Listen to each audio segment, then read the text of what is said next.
past the men where the cold numbers ring, past the market of mirrors that ask me to sing. A spark in my pocket, a compass of gold says step into daylight and walk on your own.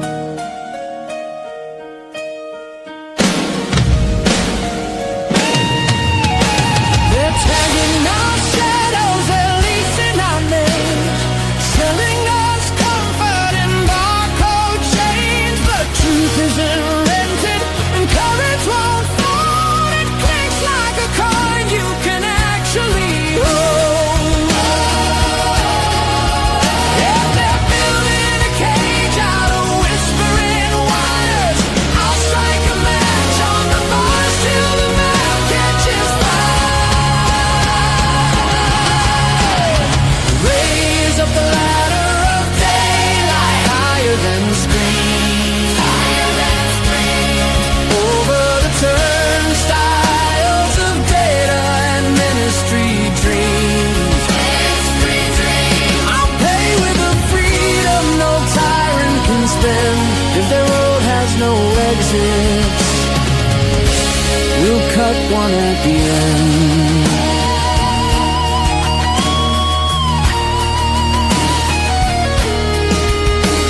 They promised us safety for the price of our breath, a smooth little window that stares us to death. But barter and handshake and steel in the hand still purchase the living they don't understand.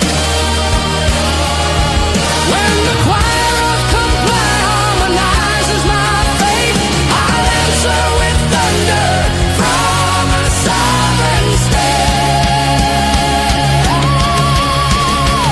Raise up the ladder of daylight higher than screens, higher than screens. Over the turnstiles of data and ministry dreams, ministry dreams. I'll pay with a freedom no tyrant can spend. If the road has no exits, we'll cut one at the end.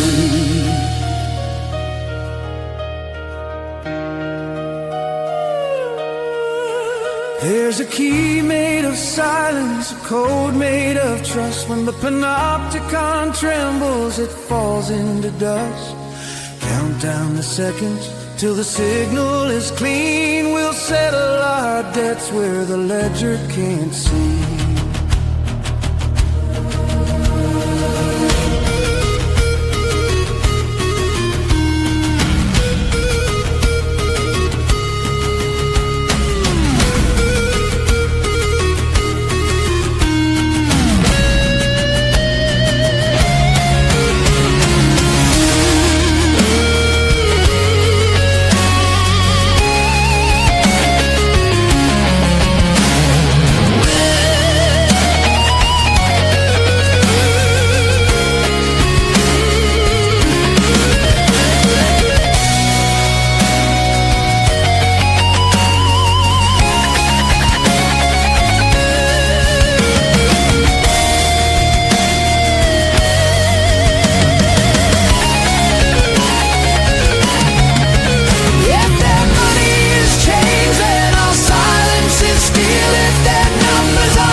cut one at the end.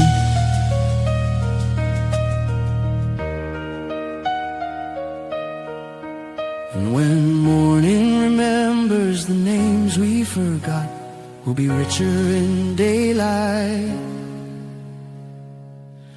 than any they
The bankers wrote their letters in shadows cold and deep, a promise forged of iron chains to bind us in our sleep. They called it just a progress, a digital decree, but freedom has no barcode and souls are not for leave. It's the final countdown, the reckoning of men. Crypto, gold, and silver rise where paper dies again. They dream of central power, of money's iron cage, but voices rise unbroken to light this modern age.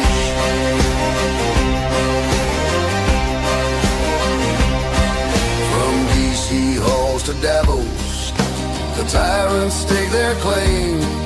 They preach of safety, justice, but hunger for the chain. They hide behind the slogans, they whisper trust the plan, but every law they're passing just enslaves the common man. It's the final countdown, the reckoning of men. Crypto, gold, and silver rise where paper dies again. They dream of central power, of money's iron cage, but voices rise unbroken to light this modern age.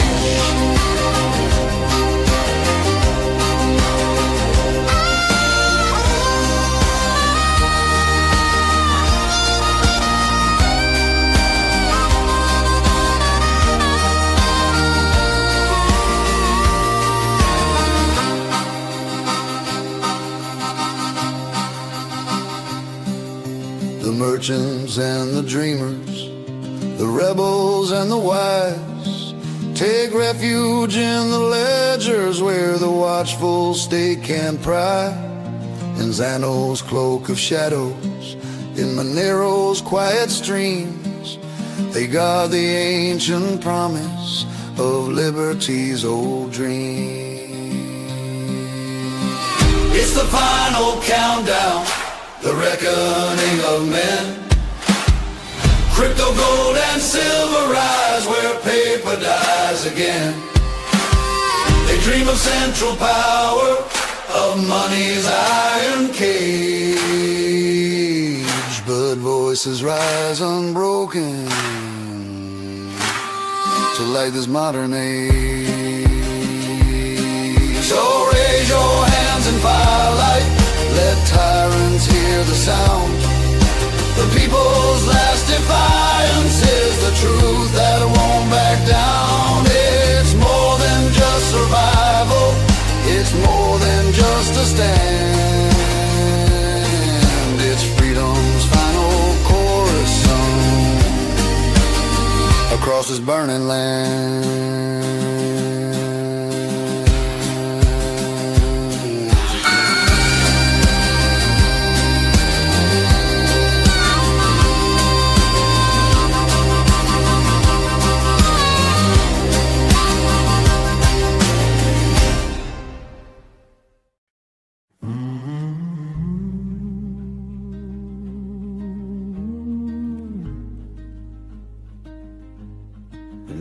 man don't breathe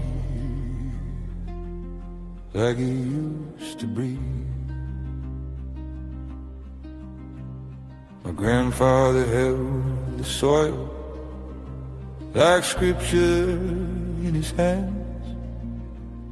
But now the fields are wired tight, a fortune of nearly 500 billion running under satellite light. Just 2% decide the table for 330 million souls, while the hum of iron engines sends our birthright to the cold. They're pulling 5 gigabytes an hour, rising like a predator now, sent upward to a corporate sky. The farmers locked outside. And though nearly 20 million work the gears, only a tiny handful touch the land. The machine grows tall, the people small, their stories slipping from their hands.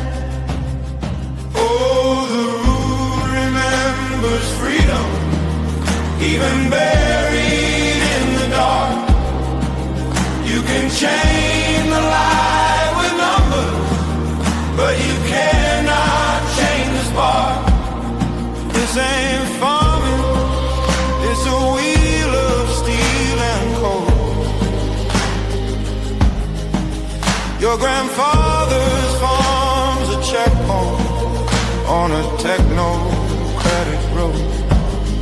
They take the seed, they take the soil, they take the hours from your spine, and the machine keeps pulling everything 1 acre at a time. A quarter of the world's seed locked behind the corporate gate. You can't save your own just by again. Let algorithms choose your fate. And nearly 10 billion animals push through corridors of chrome. Where the land once sang, the servers grown. What he used to feed now grown. There's over 3 trillion in equipment. Farmers rent but never keep. And well over 300 billion in debt, pulling families in deep. Call it progress, call it glory, but I've read the hidden lines. The machine is fed by labor, and it starves the working mind. The land still knows your footsteps, even under grids and wires. The machine can dim the daylight, but it cannot drown the fire. This ain't farming, it's a wheel of steel and coal.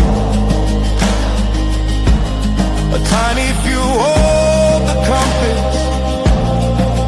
for the many down below. They count your days, they count your years, they tally blood and time, and the machine keeps taking families down 1 story at a time.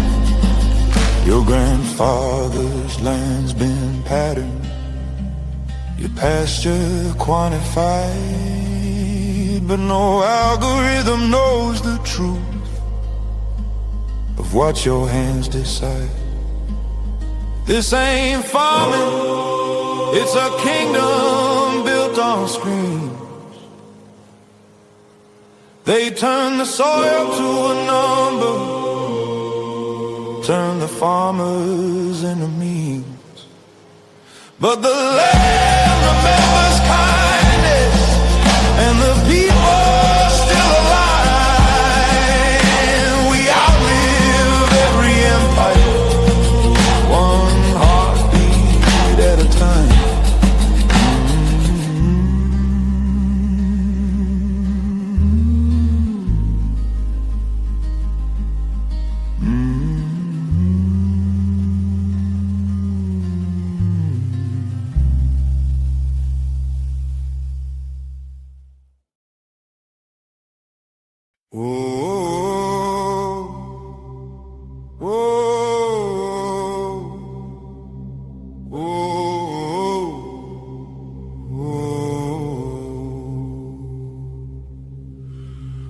free or die, but death's not the worst.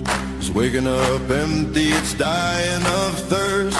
Trading your days for insurance and pills, while the machine builds your cage and you're paying the bill.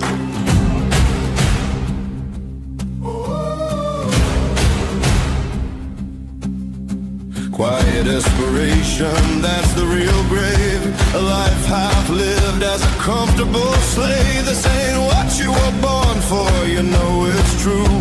You feel it in your chest, breaking through. They're wiring the walls, closing in, tracking your dollars underneath your skin.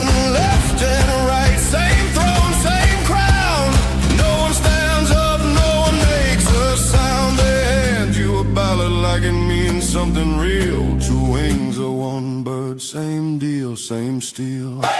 We say no, no to the change, no to the dollar running through our veins, no to the white coats, no to the lies. This is the day that we rise.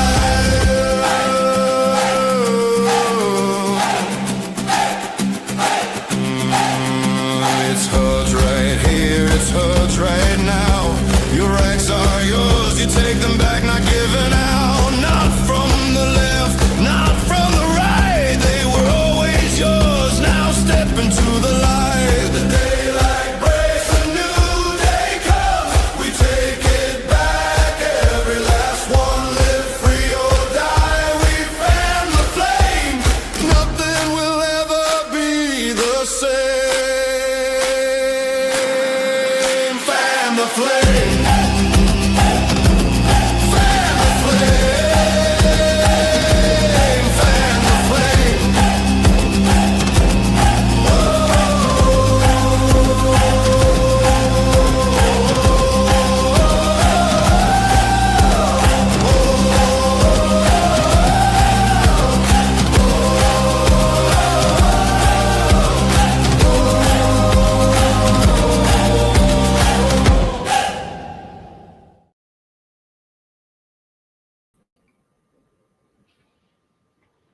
Welcome back to the Aaron Day Show. This is season 2, episode 47.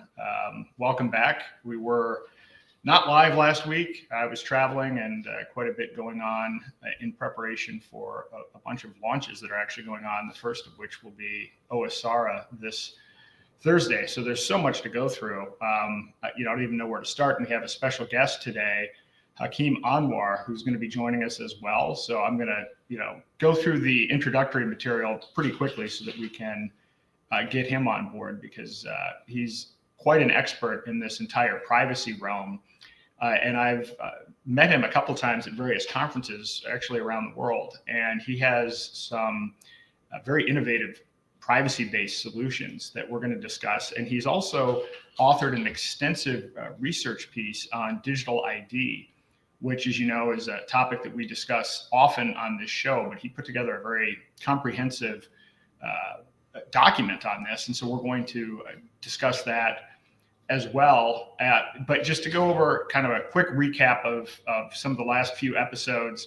So the last episode we did was, it was a little bit contentious. I was doing this from Florida, but it was about this whole Epstein Bitcoin coup, and the fact that the House emails recently proved, which I have been speculating and others have been speculating about, regarding Epstein's involvement with the MIT group. But it's now been definitively proven that Epstein actually funded Bitcoin core developers. And he also funded this entire transition period where Bitcoin went from digital cash, peer-to-peer digital cash, to digital gold. The same group that he funded went on to develop all 3 US CBDC pilots. Two of those 3 pilots actually involved Bitcoin core developers. And so this is actually significant, huge news. And a lot of maxis are trying to downplay it, but it really shouldn't be downplayed. And we're digging into this. And I discussed and actually showed that we've updated the Technocracy Atlas and are putting together some visual tools. In the minute the full documents are released regarding well, whatever they release that isn't redacted of the rest of the Epstein files, I'm going to immediately get those into a database and have that integrated into Technocracy Atlas so that we can continue to crowdsource additional information. One of the things that I did, and I will play this quickly here, is I put together a website, which I'm going to expand on this for the holidays, for Christmas and New Year's. But I put together a website called Boycott Bitcoin. But the purpose of this really was to walk through. I provided a PDF with. Actually, let me share out the screen. I put together a PDF with 21 questions to talk to your friends and family about over the holidays about Bitcoin, because people that have been in crypto for a long time have heard about block size wars and everything else. But as someone who's gone to 27 different states and 4 different countries over the last 3 years talking about CBDCs and technocracy, I can tell you that the overwhelming majority of people on this planet are completely unaware of the hijacking of Bitcoin. Most people don't even realize it was ever used as a currency. So I put together a PDF guide, and then I created another song. So you probably noticed in the intro, I've actually developed a tool to take the songs that I've created and turn them into music videos. But I'll play this short.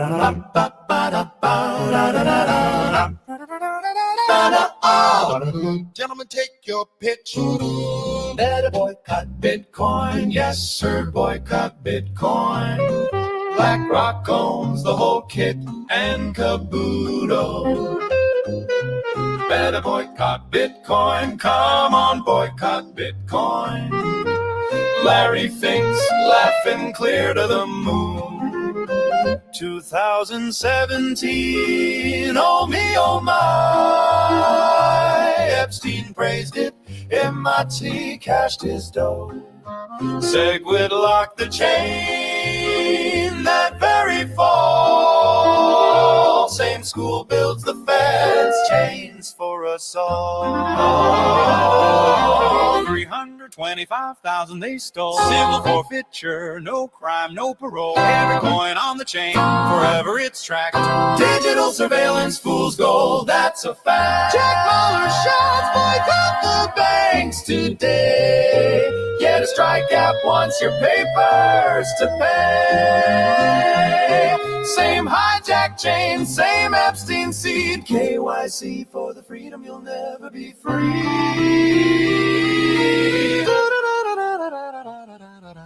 Better boycott Bitcoin. Yes, sir, boycott Bitcoin. Better boycott Bitcoin right now.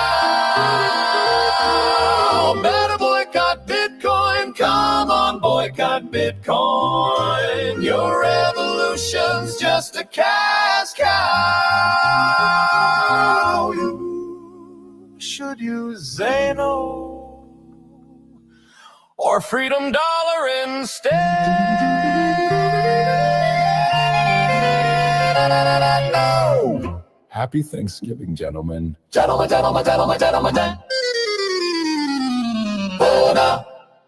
Happy Thanksgiving,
Oh, well, that's not good. Can you hear me now?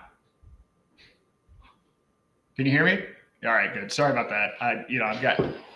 I've got to adjust the screen. I can barely see the screen, and the glasses are actually not helpful today. So, all right. Well, in any event, sorry about the last few. I'm not going to rehash all of this, but other than to say, we did an episode on agriculture and technocracy. We're launching OSARA on Thursday. Best place to watch this is the AaronDayShow.com. I highly recommend you check out Final Betrayal. This is a good holiday book. It's a short read. It's really only about 100 pages if you take out the notes. Important stuff for people to talk about, given what's going on with the march for, with AI surveillance, digital IDs, and everything else. Tonight, I'm going to be talking about BrightLearn AI, which is a new system that Mike Adams has released where you can actually generate full-length books out of his AI system.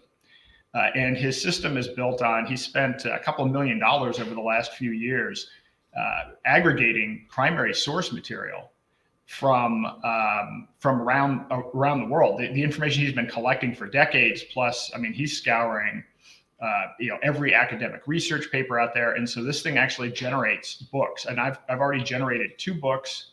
I've got a 3rd one on the way. And they're great because they're actually fact checked. So I'm going to do a demo of that after our interview today. So with that said, I will finally bring our guest on. Hey, Hakeem, how are you? Aaron, good to see you, man. Good to see you. Sorry about the technical difficulties there. It's all good. It's all good. You're doing so much, man. I'm just super excited. And I was digging those tunes in the beginning. Are those all new AI music videos? The videos are new. These are songs that I've been working on for the last year. And then really over the last month, I've been refining a music video creation system that takes the lyrics, and there's a whole interactive advisory board to come up with the styling and everything else. And so it was slow going there for a while, but now I can create one of these things in about 2 or 3 hours. So it sounds really good. Like it's surprised me with the level of fidelity. Yeah, I'm excited about it. I love these. I love this music. I started using this, I don't even know how long ago, a year and a half ago or so, when Roger Ver was first imprisoned. The first song that I came up with was a Free Roger song. And then I just started playing with it, tweaking with it. And after a while, I'm like, wow, once they upgraded, I use Suno, S-U-N-O. Once they started upgrading the model, I actually saw, I think last week, there's a country music song that's now #1 in the charts that's AI generated. So it's crazy, man. Yeah. What's going on with AI, what Mike's doing with people looking to create books, I truly believe that by the end of this year, we'll have full-length episodes. Aaron, something just happened with your mic. I don't know if that's me or you. It's you sound like you're very far away. All right. There we go. It just fixed. All right. Weird. All right. That's good. It's good now. All right. I'll tell you, every time I travel, every time I come back, there's something that whenever I get everything, because when I travel, I actually take everything with me. I take my mixer. I take, I'm going to stop doing that. And I take all of my computers with me. And then whenever I get back, there's always some kind of small they need some time to settle, little gremlins in the machine. Exactly. Well, and so when I was watching the video and I was looking at it, there was parts that they were catchy. And I think I've always been one of those people that it's like AI will never, there's some things that AI will never be able to do, right? We can't make a catchy song, but that's also like the needle is shifting there. And I was listening to like some of the guitar parts and kind of the space that was in there. So Suno, it's really good. And then you say you've been working on these songs for a year. That's just kind of like the process to just make sure it sounds like that, right? Refining it. There's a lot of refining it. And what I like to do is, so usually, I mean, not tonight because we have an interview, but often my podcasts are, I give a presentation. I may spend 30 minutes to 60 minutes going over a topic where it's like, might be, here's the history of medical tourism and, all of the information leading up to why we have a robust medical tourism thing. And I put together slides and everything. And so I develop all of that content. And what I like to try to do is with each episode, create a new song based on the content for that episode. Sometimes it works, sometimes it doesn't. One of the songs that I played is called The Final Countdown. And that song is actually based on my book. So I actually used AI and I just said, hey, look, let's here are the parameters that I want. Here's my entire book. And then we went kind of back and forth and created an entire song based on the content of the book. So that's usually where I start with the process. So moving forward, I'm going to try to do one music video per podcast. Now that the process is down, and again, some of them I love. I actually listen to this stuff now. I've started listening to my own AI music and other AI music. My kids don't like it as much, but I think there's a little bit of my daughter's in choir. My son plays the guitar. I think to your point, I think there's God, man, this is taking over everything. We didn't think that it would take over music, and I can't even imagine. I think it'll be completely indistinguishable with version 6 of Suno. We're so early on. I have to keep reminding myself of that. And one of the things about creating with AI as well, I think as people will catch up and it'll be used a little bit more and more, it will turn into who has the best relationship with AI in the sense of the workflow, like who really understands it. And then also part of kind of why I've been enjoying working with AI so much is it teaches you're growing alongside of it. It's not like you can just kind of expect it to do all the work. You'll just get the same plateau of results. So anyways, I'm digging it. Yeah, no, me too. And I agree with that. And it depends on how you use it. I mean, hopefully it is something that you're actually driving to improve your workflow as opposed to being passive about it. This is obviously the risk with this stuff. But I mean, I found if you're trying to automate a workflow, then that causes you to have to be critical about, well, what is my current workflow? How do I do things? And does that even make sense? And so I've grown accustomed to questioning everything that I do. Even if it's worked in the past, it's like, is this really the best way to do this? Probably not. So anyway, that's been exciting. Well, I'm glad to have you on, and I mean, hopefully this will be the beginning of many visits on here. Would you mind giving everybody your background and just kind of telling everybody who you are, just to set the ground stage here? Yeah, absolutely. So my background is I was a web and mobile software engineer. So I built websites, and I never really felt fulfilled in the corporate world, working for startups and big consulting firms. And I think that all came to a head that magical year of 2020 when the world got flipped upside down. And I was lucky to have met Derek Bros, at that time, the founder of the Freedom Cell Network and the Greater Reset, and he invited me to assist with that. And so I was kind of part of the wave as a core member of that team. And it just blew up over the next year. So I had this platform to share my thoughts. And what I was seeing with people is that we were taking all the right actions in the physical world, growing our own food, finding sound money, re-educating, uneducating, unlearning the things we had learned. And that's all great. Yet we were doing all of it on digital systems that were working against us, that were military contractors. And so I had to call that out. I started to do that. And I realized a lot of thought leadership was needed. And so I shifted my focus to just focusing on how can people work and do their important work as privately and securely and as independently as possible, to not be reliant on third-party infrastructure. And so it carried on to my educational initiative called Take Back Our Tech. And there's lots of guides I've done on switching to Linux, the best software to use, the different layers of privacy on phones. And then I've also started a company called Above. We were founded in 2021. We do private Degoogled phones, secure Linux laptops, communication services, cellular services, you name it. And super excited to be connecting with you, another builder, because that's really what the next 2 years are about, building as many solutions as possible. Yeah, I mean, I've been really impressed with what you put together. And I spoke at the Greater Reset. That was, I think, the first time that we met last year. And I think there's another one coming up February, right? Again, great event. I highly encourage everyone to check that out. And the phone that you put together and the features that you announced were really inspiring in terms of not only helping on the privacy front, but I think really trying to help people get their life back and to allow them to use technology in a way that's not only private, but that respects their time and that puts them in control. And that I really appreciated the approach that you took with that and some of the functionality that you've put together. Yeah, thank you. No, that's also where I saw you speak for the first time, and it was really cool. I think I'm obviously not super immersed in the crypto space, but you were the second person I met who didn't use fiat at all. So I remember being impressed by that. And then, with this technology side, my surveillance is a big part of the focus because they have visibility into everything you do. And that is scary to some people. Other people say, hey, this is who I am. I'm standing in my own authority. What do I care if they listen? But it's also this aspect of being able to mind control you with these devices. As we know, as we're now knowing, the blue light coming off these devices makes you more susceptible to the messages coming off of them. So it really is not just a control grid, it's a mind control grid.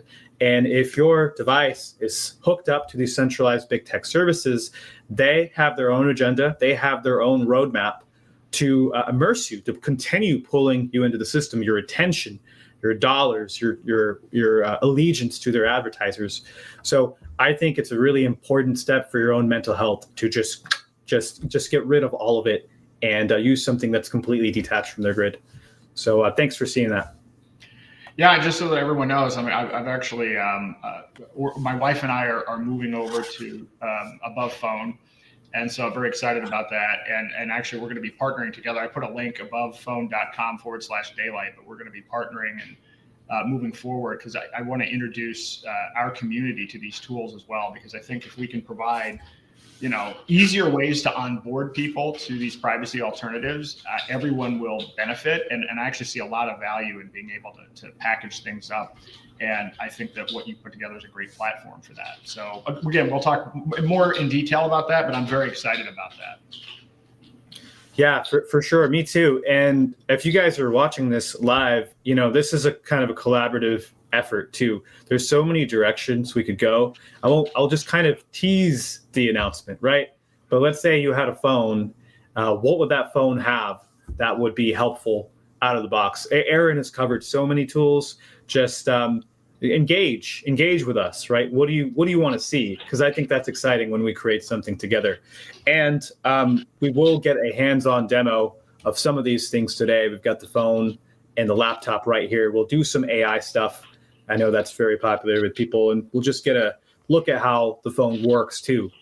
And then we could also understand, I think it's really important to understand, why are we even doing this in the first place?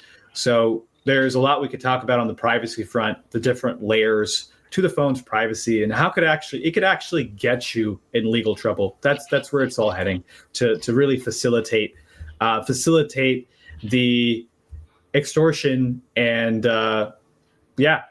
imprisonment of anyone who steps out of line. So it's unfortunate that things are this dark, but that's also why we need to take real action.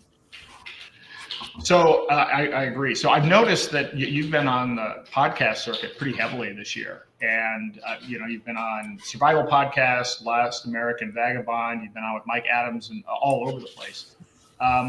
What's the sudden urgency on this? Because I sense it as well. There's a shift going on. And this is even true within the crypto world. There's I'm not going to pound on Bitcoin much more, at least for right now, but there's been a big surge in interest in privacy coins and in privacy in general. What do you think has been the catalyst for this?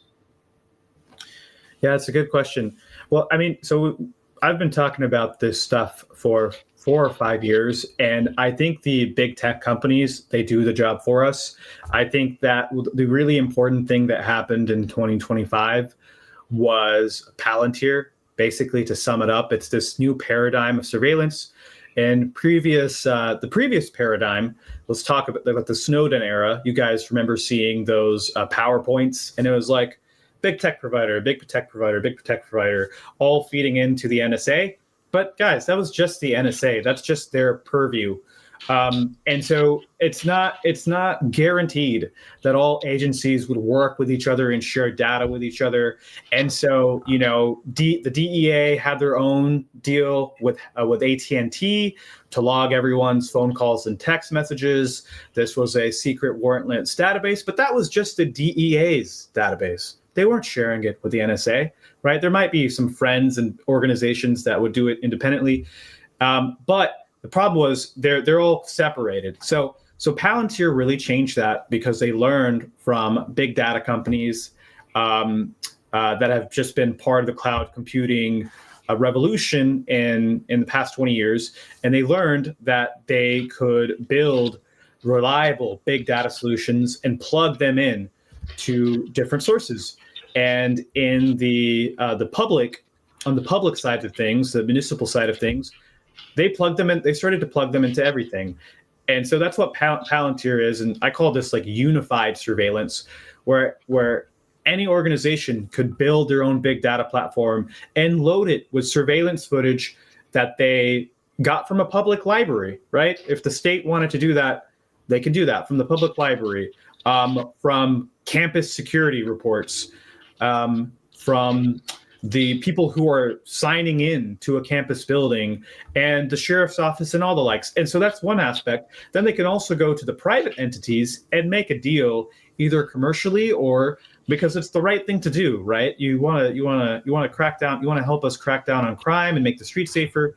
So you have also big box stores that are going along with this. And so now it's almost like you are out of the equation because these private parties have the freedom to exchange with each other and do these contracts. We now exist in unified surveillance. And the end result of that is this data sharing that happens whether you like it or not. And now you actually need to you need to think about where you go out in public. So that was kind of long-winded, but yeah, this aspect of unified surveillance, it's going on without it. It's not even something you have to say yes or no to. It's just out there in the world.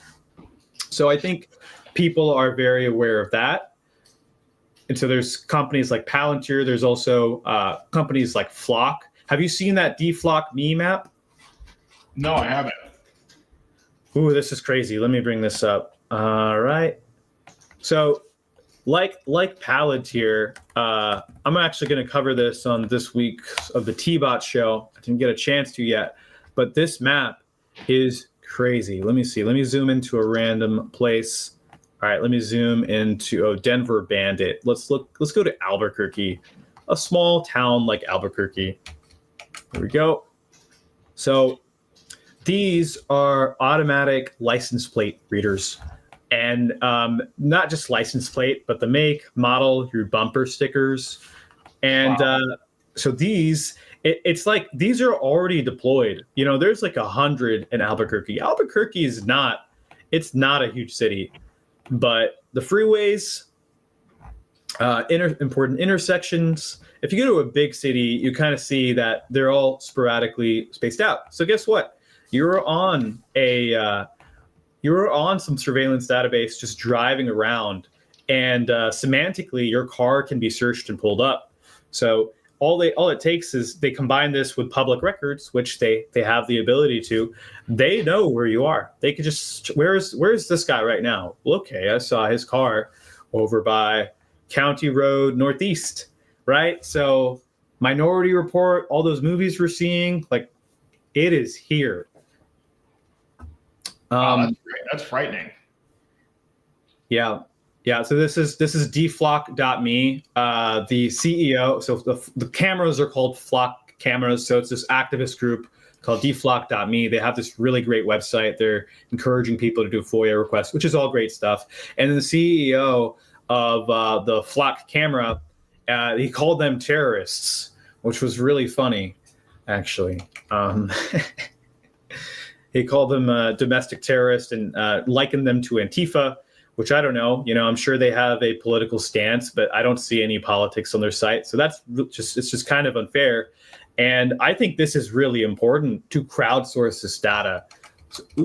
So I think that the next 2 years, Aaron, like it's really important to build crowdsourced technology where we have the AI that does the structuring and stuff, but we're relying on humans for our eyes and ears. Like as many cameras as they are on this map, where are our eyes and ears? Are we actually sharing the data in a useful way? So that's why I think projects like Osara are going to be really useful. And Yeah, Osara and then actually Own Nothing, which related to what you said is the idea behind Own Nothing is you'll be able to actually paste these click wrap agreements that you sign and see the rights that you've given away, since no one has time to read a 100-page document. But what you said, I've covered in a couple of different episodes on this Palantir issue, but it's really going accelerating in the healthcare realm. Most people think of Palantir as doing predictive policing or being involved with the CIA or intelligence community, but now they have a contract with the NHS to build a database on everyone in the UK. And now they're doing the same thing, connecting hospitals, connecting wearable device companies, connecting all of this health information as well, and then marrying that health information. And this is really ramping up. And this is something that's a key part of Operation Stargate. And so people have to understand that this is not a 5-year plan. This is something that's being actively rolled out right now. And the consequences of it are pretty dire. I mean, we're very clearly moving to a place in the healthcare realm, for instance, where insurance companies like United Healthcare and Cigna have already started using AI for basically claims denial. They call it claims processing, but there's a lawsuit against United Healthcare alleging they deny 90% of Medicare Advantage claims. Starting next year, this is bleeding into HHS. So Medicare and Medicaid is going to start doing this as well. And so they're going to start integrating this data. And it turns out HIPAA doesn't protect anybody because the people that you don't want to have your health information have it through HIPAA. So your health insurance company and the government actually has access to this information. So this should be a red flag situation for people to understand what's going on with this data. So I'm glad you've been out there pounding the pavement on this. And you've really gone deep into this digital ID realm, which I discussed, but your report goes into much greater detail than I covered. What have you found and what's your understanding of the lay of the land with digital IDs globally and in the US right now? Yeah, so I think that when you have these very scary trends, agendas like digital ID, the first instinct might be, okay, let me just go somewhere where they're not doing this. We saw that a lot during COVID. It was very interesting how the Greater Reset, the People's Reset, that conference that's coming up in January, we had so many people from Europe come because Mexico was one of the only places that didn't have vaccine requirements. So that's kind of what stirred inside me. Hey, is there a place that I can go to get away from this? And it turns out it's happening pretty much everywhere. And that was very surprising because I figured that South America or Africa, so many of those countries, they don't have phones. How are they going to have digital ID? You're good. But it turns out there is a very coordinated, forceful move that has the support from organizations like the World Bank. It's got the support from banks around the world. And it's also got support from the local state governments, usually because they have greased the wheels. Like, for instance, the World Bank will give, they gave Nigeria $430 million to roll out a biometric ID card. And so, they spent spent $150 million just to send people out into the remote villages of Nigeria. Most of the time, they don't have running water. They don't have grown food. This is and so at these levels of poverty, they invested so that they could document the undocumented population, which of course is millions of peoples in these developing countries. So that's just how far it goes, that no one is being left out of this. And so with the report, I discovered the different flavors of digital ID around the world. The Western countries, United States, Canada, Australia, and the EU and the UK to some degree, they have a more democratic approach, quote unquote democratic, but it's really a facade. They say that digital ID will always be voluntary. That's it's kind of similar to what they said during COVID. Oh, no one forced you to take the vaccine, but what I discovered is these things are going to be mandated by proxy. Like in many places, you'll lose the ability to drive. And so in the Western countries, they're going to go through the third parties, the side channels.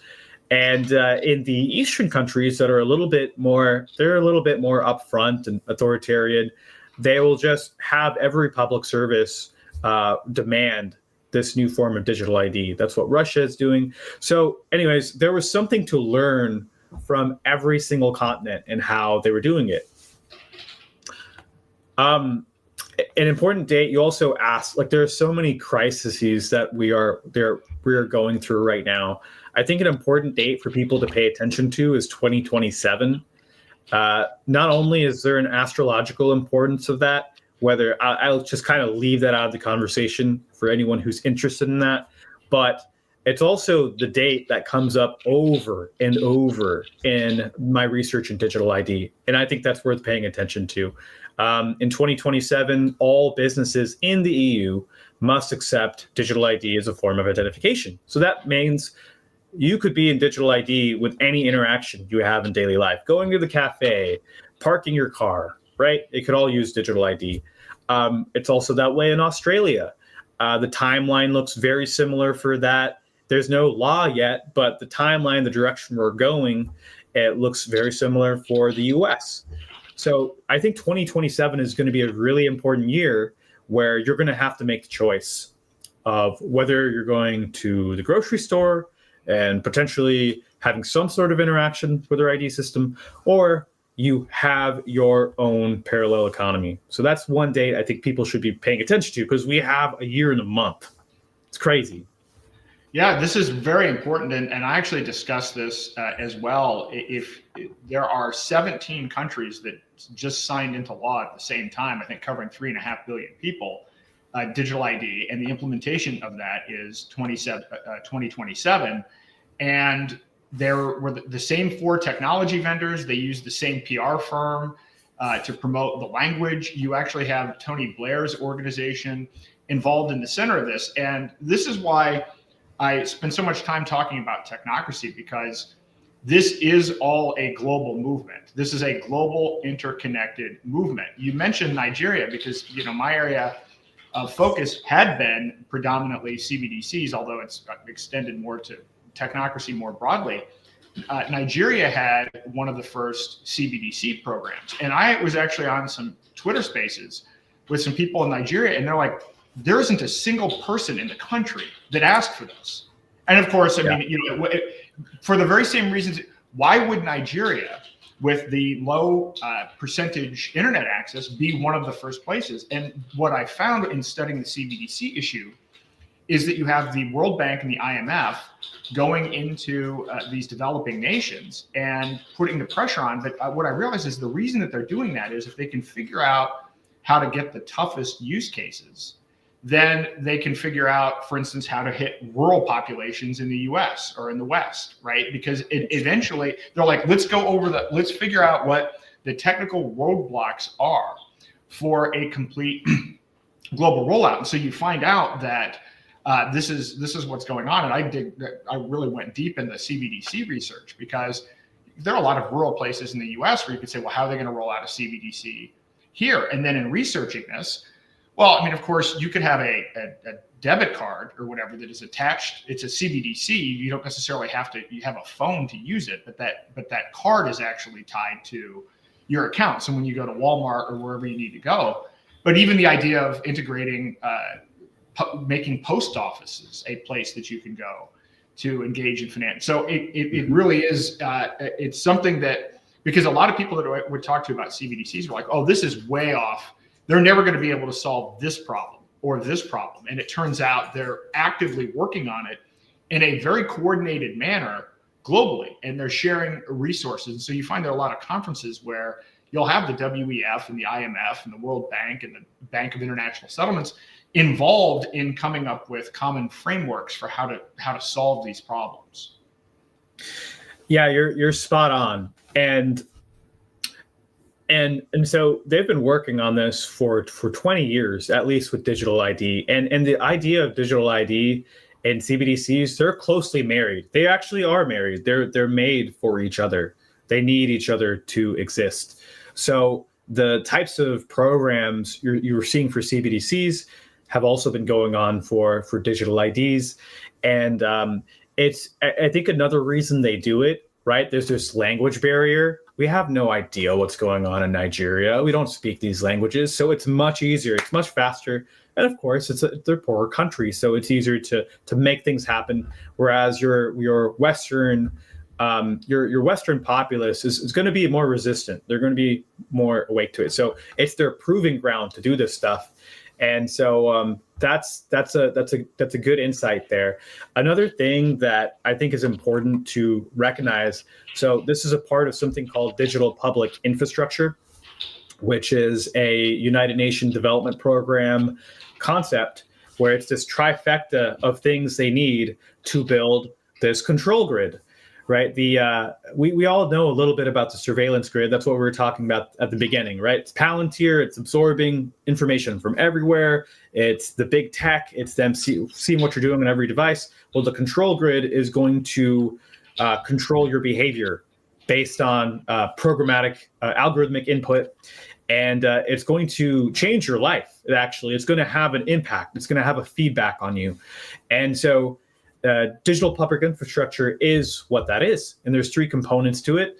There is the digital identification, which is the first piece. You need the legal identity with the biometric identity. That's something I usually emphasize as I'm talking about this. As soon as you give your legal identity with your biometric identity, which is usually what happens in an identity verification, that's it. Nothing else needs to happen. You do that to a bank.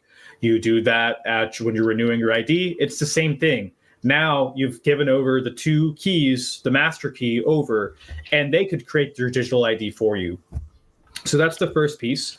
And once they have that, then any money that's given to you or any digital currency that's attributed to you can be associated with that. So they need each other to survive. So digital ID will come first, and right after that, they've been working on CBDs for such a long time. It'll come out of nowhere. In fact, it's like it may not look any different than what we're using today with Apple Pay and Google Pay. It might just be like a little switch that you use. So what else was I going to say? I was going to say that people need to be very, very careful of handing over their biometrics this next year. Until 2027, it may look like it's the same exact offer with the vaccine. At first, they're going to make it really, really nice and sweet. Oh, like free donuts, free lap dance at the strip club. Come on, a chance to win a free car for your digital ID, right? All this bullcrap. And then after a certain point, I'm guessing at 2027, then they're going to come down with a stick, and your life is actually going to get hard. Yeah, well, and I actually think, and we talk about this a lot, while Trump came out against a CBDC explicitly, what they've done with the stablecoin legislation is essentially a backdoor CBDC. So now you're taking Tether and USDC, and then you're adding KYC and all of the tracking. So there's an illusion that people have that, we stopped CBDCs. The problem isn't that the digital currency is issued by a central bank. Whether it's issued by a central bank or JP Morgan Chase isn't the issue. It's whether or not it's tracked to your identity. That's what people should be worried about. And so they've managed to do this head fake and say, well, at least it's not the evil Federal Reserve. And believe me, I will never defend the Federal Reserve. But when you look at the legislation and the 17 different programs that are involved in tracking our financial transactions today, those come from Congress, not the Federal Reserve. The Federal Reserve is not going out of their way to add financial surveillance, it actually makes their job more difficult. So Congress passed the Bank Secrecy Act in 1970. Congress passed the Patriot Act.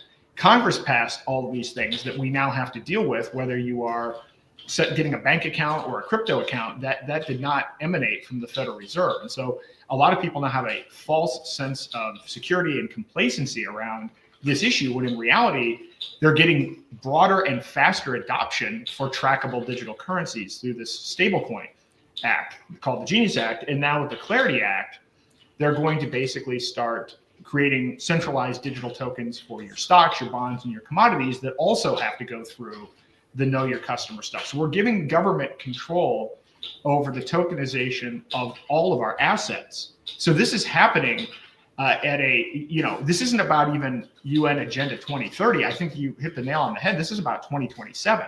And a lot of people are like, well, the bad things will start in 2030. It's like, no, this will be fully rolled out by 2030. Yeah. And it might not be rolled out or marketed through the WEF or the UN, but the end result is the same. It's a global technocracy infrastructure. I want to ask you a question, since you're an expert on this crypto regulation. So the Genius Act, they basically they have this rule, right? The mixer rule. Any privacy technology that takes custody of someone else's crypto is now they need to be a licensed money transmitter, right? That's the gist of it.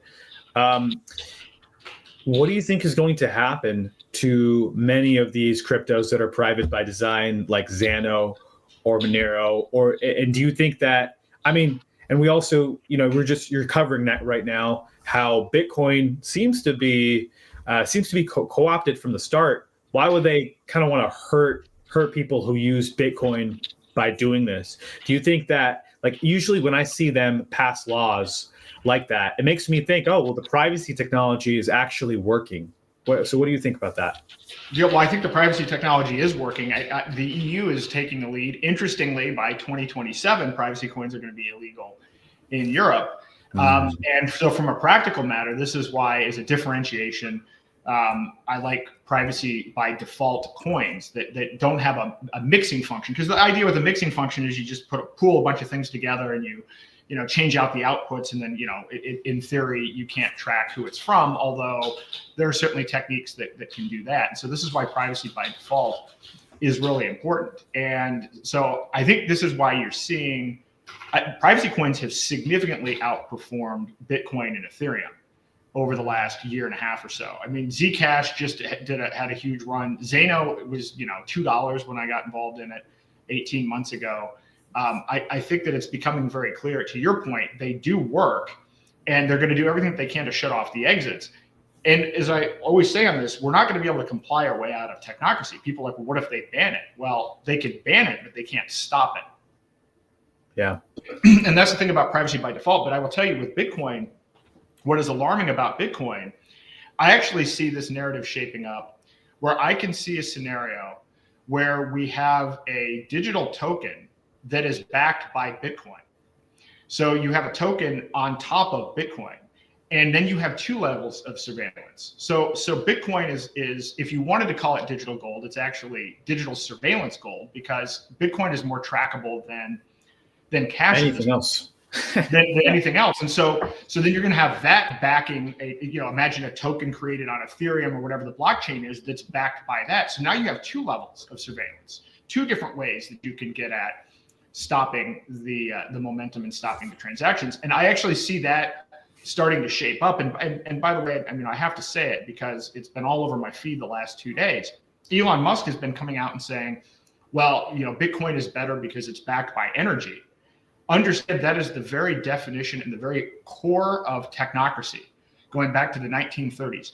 The core premise of technocracy is to flip the entire economy from being a price-based system to an energy credit-based system. This idea comes from the 1930s, and now Musk is promoting this, and people are lapping it up, not understanding what the implications are of this. It's a governance model. It's not about efficiency, and it's absurd. It's something like, I had a meme about it, but because Bitcoin only does 7 transactions per second, the amount of energy used just to do a transaction. Well, the cost of something doesn't make it valuable. I mean, this is a fundamental, like, just because something's expensive doesn't mean it's useful.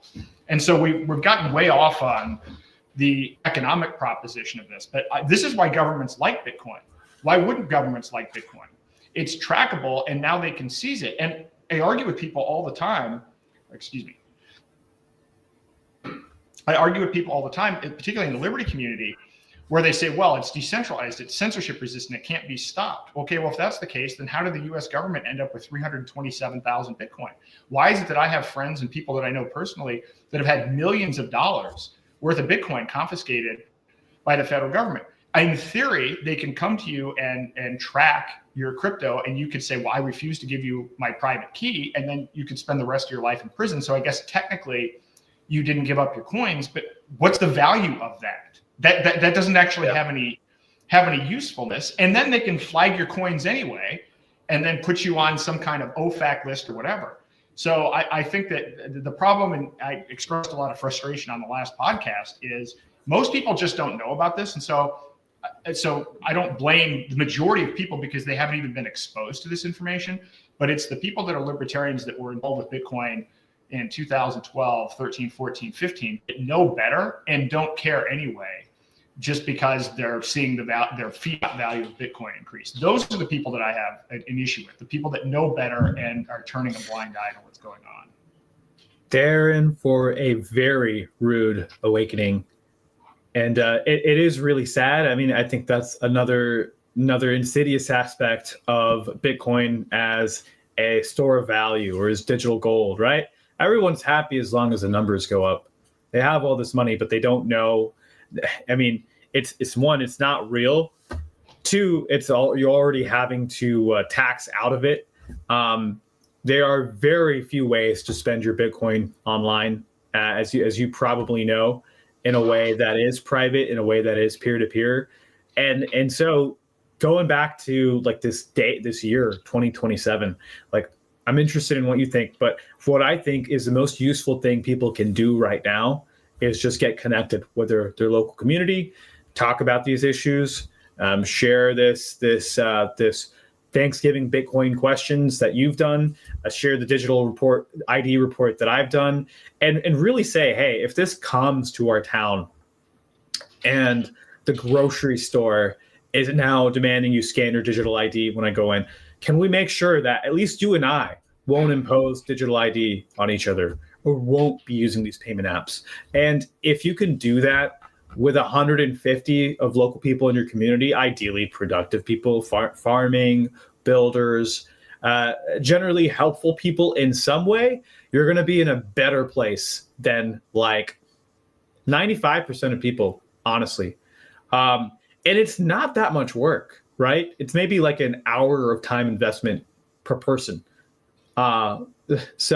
So I really think that connecting with people is the answer to all of this and building that counter economy.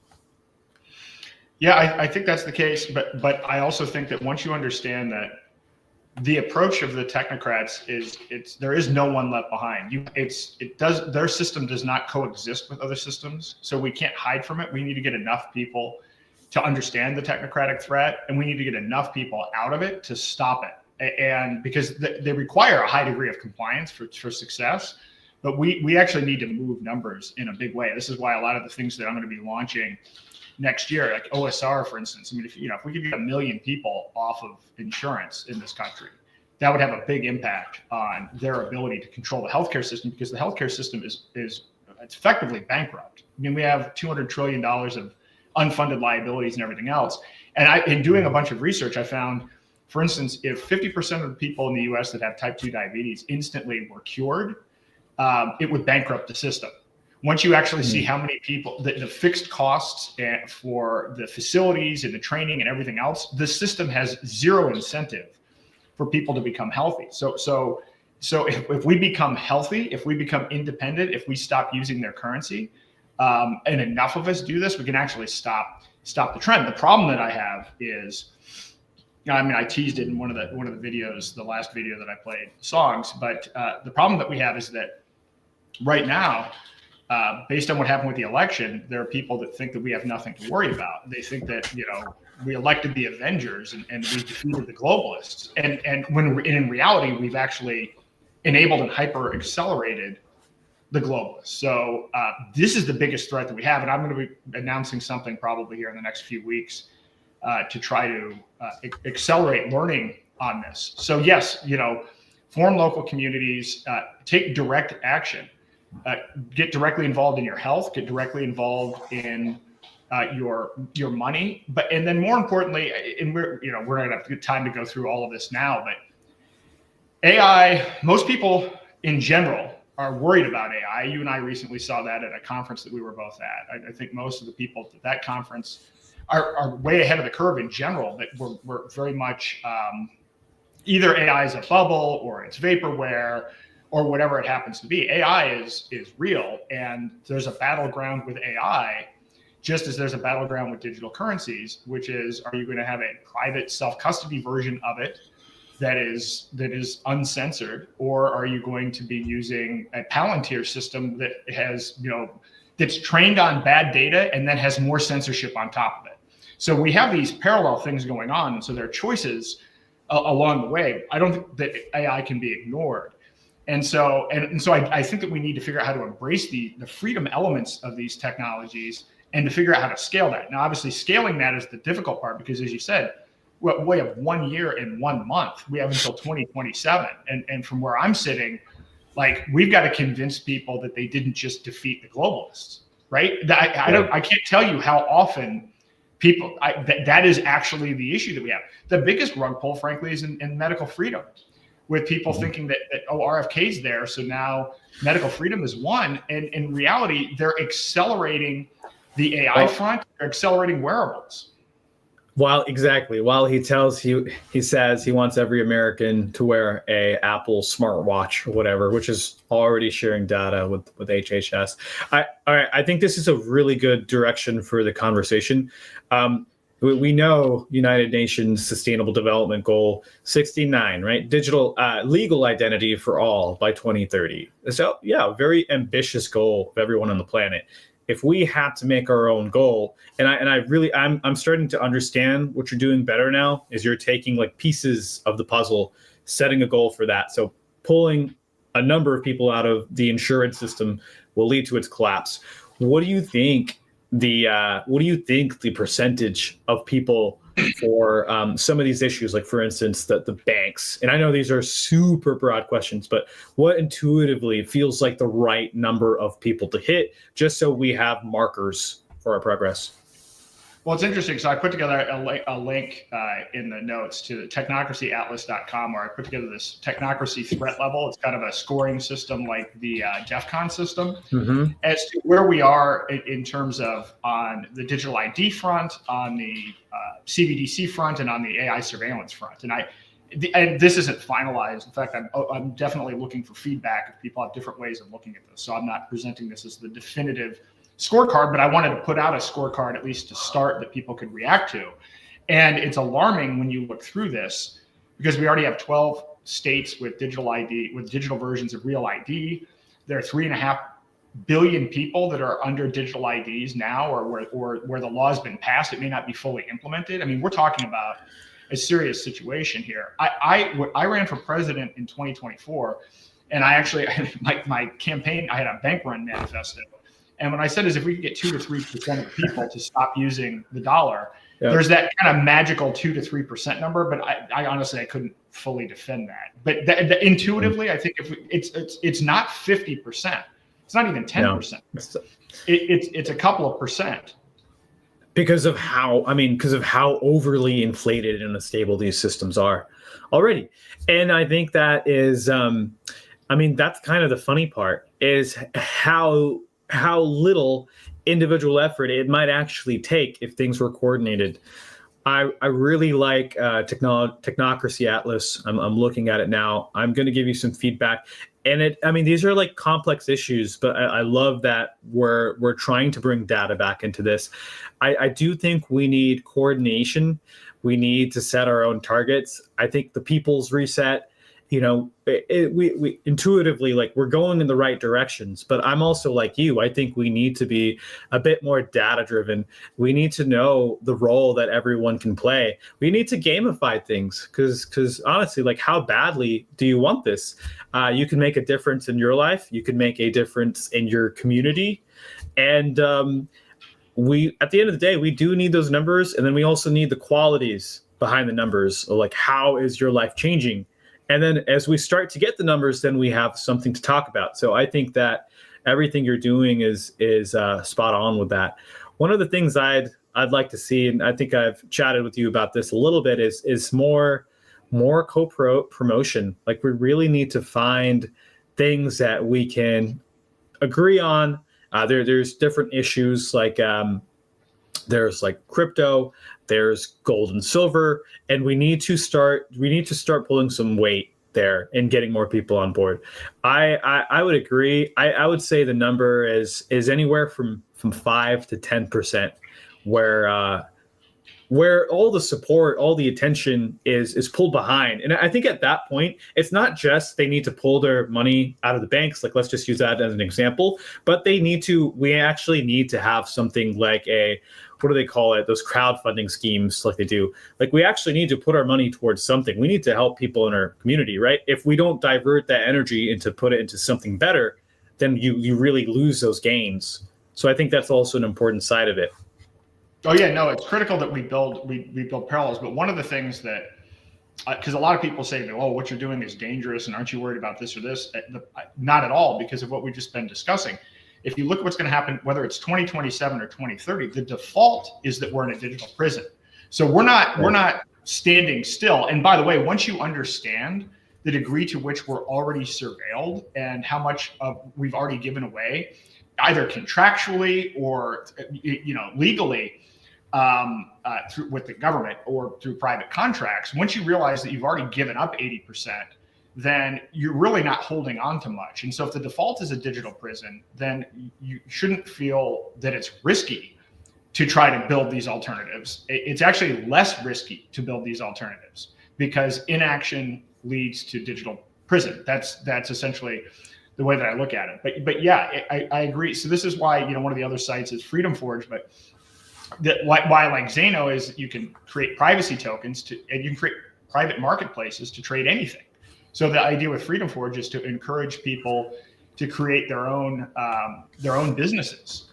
And there's a whole parallel economy here. A lot of people right now are worried about losing their jobs to AI. And actually, one of the things that I like to say is that, we live in a situation where a lot of people, most people actually hate their jobs. They have jobs they don't like for insurance that doesn't actually improve their health, so that they can then save for retirement, which is held in financial instruments that they don't own, that owns companies that are building the digital prison that's going to enslave them. This is actually the average person right now. And so I think if people could understand what their actual reality is and what they're headed towards, once you wake up to that, then it's very easy to say, all right, well, what else is available to me? Well, there are infinite possibilities.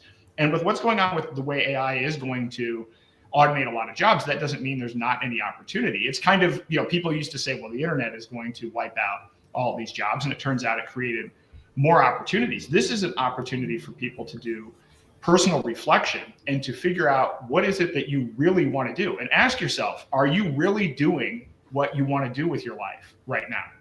And if the answer is yes, then okay. But I think if you really examine that you're going to find most people don't like what they're doing. They feel trapped, and they feel like, or they just followed along what everybody said they were supposed to do. You're supposed to go to college and you're going to get a job here. And they didn't really think about it. It just seemed like, well, everybody was doing this and this must be the safe bet. Well, all of those bets are off. So now what do you want to be when you grow up? And so what I say to people, because people are always like, what should I invest in? Invest in yourself. Invest in figuring out what you want to do. And if you don't have the skills to do what you want to do, invest in acquiring those skills. To me, that's the best thing that somebody could do is determine their own purpose and then invest in the skills to actualize fulfilling that purpose. Yeah, 100%. I love what you said. What do you want to be when you grow up? Hey, it's time to grow up. And it's like, it is one of those beautiful ironies that losing your job is actually the greatest gift, right? Because like you said, you have this time to reflect. You have this time to question. You have this time to question everything. One other thing that came up when you mentioned all these individual decisions, which are usually all bundled together. All right, I'm going to be a W-2 employee and pay into insurance and, have this tax structure for myself. Each of those, as soon as you discover one, it becomes more and more rational to peel the other off because they're all glued together. So I do think there's some sort of domino effect that can happen with each person individually. And I do think that, even if 2027 is the cutoff, I do think some people learn the hard way. And right now it's going to take people who are successfully doing this, like, not to pat ourselves on the back, but like us. And it was a lot of sacrifice at first. I don't know about you, but when I first started doing this 5 years ago, my mom thought I was completely crazy. People, the big tech, the friends I had in big tech who were earning $500,000 a year, they had no idea why I was doing it. But it ended up investing in yourself. This is building towards something so much greater. So I completely agree with you. Investing in yourself, investing in equipment, investing in education. And I do think it'll take, like, we have these giant behemoth companies worth billions of dollars. So think about what this matchup has to be. I do think that the universe was designed with some grand balance. It is balance. It doesn't seem like it, but there is balance of this untapped potential. So if it's 100 or so billion-dollar companies that run the global infrastructure, then it's going to take hundreds of thousands, if not millions, of smaller, tiny companies all working together. And hopefully we get to see this network be built out in the next year. That is why I'm really excited to be collaborating on this phone with you as well, because now people are going to have resources available on their phones. I think this is an idea that I've had and probably you have had as well, but some sort of AI self-management tool, right? It gives you directive of goals and it's like, hey, did you do this today? All right, we're tracking it. How many conversations did you have about this? Did you share the meme? Like that kind of stuff I think can be really helpful as well. Yeah, I think that can be incredibly helpful. And then you can allow people to collaborate together on goals too. There's a lot of things that you can do with these technologies, and so But again, you have to be the lead in the dynamic in how you use the technology, not a passive participant. And I think that's an important thing to teach people is you are responsible for your own life. You are responsible for all aspects of it, including how you use technology. So with this is a good way to kind of segue into, it sounds like you've got a demo or whatever. Do you want to walk through the above phone? Yeah, absolutely. So this is the above phone and above book in the background there. This is in the background, this is our new AI special local private AI series above book. It's called the Quantum series. This is one of the new editions of our above phone, and I'll actually be able to give you a live demo, just quickly running through all the different things it can do. Of course, it has the basics stuff. So if you want to call and text people, it's just like a normal phone. You plug your SIM card in, and you can start calling and texting people. The major difference is it's not connected to that centralized big tech control grid of Google and of Apple. Because of every big agenda that's happened over the last 20 years, contact tracing, digital payments, guess what? That came out through a software update. So they changed the way that billions of people interacted in real time, like literally press the button and boom, hey, now you have this ability. Guess how digital ID is already being rolled out through software updates. So this is a phone that is completely disconnected from big tech. It doesn't have those centralized big tech services in it, and you can still do what you'd like. So for instance, I'm talking to my COO here, and I can use my offline keyboard saying, hey, how are the Black Friday orders doing? Are we still getting those out? We just finished Black Friday. And this is a local offline voice keyboard that you can use, and it's already set up and ready to go. So I can easily use it. I can text people. I can call people. Then it also has things to change the relationship with your content and your content creators. So there's private ways to watch YouTube. Let's see, Aaron Day. Here we are, the Aaron Day Show. And what's really cool is you can publish your music videos. So what's really cool is you can start to download these videos directly to your phone. Download, there we go. There we go. All right, great. So yeah, it'll actually download everything directly to your phone. It can do this with podcasts. Now, should these videos be taken down, you already have a backup on them, right? So you're being more self-reliant with your data. This phone takes a local first approach. That means if it can happen on your phone, the apps will work with the files on your phone instead of immediately sending it off to a cloud, like every big tech phone is doing nowadays. That's where you get the AI photo scanning from in Apple Photos, Google Photos, all that kind of stuff.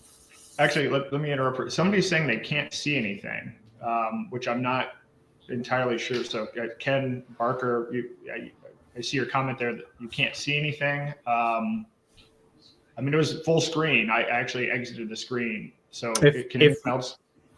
If you can see me, I think they should be able to see me. Yeah, I know. I'm just all right. So I'm gonna all right. I'll stop the interruption.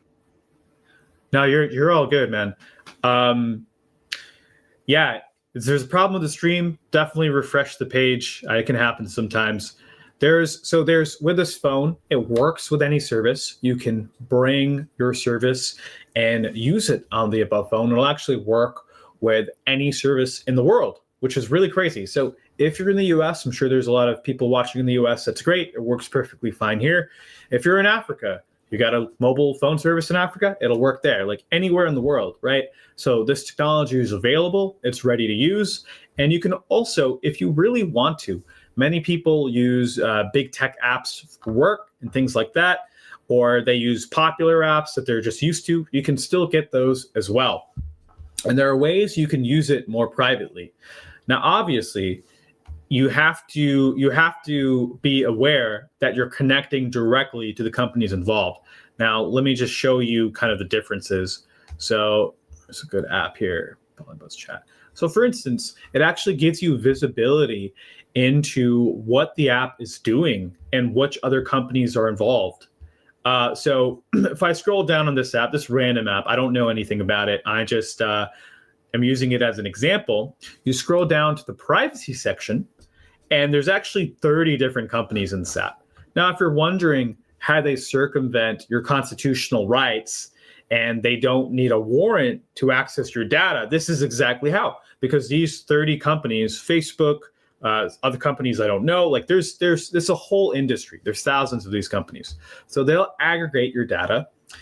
And if you give an app a permission, these 30 companies get that same permission, right? You see where this is going.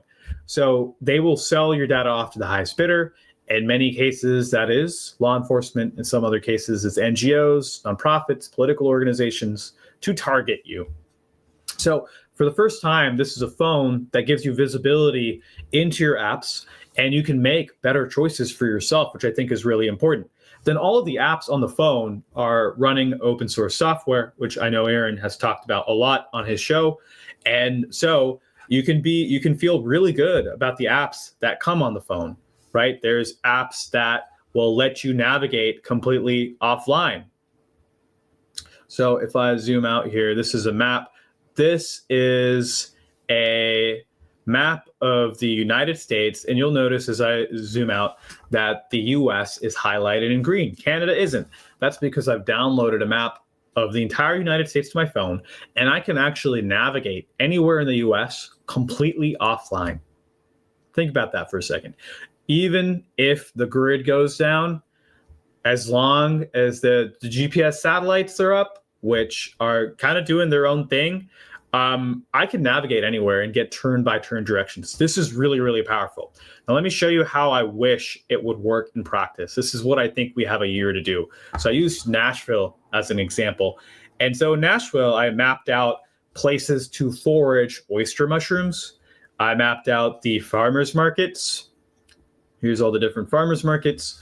If I spent more time in Nashville, I would also find the organic farms. I'd find the builders, and I would have these points on my phone. And then what's really cool is you can share these point mappings with other people. And that, think about how powerful that is. You have one little file that will give you access to all of the untapped resources in a city, all the organic resources, all the institutions that aren't corrupt. That's really, really powerful right there. So I think that either through wisdom or within a few years, by necessity, people will be pushed these phones if they don't want to live under someone else's thumb. So those are a few of the really high-level features of the above phone. Again, it works with there are things like it'll support anything that you would expect from a phone, and it's also got these features that you wouldn't expect. One other really good example of this is these user profiles. So this will actually let you partition your usage into another section of the phone. So let's say you wanted to use a big tech app or you wanted to use social media. Well, it's best to put that on a phone within your phone, completely separate from everything else on the phone. And it's protected with a separate encryption key and PIN code. And here you can see WhatsApp lives here. I know we have a lot of snowbirds in the United States, and if you go to South America, everyone uses WhatsApp. So hey, you can still use that. It's going to make WhatsApp a little bit more private, but you're still connecting to Facebook servers, and I'll give you an example of that. So you have these abilities to change everything. So for instance, instead of giving WhatsApp the entire access to your contacts, you can pick particular contacts. And I don't have any contacts in this profile, but you would just go through and select the ones you want. So this is actually unlocking privacy features which don't exist on big tech phones, and they're trying to catch up. But guess what? They don't care about security or privacy. They just want to make things easy to use, and they want to be sure they make their money. That's what's important to them. So turns out alternative tech is actually better than big tech. It is better than big tech. Better for your mental health, better for your function, better for your productivity. And that's why this is a really big deal. This technology is ready for you to use here and now.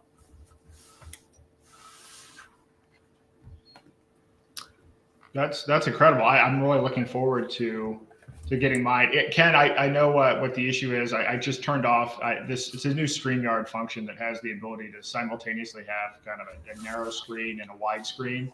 Yeah. I just turned off the narrow screen thing, so I'll take note of that moving forward. I think most people are seeing it. It must be whatever device you're on. But in any event, I can see a lot of applications here. Did you discuss the BrightLearn AI?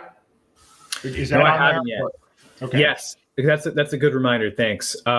So yes, we do have Enoch or BrightLearn AI on here already.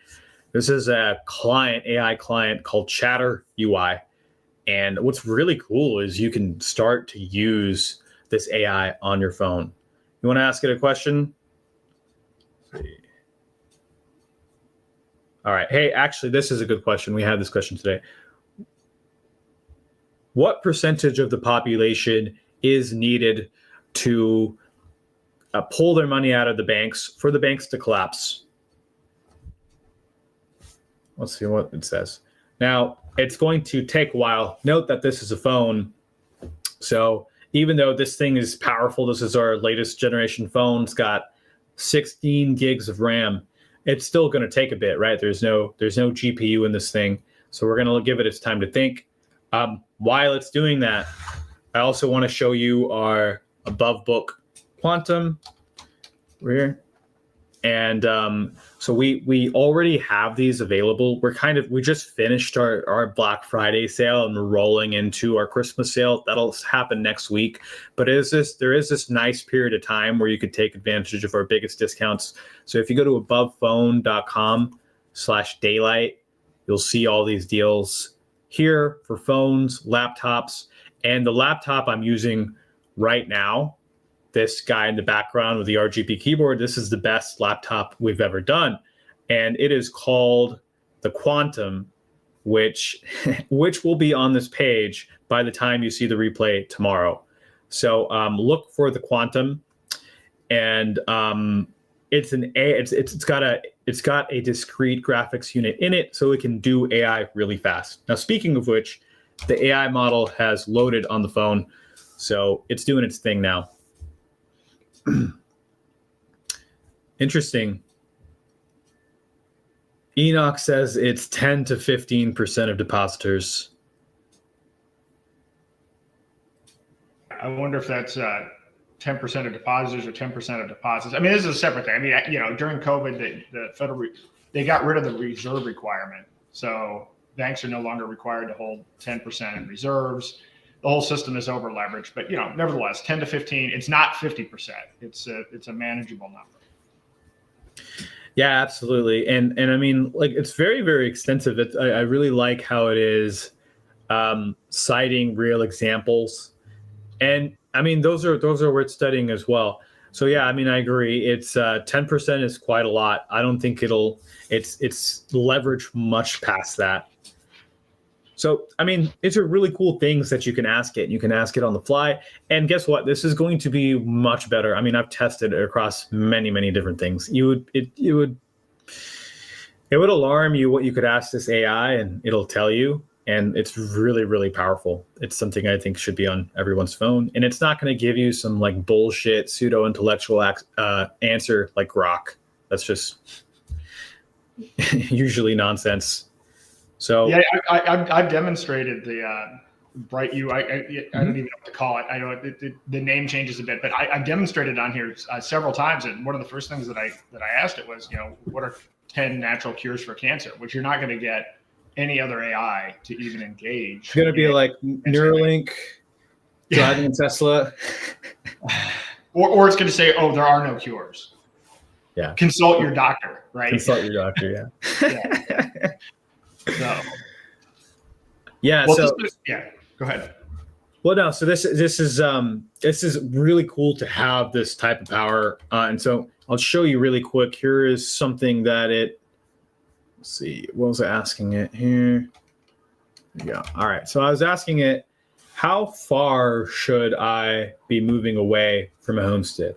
And it gave me this really amazing answer. And so this laptop does about 12 to 15 tokens a second, which is really good for real-time use.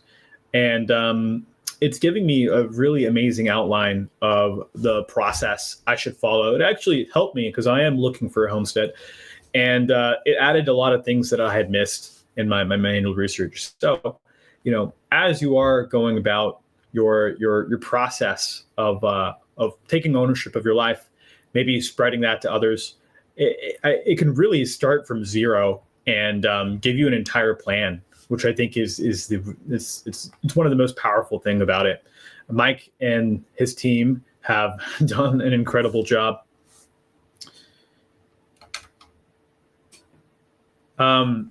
Any thoughts on using Enoch like individually? What are your thoughts?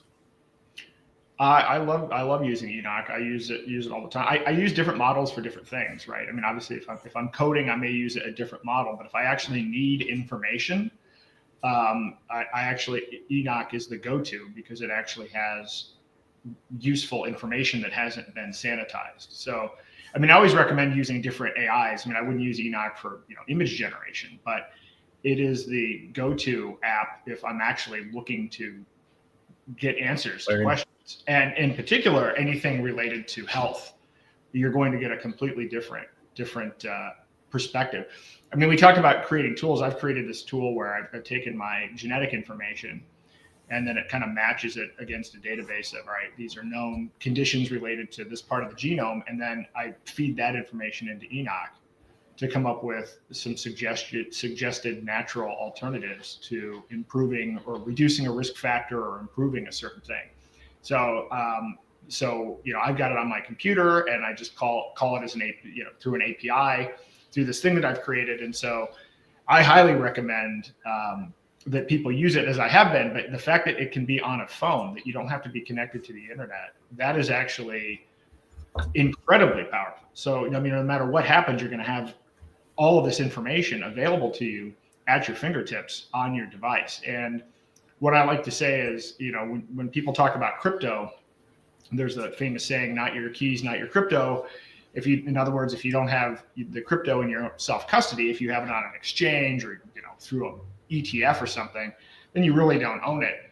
The same is kind of true with these AIs. These AI models can get shut down. You can lose access to the internet. So I actually, when Mike first announced this, I actually asked him, I interviewed him, hey, any chance you're going to make a kind of a self-custody version of this? And so it's only like 60 days later he had it. And now the fact that you have it on a Degoogled phone is a game changer. And one of the things that I'm excited about with what you're doing and what hopefully we can do together is to be able to take a number of these privacy solutions, maybe put a Zano wallet on there, put different things on there where now, because I will tell you, I've done workshops. It's hard to get people signed up for this. Just even getting somebody to download a crypto wallet and get it installed, that's a whole thing. If there's a way to just say, hey, look, here's an initial turnkey solution, boom, you now have a private phone, and that private phone already has pre-installed, a handful of other privacy apps. You don't have to go through the whole rigmarole. That actually reduces friction in a big way and will help us to accelerate people getting out of these dystopian centralized solutions. Yeah, 100%. And I'm really excited about our collab. I have some questions for you, as well as which AI models should be on the phone in addition to Enoch.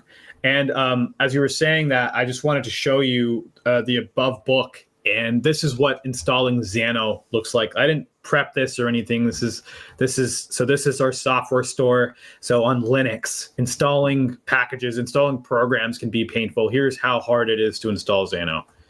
I search for Xano. There's Xano. Either will work, but the app image is easier. Apply it. And then I type in my password. And it's going to do its thing and install it, and then it'll be there. So what we've tried to do with our laptop and phone, like you said, is just to make it as seamless and low friction as possible. And that's really what we need to expand. So this thing is this above book's already set up with a lot of the things you'll need. There we go. Xano's installed. Let's see. Xano, privacy blockchain, boom. There it is, right? So if there's some of you out there and you guys are kind of hesitating because you've never used Linux before, it is not hard. It is not hard. And just from using Linux for such a long time, we've been able to put together this operating system, which makes it super, super easy. I really love that it uses Arch Linux. I'm going to try and turn you on to this, Aaron. I'm sure once you get a laptop too, you're going to be convinced. But Arch Linux is the only Linux distribution that has a user repository where anyone can package software and make it available, which makes it the most decentralized distribution of Linux. So that's why I can do something like that here. Boom, Xano, there it is. So it makes it really, really easy. Then there are also tools like OnlyOffice, which uses, so if you have office work that you need to do, or you see yourself managing a business, you can use tools like this. Here we go. Here is a spreadsheet,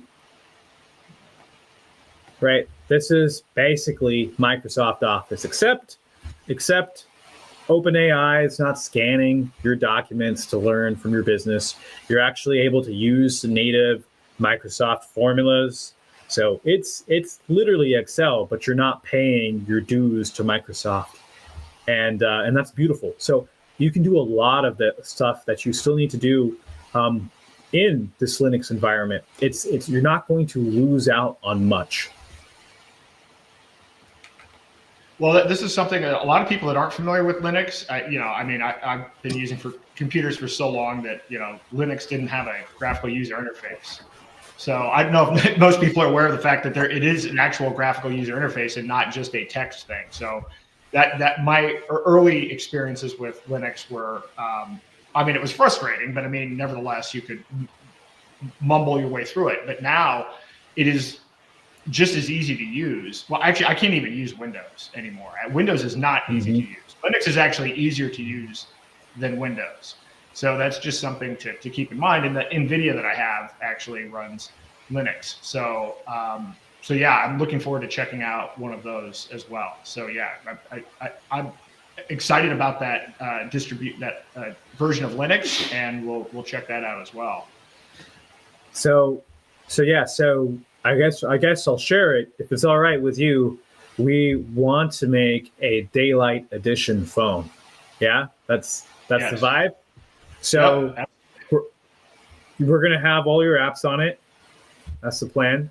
And you'll be able to just access them from the home screen of the phone. It'll be right there. There should probably be an AI model on it too, right? What do you think about that? Oh yeah, I'd love to have an AI model. I would say Enoch. Certainly, if there's going to be an AI model, that would be the way to go. So that's going to have Enoch. It's going to have the platforms you're building. It's going to have a Xano wallet on it. So it's really the phone you want to get excited about. I think this is going to come as you launch some of these projects. But I'm just really excited about it. I would say 2026, early 2026, you'll see this phone out there, and I know I'll be promoting it on my end, and I know your projects are going to be abundant and successful. So there will be a lot of people, and I'm very excited how we can work together to make the experience on the phone directed as well and purposeful. There's so much that can be done with having a personal assistant that helps you keep track of what you're doing. That's kind of some of the stuff I'm working on is project management with AI. How can I keep myself on track? So, yeah, that sounds great. Yeah, I look forward to collaborating on that and also getting feedback from the community. Because again, I will tell you, having done these workshops, it's eye-opening, and I know people. The hardest part for people is taking the first step. I wrote a book and I would do these talks and everything else, and people would read the book a couple of times, they'd listen to a talk, but they wouldn't go so far as to download a wallet. This is why I went from talks to actually doing workshops. But if people could have a phone out of the gate that solved most of their problems, and all they had to do is power up the phone, it's a game changer. What I think we should do, Aaron, is depending on how much space we have at the beginning of this year, is we should do a group live stream. We should do kind of a time thing. Hey, get your Daylight phone in this time frame so you can be on a live call where we all go through it together. There's different actions we could take. We could learn how to use it together. That's typically what we do with our products too. But I think that would be worth it simply because there's so much packed on there. And you're right. It is that first step. What I hear, we hear from a few people is if they don't reach out to us, or they don't have someone to keep them accountable, they won't take the first step. So maybe that's a good idea. We all do it together at some point in the first quarter next year. I love that idea, and I think we could probably get the Xano community and a lot of the other people involved and promoting that as a big event. I think we could make a huge splash with this. And as you said, we have until 2027, so it's not like this is something we can kind of inch our way towards. The faster we do it, the better. So I think that's a brilliant idea, and I'm all in on that. The Daylight phone, the race against digital ID, season 1. It's like a show. Are we going to survive? I don't know. Find out next time on the stream. Yeah, but I think we'd have to do them every month because we don't have a full year to even wait to have a second season. Either we get it done quickly enough or it's over. But No, I think that would be tremendous, and there are a lot of things that we can tie into in terms of the sites and what we're rolling out. And from my perspective, the end of January is when I'm planning on having these 6 sites really ready. I mean, right now a lot of them are in various phases of testing and everything else, but the plan is that they're all going to be ready for prime time by the end of January. Yeah, I'm super excited for it. It's just so crazy how when I first started my career, it would take at least a year of a team of people to build this, and here you are building eight platforms on your own, and it hasn't been that long, and yeah, I just love it. And I know how much work it takes too. I mean, this AI development, it's not necessarily easy. It's a new frontier. So you really have to know what you're doing and play around with it. So I'm super excited to see these. And I think that the crowdsourced element of many of them is the right way. So I would love to see people using it on the phone. And you've inspired me too. Like, I am starting to work on my own projects, kind of in that same vein. Nothing that I can share freely yet, but on that same vein of bringing people together to co-promote each other and to actually take real action to get the numbers we need. So yeah, I'm super excited to do this. So that's it, guys. There will be a Daylight Freedom Phone coming early January, sometime in January, and we'll have a live call for it. So I hope you guys are excited. Yeah, and let us know your ideas too, because it's a community effort. Well, I was going to say, one thing that I think you told me is that the average age of your customer was trended older than I thought. I don't know if you want to discuss that, but that was actually that was music to my ears, because I will tell you, the problem that I've found is that older people understand the importance of privacy but struggle with the tech, and the younger people may be tech native, but they don't understand the importance of privacy. So I think you may have cracked a really important element of this. Not that it's just for older people, because it's not. It's obviously for everyone. But I think that you've really hit on something that is one of the biggest points of friction that I've experienced. And by the way, most of the workshops that I've done have probably trended. The average person is boomer age. So that is just realistically what's happened. This is something just kind of bigger to the libertarian and freedom and truther and health freedom movements, is that you get to kind of see the wisdom of a lot of people who were fighting this fight before I was, and they're still with us, and they're the ones who come out. And there are many reasons for that. There is just the brainwashing of generations that's happened. There is the economic weight of young people not being able to travel and not having free time for this stuff. There's all those reasons. But I think that the one thing that's really important is technical literacy. Whether you like it or not, we live in the age of information. That's just the energy of these times. And so we need to learn to work with it sooner rather than later. So I feel very blessed that we have so many wonderful people from the older generation supporting us. Honestly, it's a wonderful relationship that we kind of grow. We've had to step up our support game to make things approachable for people who are coming with no literacy background, technical literacy background, and that's made us step up our game. And that's what we need to do, just to make it seamless and to have this available to everyone. Privacy tech can be a little different simply because normal technology is designed to make you dumber. It's designed to take away your ability. Maps were designed to take away your ability to drive. Now people can't tell the directions. Even normal personalized AI is taking away your ability to think. It can also do the opposite if you know how to use it, like you and I. So if you have young people in your life, tell them, share with them what we're trying to do here, because this is really, really important. That's also some of the work I'm going to try to do next year, is to do something about the surveillance that is going on in schools. There's also a whole generation of homeschoolers, maybe the first generation, that is getting to that late adolescent age, around 14, 15, 16, where they're going to need to use a phone. And of course, I'm going to try to equip them with the best tools they have, and get add on to their education, or just offer them pieces that they can take with them. So I think it's exciting to like have the next generation already coming behind us, and I kind of want to pour my attention on them, because the older folks, they got it down. I'm really happy with how much action they've taken. Well, that's terrific, and I have twins that are 15, so I know I've been working on trying to get them involved. My son's very, very involved. He's actually taking the privacy mantle, and he's actually starting to do some coding and everything else. And so maybe we can tap into them as a resource as well. So if we can get both of them on board, then we're onto something. Do they have phones yet, Aaron? They do have phones, and they have computers, and so but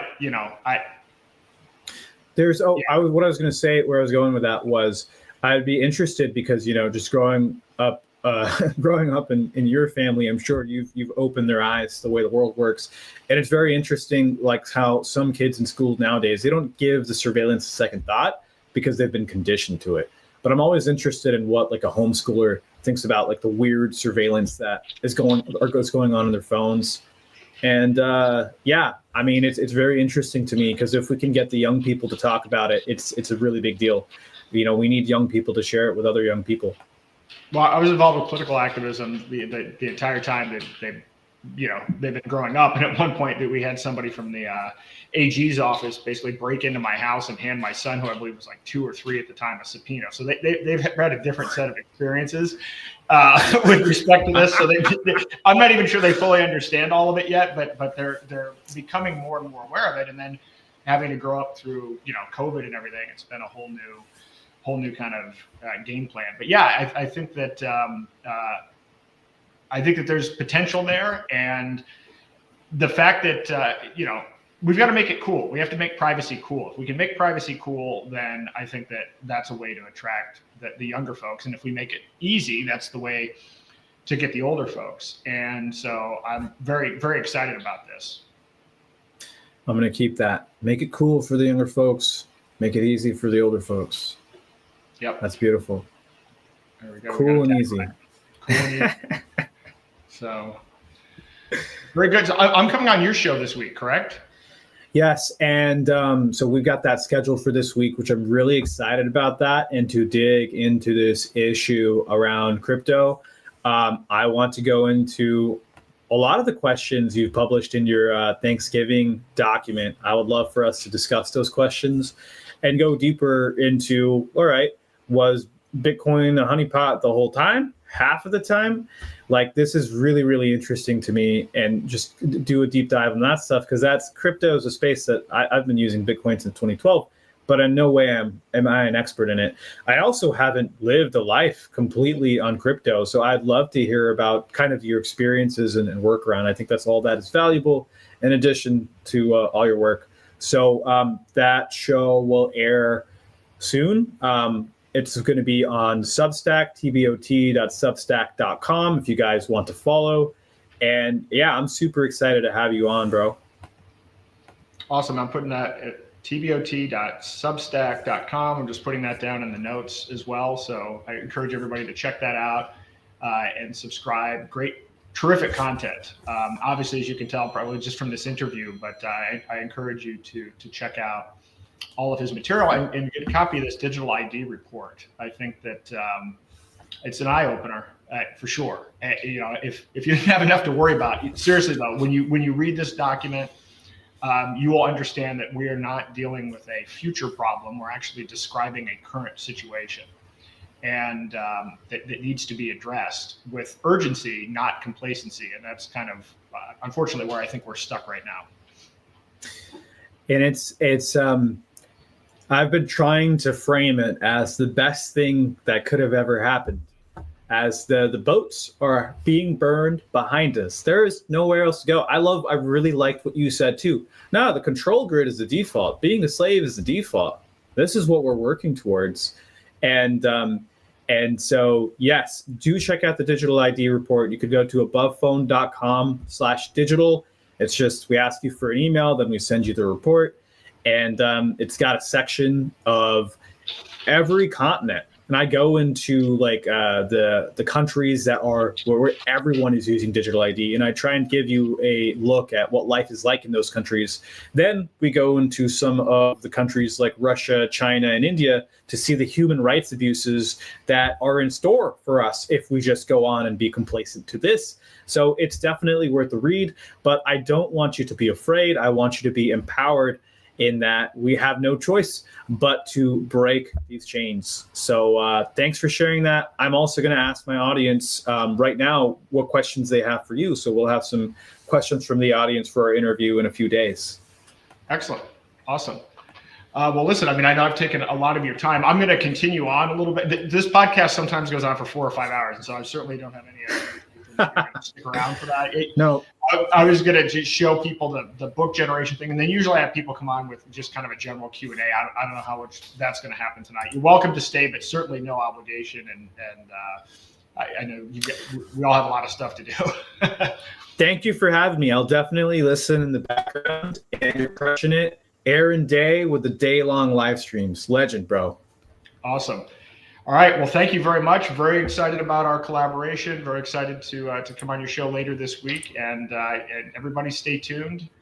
January is going to be where we really kick this off. And, I'm inspired by what you've done. And I think we have a real shot at stopping this technocracy and building a better future. I know we do. Yes, man. Thanks again for having me. And thank you for watching, everyone out there. Awesome. Have a great night. You too. Bye. All right, that was great. Great guest. I was very excited when I saw his presentation in Mexico, and then have encountered him a couple of other times over the course of the last year. And I think he's really got the right approach. And I think the way that he's even approached these phones and computers and everything, he really is clearly trying to help empower people. So it's not just, you could do a privacy thing that's really complicated. I've seen that happen a lot. I mean, I've been to conferences where somebody's like, oh yeah, well, all you have to do to run a Monero node is you can bring this box and connect it to a Linux machine. It's like a 10-step process. And he's actually managed to come up with a solution that's not only private, but the user interface is easier than what you get from big tech. So really grateful to be partnering with him, and look forward to having him on in the future. I do have some more material to go through tonight, and then I will open up the Q&A as well. I'll send around the link now. I didn't have a chance to reach out to a lot of the regulars that show up, but here's the link to the live Q&A. And we're not starting that yet, but if you want to, kind of get ready for it or share it around, that would be great. One of the things that, let me pull this up. See if this is the right thing. Here we go.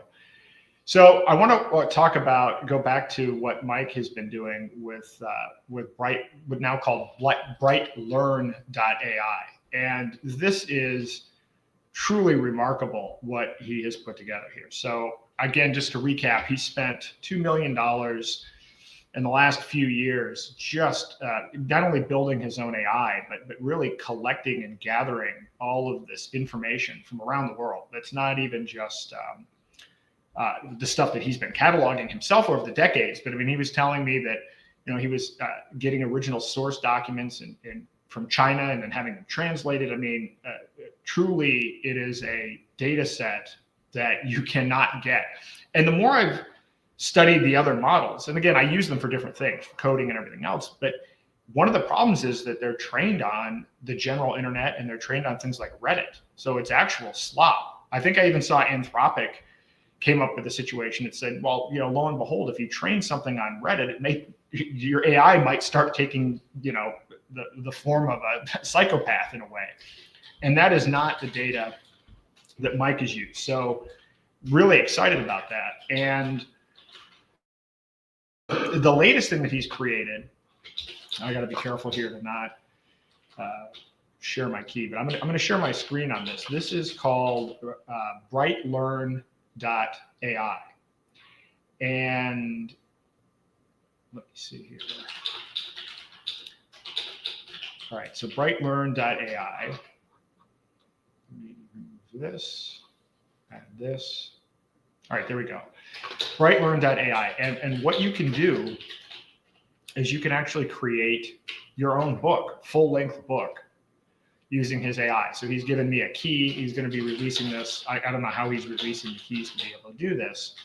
But in essence, the way that it works is, I'll show you the link. So you put in what is the topic that you'd like for your book, and you have up to 75,000 characters for the prompt, for the description. So which is quite hefty. So obviously, one of the things that you learn about AI in general is that prompting is the key to everything. So he actually gives you a book prompting guide. And so there's a whole book on it that you can actually download or just actually take the book and throw it into the AI and ask the AI to read the book and tell you the best approach. But I've already created 2 books, and I've got a third one in the queue that might be generated by the time this podcast is over. And so what is incredible about this? Let me get the right, there we go. So you can see, so I think this thing was just launched Friday or something, Thursday or Friday of last week, and there have already been 164 books created, 10,000 reads, 14,800 downloads. Understand something, these are free books. So all of this is free, and it gets generated nearly instantly. And what he does with the book generation is it's mapped against all of this data he's collected, and he has a petabyte plus of information. I mean, he's actually described to me how he's kind of built the RAID system and everything that he has for hard drives and all the information that he has. So when it's generating the book and it's generating the content is actually fact checked directly against his database that has the primary source material in it. So when you see the book generated, the book actually comes with the citations of the primary sources. And so this is groundbreaking in terms of what you can do with it. And so I created, just quickly, let me share the tab. So I created 2 quick books. One called Quantum Sovereignty, which is the uncensored guide to decentralized health, AI-powered biophysics, and reclaiming your body's energy code. So you can actually go through here. You can download a PDF. For subtitles, there's an audio version, and I'll show you I've actually created my own audiobook system as well for my own books and for any other books. Or you can just read it right online. So based on a prompt that I gave his system, it created a full book with 10 chapters in it. And you can see the references and citations, and this is pulled directly from the data set that Mike has collected over these past few years. And you'll see, in this particular instance, it has Bruce Lipton, Lynn McTaggart, naturalnews.com, and other sources. These are not sources that you will find when you're using any of the traditional models. And so I was excited about that. So I tried this as a starting point, the simple topic of biophysics and quantum sovereignty. I thought that'd be a good initial test, and it did well on that. And then I thought, well, I wonder how well it could do fiction, because I wrote my book, The Final Countdown, and the first chapter of The Final Countdown is kind of a science fiction. Here's what'll happen by 2030 if everything that Hakeem and I were just talking about tonight happens with digital IDs and everything else. But, I wrote this chapter based on programs that are actually existing in the world. So I talk about the MAID program in Canada and everything else. I wouldn't say it's world-class science fiction by any stretch of the imagination. It's pretty dark. There's actually chapters available for free on brownstone.org. It's the first article that I published. But I decided to have it create an entire book about technocracy in the style of Philip K. Dick. So I gave it that. I didn't get really complicated. I gave it a pretty simple outline. I mean, again, the more detailed the prompt, the better the output was going to be. But I mean, I've actually been listening to the audiobook version of this, and I've found it to be pretty enjoyable. So I mean, it's kind of, we talked earlier, like I'm starting to listen to my own AI music, and I'm going to start listening to my own audiobooks and reading my own books. But it's something that I have on in the background. I mean, I like science fiction as a genre. A lot of it has the potential to be woke, but now it's kind of like, I can create my own science fiction, and I can specify the style and the topics and have it. And then, on my own end, when I'm generating the prompt, I can go through and have an interaction with the AI where I spend a lot of time, thinking through what the outline is going to be and what the content is going to be. So it's kind of like it's a co-creative process. It's kind of it's not a choose your own adventure. It's a write your own adventure model. So, I think he said his goal is to have, 10,000 of these free books available in a short period of time. But this is what I mean. I've been talking a lot about the power of this. And if you saw the music videos that I did, I've spent a lot of time creating this system to create these music videos. And it's not perfect, but man, I'll tell you, it's a lot better than it was 4 months ago when I started. And I see a path where by the end of this year, based on what I'm doing, I could create episodes or short movies just with what I have, which is not, certainly even state of the art. And so this is the power of this technology is, if you can think about it, if you can come up with an idea, you can create it. And so I wanted to show everybody this so that, one, check out these books, but then, at some point you'll be able to create your own books. I think this is another phenomenal free gift that Mike has given to humanity. And you can see some of these other titles. I haven't even had a chance to look through all of this, but Blackout. So right here, let me go through and look at, I think there's a way to pick, what are that's page 2. Let's see what the top books are so far. So most popular, The Self-Sufficient Flock, The Complete Guide to Raising Happy, Healthy Chickens, Toxic Pantry, The Mirage of Power, Cancer Collapse, Awaken Your Inner Middle Finger, that's a good one, Your Digital Doctor, Sovereign Survival Guide. I will tell you that the next book that I have coming out that I've submitted, I gave it a very detailed outline, is going to be a book about Xano. It's kind of the beginner's guide to Xano. And so this is really cool. And I know Mike continues to add more and more information, and I think I'm going to connect him with my data sets as well, so that in the future you'll be able to generate books that's based on my research, some of my books, even some of the podcast content, maybe one of the sources in here.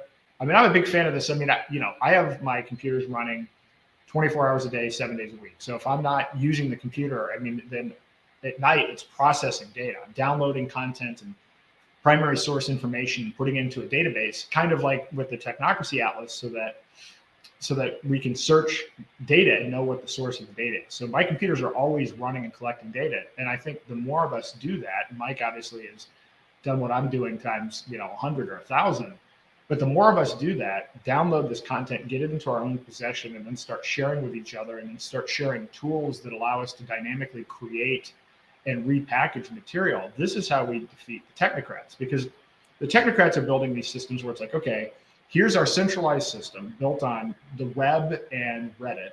And then we're going to add regulation, and then we're going to add our own constitution that describes what information of this junk data set gets presented back to you. That's not a very compelling future. But if you can know what data you're accessing, and we're able to, your mind can go all kinds of places. Imagine if you had the Vatican Library or some of the other, some other data sources. So there are a lot of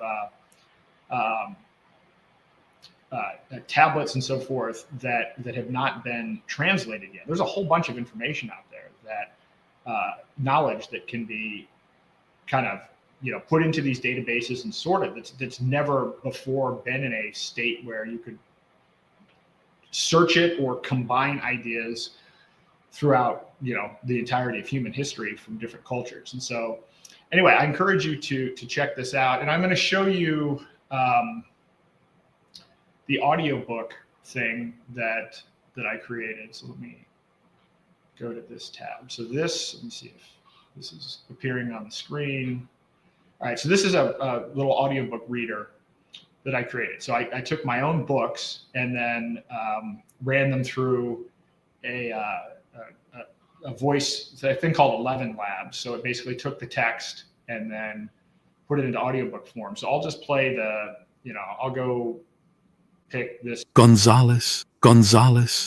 No, hold on, I'll go to chapter 2. I ended up changing the voice. I don't like that voice. So here, I'll just play a small section of this so that you can get a flavor for the type of content that's created and the fact that you can turn it into an audiobook. Chapter 2, Bread, Circuses, and the Pantheon. Aaron Sachs's Manic Broadcasts. The Patriot Games, A Spectacle of Nothing. Peter Vane's Dinner of the Damned. The Yarvin Protocol. Democracy as Bug. Simon Allred's Benevolent Oversoul. Harlan Vance and the Rationed Apocalypse. Can you hear that? Actually, could somebody confirm if you could even hear that? Because I always get a little bit nervous. Usually, if I share out a tab, you can actually hear what's coming out. But if somebody could just chime in on whether they could hear. Yep. Okay. Good. All right. Let me try this. Public health triumph. It's a house of cards built on lies, propped up by greed, and held together by the flimsiest of narratives. That we should trust the very institutions that have spent decades proving they can't be trusted. The choice, as always, is ours. Keep watching the spectacle, or walk out, and take your health, your children, and your future with you. References: Del Bigtree, The High Wire. Episode on VAERS and vaccine safety reporting. Well, actually, that highlights something. So I picked a segment in the chapter. This is one thing I need to work on, because for the audiobook, it actually reads the entire chapter, and then at the end of each chapter are the citations. I don't necessarily want the citations read when I'm doing the audiobook, but that did highlight one thing. So it's like, so I had it write this science fiction book about, and the whole concept of Silicon Cathedral is it's kind of playing off of Curtis Yarvin's, model. He's labeled these institutions, the cathedral, like our, modern media and everything else, and turned this into a thing. And when you dig into it, they're doing this just to label, our existing institutions as being faulty, which they are. But of course, what Yarvin is doing at the same time is they're creating their own versions that, upon close reflection, are actually exactly the same. But in any event, he quoted Del Bigtree and a whole bunch of other sources. And so as you go through the different chapters, you can actually see what information is being referenced. Even though this is a work of science fiction, the concepts and the ideas in the science fiction book themselves are actually based on actual information. So anyway, I encourage you to check that out, and more to say on this, and I'll have Mike on at some point to go through this in more detail, but he's working on some really cool stuff. And again, this is why I like collaborating. This is why I'm glad that we're collaborating with Hakeem, and this is why on this podcast I try to show people what I'm doing as I'm doing it. So I'm not really putting together necessarily formal presentations. I'm like, hey, this is what I'm working on now, just to show people the potential of this technology. And I think, once people start dabbling with it, once you realize, I can spend literally 5 minutes writing an outline and have an entire book created. That is absolutely phenomenal. And so there are some exciting things. And this is a way of packaging up. If I want to know something about a particular topic, like quantum biology, or whatever the topic may be, when you go through the generation phase, you not only put in your outline and hold on a second here. You can actually put in the outline, but you can specify the tone. So he's got 5 or 6 different tones. Do you want it to be? Is it a doom thing? Is it more academic? Is it easy reading? And I'm sure he's going to be expanding the categories over time. So I can't even imagine where what he's already created is phenomenal, but I can see the direction that it's going in. And so this really helps you to learn, right? And then, there are other aspects to this. People learn in different ways. Some people are visual learners. Some people are auditory learners. I mean, there's a whole, I've been studying how people learn. So you say, repeating the information back or taking quizzes or whatever it happens to be. But based on everybody, on your individual unique learning style, you're going to be able to kind of learn at what the optimal pace for you in the optimal way for you, as opposed to the way, public education works or our existing institutions work, where everything is assumed to be one size fits all. I mean, I can't tell you how many people have been pegged as having learning disabilities that have IQs off the charts. That's just that their learning style doesn't meet the kind of Rockefeller factory school institution approach. So in any event, I wanted to show you guys that, and I hope you check it out. And there will be a Zano book coming along soon. And I may even try to, depending on the content, for instance, as you know, some of these podcasts, I'll spend an hour doing a whole presentation where it's, I've researched it and put together, slides and presentation material and everything else. I might start just creating companion books to go along with it as well, kind of in a similar content. It's like, hey, maybe you want to listen to this podcast for 5 hours and participate in Q&A. Maybe you just want to see the memes. Maybe you want to read a book. Maybe you want to hear an audiobook format of it. I'm just trying to get information out. And I've been spending a lot of time figuring out, well, how can I do this in multiple formats that are suitable for the individuals? I really obviously I like doing the music part of it as well. So, music, memes, long form, Q&A, whatever it happens to be, I'm going to continue to take an approach of experimenting with different ways of packaging up content and presenting up content so that we can get the information out there. So I wanted you to be aware of that resource. And again, I'm very grateful. All of this is free. So I'm very grateful to Mike for everything that he's done and continues to do. Throughout all of the stuff that he's been doing, but this is truly phenomenal. And I know he's working on some stuff now with robotics and, trying to take an open source approach to, kind of being able to hack robots. And he's got some other cool things coming up in the future. So yeah, check that out. And at this point, I guess that's really effectively the end of it. If you want to join the Q&A, I'm going to send some links around now that I have not had the time to do yet. So I'm sure I'll come up with some things to talk about while I'm sending these links around. And if anybody has any questions, feel free to shoot those over as well. Yeah, there's so much that's happened, just not doing the podcast for an entire week,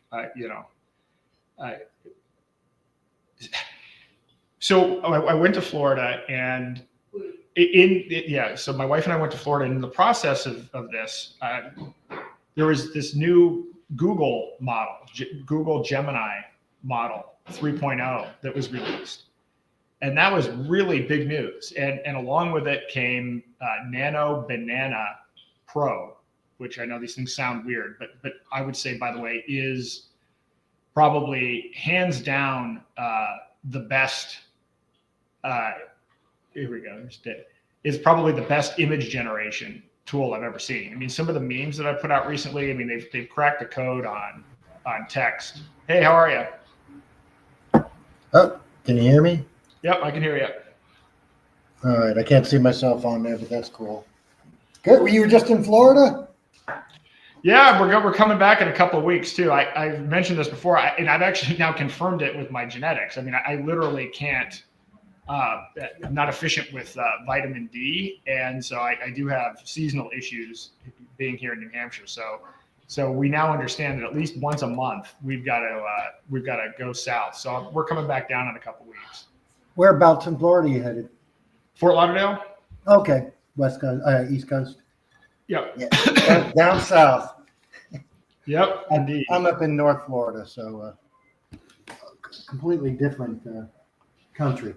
Yep. It actually is the country. We're in the south here. You're headed back. We call the north. Yeah. Hey, I think I got a couple. ideas about getting people onboarded for your, getting people to download wallets. It's as simple and as hard as doing to that because most people can't even do that.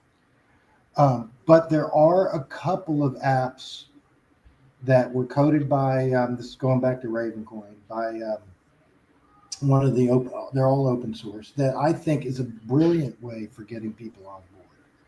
And I can show it to you a little bit if you got a minute, or you don't mind me asking. Yeah, go ahead. Yeah, let's do it. Okay. Well, I'm going to drop you a link here. Is there a chat on? Where's the chat? I was going to drop you a link. Is there? Oh, there we go. Okay, I'll drop you a link in the private chat. Now, what this is, I call it a single asset wallet. It's the GitHub. It's open source. He calls it a wear and tear wallet. And what it is you can just send an asset to this address you see here that's on that page. And you can run, this is all on testnet. And then you can put your address in here and send one to yourself. Okay. So obviously the web page can be set up any way it is. So my idea is, let's say you have a QR code and you have a poster. It could be a music poster. It could be a web page. It could be a book signing poster. It could be at the book signing. And you scan the book, the QR code, and it brings you to a web page like this with, we could say lemonade. Now, if you go up here and change lemonade in the address to butter, it'll show you the butter token. If you sent the Aaron Day token up there and put Aaron Day up in the address, it would show you your token. And you can run this little server on your own. So you go here, you say, okay, it says, name your wallet, or what's your name? And you put in your name, Aaron R. Day, and you click receive. Okay. And what it does at that point is I'm going to show you the second part here. I'm going to drop this. So wait, what do you? I've got the GitHub. What should I be looking at? Okay. The first one I sent was ravenrebs.com. Okay. Yeah. Okay. Hold on. Yeah. The GitHub is just the code for that demo. Yeah, okay. Got it. So the Raven Rebs is the demo, and obviously you can set this web page up to look any way you want, right? Yeah. So you set a QR code, it brings somebody to this web page where it says whatever your NFT is, okay? And it says enter your name or name your wallet. And you put in a name, deadheaded, whatever, and hit receive, okay? What it then does is if you go look at that third link I dropped in there, and you're free to share these links. These are all open source. So yeah, there you go. There's the first link. So right now you can receive a Lemonade token by putting in if you scroll that page down, there's a place to put in it's all on testnet, but put in a Ravencoin address. Yep. If you were using this for somebody who didn't have a Ravencoin address at all, you'd say, enter a name and hit receive. Okay. The second part of this would be that third link I just dropped you where it says testnet.tingfinance. Yep. Now, if you pull that up, now you can see right there, you can put any name you want in here and create yourself a no password wallet. Okay.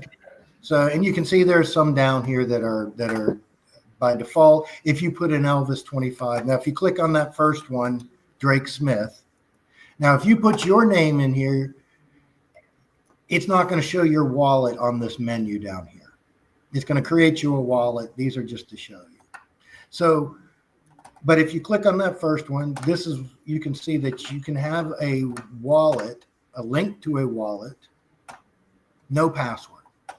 Now, if somebody knows the name of the wallet, anybody can get into it, but that's not the point. It's a simple cryptocurrency wallet that all they have to do, click a QR code, put in their name, click receive, and here they've got a wallet. It brings them right to their Drake Smith wallet, if that's the name. Now, in here, you have your NFT, like these that are in here, that show your book signing or your music or Aaron Day's, freedom websites and stuff. You have another token in here that says set up a secure wallet. If they want to get a password wallet, they can go get a password wallet. Then you have it for Xano or Ravencoin or whatever you want. But the point is now you also have a button in here that says icon or bookmark, and you bookmark this web page on their phone. So they can click that phone, they can always come back to their wallet, insecure. But you also now have a mailing address, because everybody that's going to QR code and put in a wallet name received your token, you can now send more tokens to. They can come back and check here. Yep. And obviously, all this server is open source. I can give you the GitHub for all of this. In fact, if you just go to Ting Finance, ting.finance, you'll see some of the back end stuff there, and it's all for free. So QR code, you drop into it, a single asset wallet. They put in a name. Now you can have your website check that the name's not a double on your server. So you don't have a bunch of Robert Smith wallets and they're all using the same wallet. Right. Obviously you have some functioning on top of your website. Yep. And that, but that's my thought and then you can put this service up there because there's sites out there that generate a QR code. Well, there's no reason why you couldn't, like the one where they go back to the Lemonade token site. Well, you have a site right just like this. You can send any token you want to this receive address, and then that name will be up there. Well, if I'm a band and I want to do an NFT and put up posters around or wherever, I could drop a token in here and add this QR code to my band poster. Yep. And start to build an address list. And then they got all these people that don't use a wallet all of a sudden have a wallet. Yep. So might be something you want to try. Obviously, you can put it on your website. So you got the expertise. Yeah, no, that's a great idea. I know the Xano guys have done something like that as well, because that is always an issue with is getting the wallet set up right away. That can be a barrier. And you could do this with Xano tokens. Yeah. Why not? Yeah. You absolutely could. So this is great. Yeah. No, these are the kinds of solutions that we need, because obviously there are a lot of barriers to using this stuff. Right, and that's why something like this, which is already there, anybody can build on this. You just got to stick a web page on front of it. Yep. Cool. So, but great talk, man. I do have to say, the last few episodes have been excellent. I just wish you weren't so shadow banned. Yeah, I know it's a shame. I guess I'm used to it. But I will tell you, so since I started talking about technocracy, that really is a hot button. I guess not surprisingly, particularly given that Musk is explicitly a technocrat. I mean, we're at the point now where what's baffling to me is he's calling for UBI. It's not going to be universal basic income. It's going to be universal, high income, and he's calling for energy-based currency and everything. Everything he's calling for is explicitly technocracy, and people are they don't know, they're just cheering it on, and it's quite a sight to see. Well, they do have a problem. They know limitless energy is coming, not free but cheap, super cheap. I mean, we already have it, but now it's out in the public. And it's actually being disclosed at a breathtaking pace. That I've been following, and so,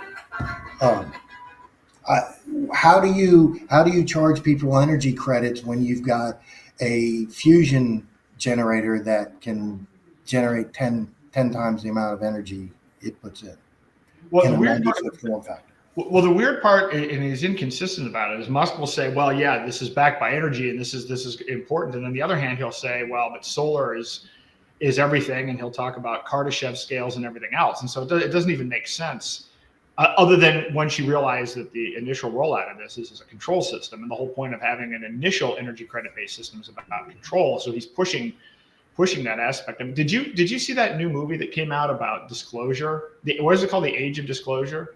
Yeah, it's what's his name? One of his God, I can't, Greer. No, this one wasn't Greer. Maybe it's a different one. It literally just came out a week ago. Yeah, 2 weeks ago. It's on. Yeah, I've seen the movie. I haven't watched it. I've seen the. I saw it. I mean, I've watched the Greer stuff before too, and I'm looking at this and like, well, one way, either they've been lying to us for 80 years or they're lying to us now. Because I mean, Marco Rubio's literally out there, it's a very frustrating thing to watch. But I mean, I think we're gearing up for a big psyop. Maybe around December the 19th with this 3i Atlas thing. Yeah, well, somebody else had mentioned the second week in December recently. And it's hard to say when they're going to tip the scales. I think they're changing their plans all the time. I think they're using high-level AI. I think they want to implement the control grid and the money system without as much upheaval as they can. They know they can do it by war. They know they can do it by pandemic. They know they can do it by financial crash. There's many ways to drive people to do it. But if they can quickly get people to say, okay, yes, I'll just switch over to this bank, or not even know it. Every time my banking app updates, I'm wondering, is this switching over to the Fed dollar? And I'd love to get off, completely on the Xano or something. And with the ZBack credit card, that's a lot easier now. But there's still a lot of roadblocks with that. There are roadblocks. I mean, that's a good transition point, though. I mean, I've been able to use it almost everywhere. But of course, it's still tied to MasterCard. But at least it's an interim step. But yeah, it's kind of what we were talking about with Hakeem earlier. Like we probably have until 2027. So the problem is, the adoption has to pick up pretty substantially here in a very short period of time. I don't like what's going on with this, with Bitcoin and everything else. I mean, if you saw the last podcast, I mean, and honestly, Bruce kind of pisses me off on this in Yeah. more than a small way, right? So, I mean, I've written articles about this. A lot of people have been talking about, it was circumstantial. It was kind of like, all right, well, we know Epstein funded the MIT group. We didn't know if he specifically funded Bitcoin devs in this whole thing. And now we know he explicitly funded that. And I actually think he also funded Joy Ito's Garage Ventures, which invested in a whole bunch of Lightning companies and everything else. And Bruce is like, oh, this is old news. It's like, it's not old news. And he was the chair of or the executive director of the Bitcoin Foundation during the transition period. And so he's still out pushing that Bitcoin is this decentralized money. And it's kind of like, I don't get it. Like it's actually frustrating to me to watch what's going on now. And now, New Hampshire politicians are pushing more legislation to try to get government to buy more Bitcoin. And it's crazy to me. Yeah, some other country just said they're putting a big reserve in Bitcoin too. A couple days ago. You're right. It is absolutely crazy. And I absolutely, what really surprises me is like, where's Bukele on all of this? I know Max Kaiser's advising him, and right now that could probably the worst person to advise him on all of this stuff. But I honestly believe the guy wants what's true, because he's the first politician to give up money supply control. Yep. So, but I haven't heard anything. I imagine they're probably attacking him in the country quite a bit. Well, doesn't he still need IMF bailout money? I mean, on the one hand, I don't know. I look at what they did with the way that they rolled out Bitcoin. They gave everybody a full custody wallet and then doxed everybody in the country. Yeah. And then had to take IMF bailout money. So I don't know. And they're sitting on $3 trillion worth of gold that their constitution won't let them touch. Yep. What a situation. But I don't know. And stable dollars right now, like Tether is upsetting me because I can't. no other coins trade against any other coins now. So when, you can find some places, but if Bitcoin's going down and you've got Bitcoin, a lot of times you could trade off your losses against another coin that's not going down as much. If ETH wasn't going down as much as Bitcoin, you could flip back and forth and, mitigate your losses. Now everything's traded against the dollar or some sort of stable coin. So, when the market goes down and they all go down, you got no hedge. That's problematic. And obviously,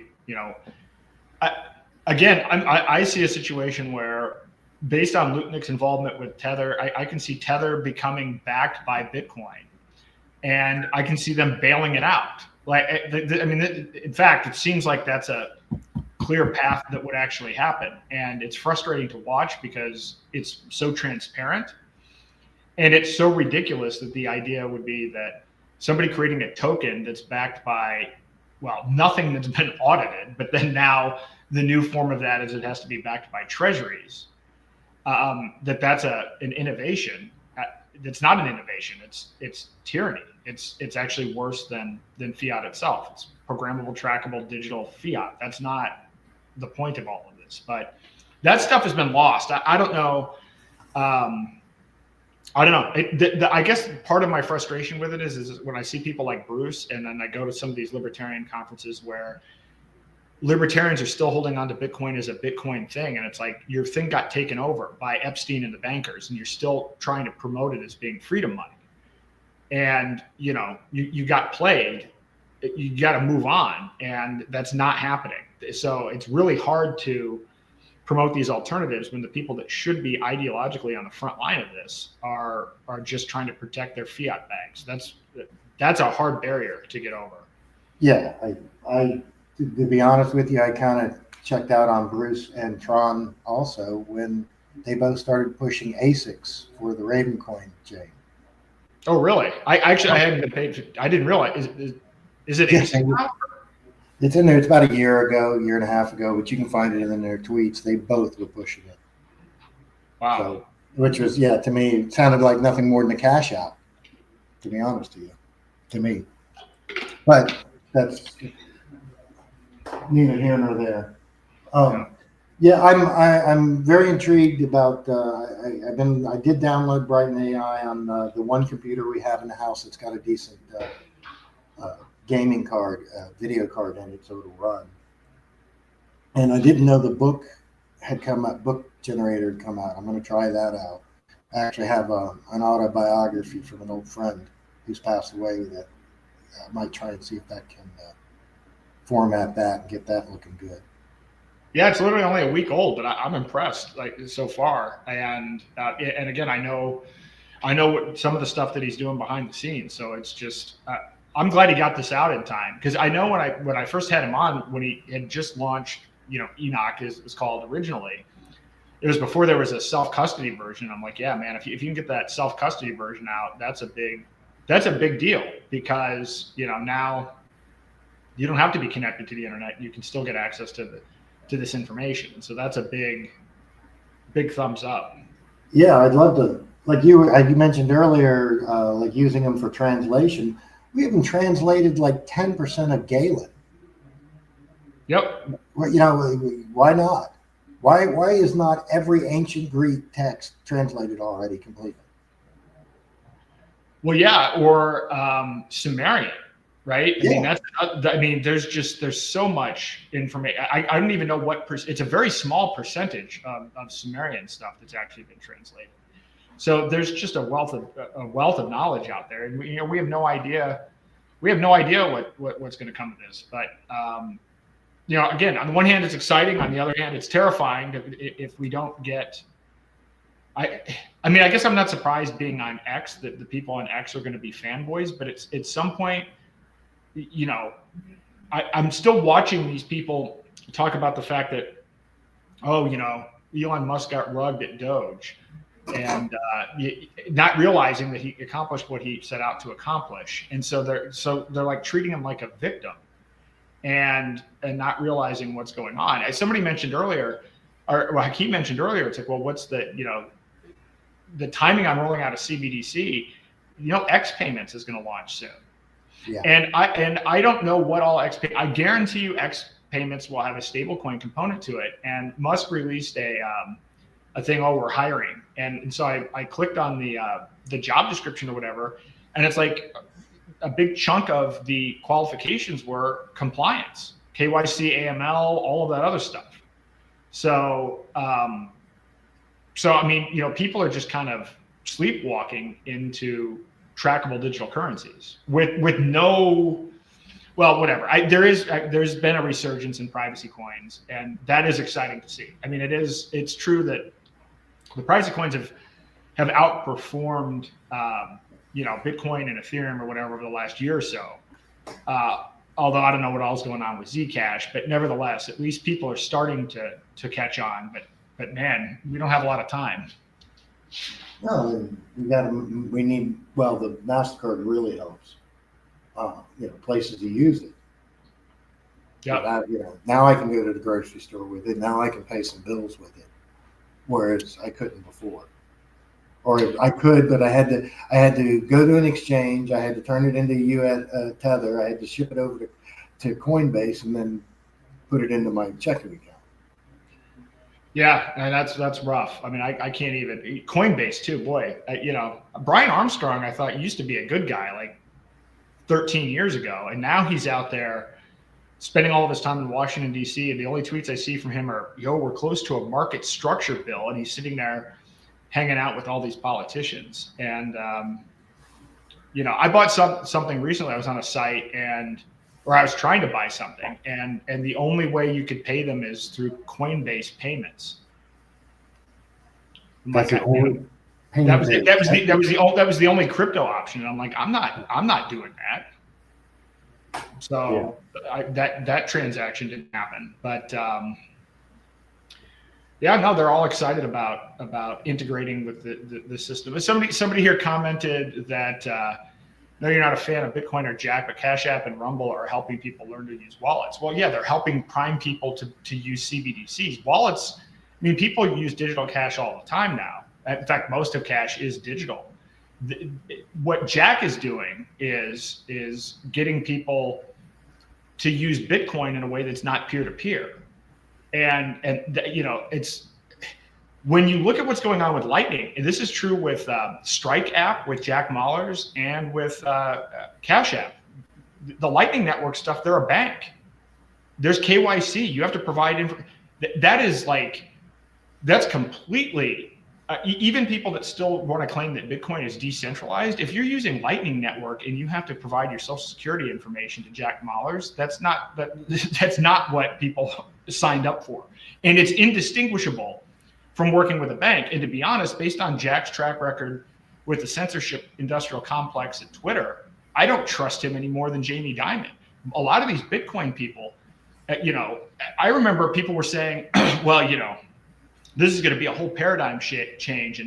And now you're going to have, maybe it was the Bitcoin standard, it was in there or whatever, but now all of a sudden you're going to have, instead of the Rockefellers, you're going to have all these Bitcoin people and they're going to invest in all these great technologies that are going to make the world a better place. The stingiest people I've ever met are Bitcoin millionaires and greater. These people don't spend a dime on anything. Well, yeah, because they know the longer they hold, the more money they'll have. Right. So it's not about defeating the Rockefeller model. It's not about defeating the bankers. It's not about changing the way things work. They literally have memes where it's like, oh, it's a new pyramid structure. It's just that we're in the Citadel instead of the Rockefellers, but their behavior isn't any better than that. And so that's a bit. Strike is expanding BTC-backed loans. I can't wait to see. Yeah. Tether invested in Rumble and partnered to create the Rumble wallet. Well, look, I've actually done podcasts on Rumble. So Rumble has, as investors, JD Vance, Vivek Ramaswamy, and now obviously Howard Lutnick, Dan Bongino. Yeah. This entire structure. Rumble is not a free speech platform. Rumble is, and I've had Craig Winklewitz on here. In fact, I met Craig when I was on his show, World HD, on Rumble, and he's talked about in detail how basically, it was pay to play. So the traffic when you go onto Rumble and you see all of the big names there, I mean, that's all pay to play. There's no, which is not any different than shadow banning. They market it as a free speech platform, but then you find out most of the traffic is fraudulent. And then the names that are big names are pay to play. But interestingly, the people that are investors are active politicians and active people in the FBI. If this were Joe Biden or Obama owning a platform, people would be irate about it. But we seem to be okay with Trump owning a majority of Truth Social and this other situation, and then people have the gall to call it a free speech platform. So I know Tether's invested in Rumble, and certainly Cantor Fitzgerald invested in Tether, and the whole thing is quite a mess. But again, the connections database you were doing or working on, I think that's going to be important to connect a lot of these people together, because we don't even know where a lot of them are connected. Like, was it Parler came back out, and it's supposed to be the crypto freedom, platform, and their Parler play and everything. And it turns out, I think it was Candace Owens' husband was the original CEO or something when it came back. And he was handpicked by, I forget her name, but she's deep in the Epstein stuff. She's deep in the Epstein stuff. And then Dan Bongino is like a big shareholder in Parler. So like we're sitting here, so the assistant director of the FBI is a major shareholder in a social media platform. And we think that this is a big win for free speech. Are we kidding?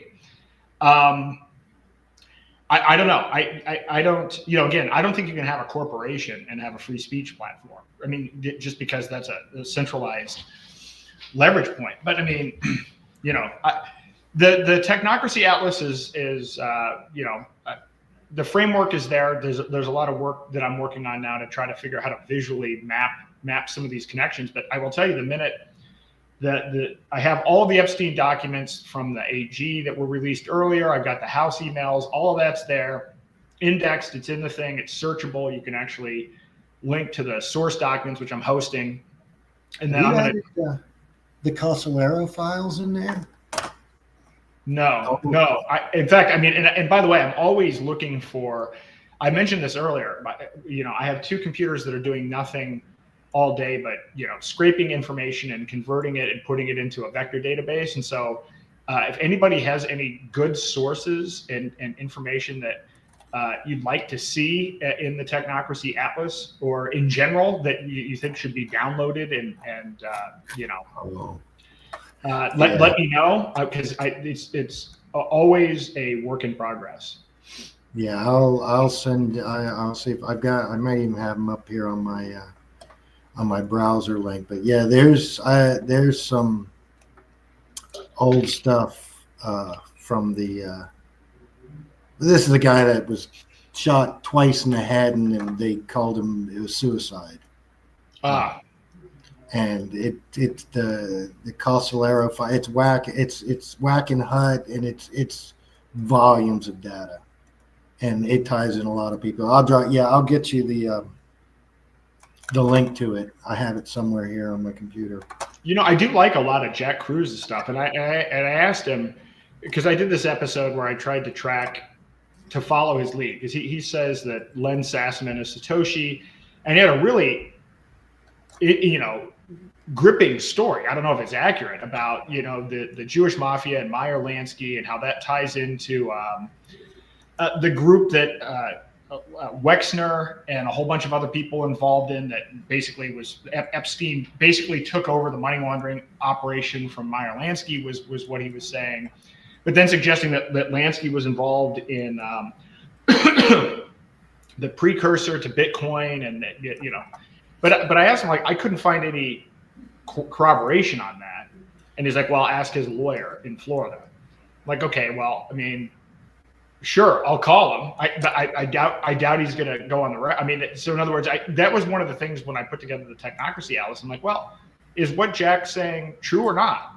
And because if what he's saying is true, it's interesting, and it would be nice to know that. I think it'd be interesting for people to know that, but I couldn't validate these points, and so I did a whole. That was one of the original reasons that I wanted to do this. I see somebody commented here. Nick Fuentes was #2 top stream on Rumble. And somebody says, "Do you think he might be an op?" You know, I don't know. I look at this, you know, and I mean, I can understand, you know, where he's coming from. I mean, I guess that this generation has been kind of shafted, but to me, it's all a distraction, because his entire premise is we need to take control of power and then get our people in there, and then you know, then we'll be able to do great things. And to me, that's anything like that is a distraction. People need to take back their own free will. So I don't know if he's an intentional op or not, but what he's promoting that people do is going to wind up in, it's going to be no different than, you know, Bitcoiners saying it's freedom money and we're going to get rid of banks, only to end up working with the banks and working with the regulators. So that doesn't mean he's an op, but it does get to Useful idiot. The effect of what he's doing is negative. Right. Yeah, definitely. I dropped you that link to the Costellaro files. Great. And I think I actually I have all this downloaded. It's gigs of data. All right, let me. I'm gonna make a note. Yeah, no, a lot of the Jack stuff. Uncle Jack stuff. I wanted to look into. I want back to the vaccine stuff. You know, the first polio vaccines, and a lot of that stuff is very hard to find. And a lot of what he talks about is very hard to find. But I also know that I used to do just 12, 15 years ago, I could go and look up, like if I wanted to look up, here's a name for it, Jaime Plata. Now, Jaime Plata was George Morales' right-hand man. George Morales was the guy that was running all the cocaine for Iran-Contra. You used to be able to find all those documents simply online, all the court documents and these people. Now you can't find any information about these people. It's almost all been wiped. So it's becoming really difficult. Now I will say that AI prompts have been a little bit easier. I need to start vibe coding some things and learning to use this stuff, but I'm still very hesitant on the AI. For other reasons we wouldn't get into. Yeah, no, I hear you. But I would start playing around with it. It has become. So I started talking about this. So it was just when I was in Florida. So like let's say on a Wednesday, maybe wrong on the days, but Gemini 3 is released, and I'm like, wow, this is a game changer. And then 36 hours later, Anthropic releases their new model. And again, getting information, I don't use these for information, but when you want to talk about coding, this is so simple now. Like, so you just told me, you gave me this data, this link, and I just went into one of my projects that I have in Cursor that I already have set up to, set up these, this RAG system and I was just like, look, put this into the RAG system and get it put into the vector database. And so now it's literally doing that. As we are speaking right now, it's already started the process. Excellent. Yeah, see, and that's what I know. I could be a lot more productive on a lot of things that I want to get done. Especially coding just a few small things, because I think there's apps that we could have that are simple, like the ones I just showed you for these wallets that could change the way we do things and get people using crypto without them knowing they're using crypto. I think we can get rid of usernames and passwords. Yeah. With a properly set up asset. Like an RIP11 asset. You're familiar with that, right? Ravencoin Improvement Proposal 11. Yeah. No, I'm actually, I've been kind of out of the loop. Oh, well, this is an old one, but oh my God, this is probably the most consequential piece of code in my mind. Let me get it pulled up here. What are megaphones? Ever written in blockchain. I mean, not just for Ravencoin. I mean, across it. Let me see. Where's the RIPS? IPF. Yeah, RIPS. Basically allows 1,000 new use cases. And all you're doing is taking in a Ravencoin unique asset, hashing in the, I'll drop the paper to you right there. Yeah, I just dropped you the link to the paper. It's not very long, but you're taking so when you create a unique asset, you hash in the name of the address that asset's going to sit in.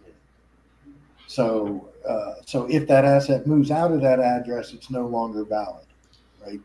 So as long as you own your wallet, you can sign a transaction with that asset from that address. You can verify your identity.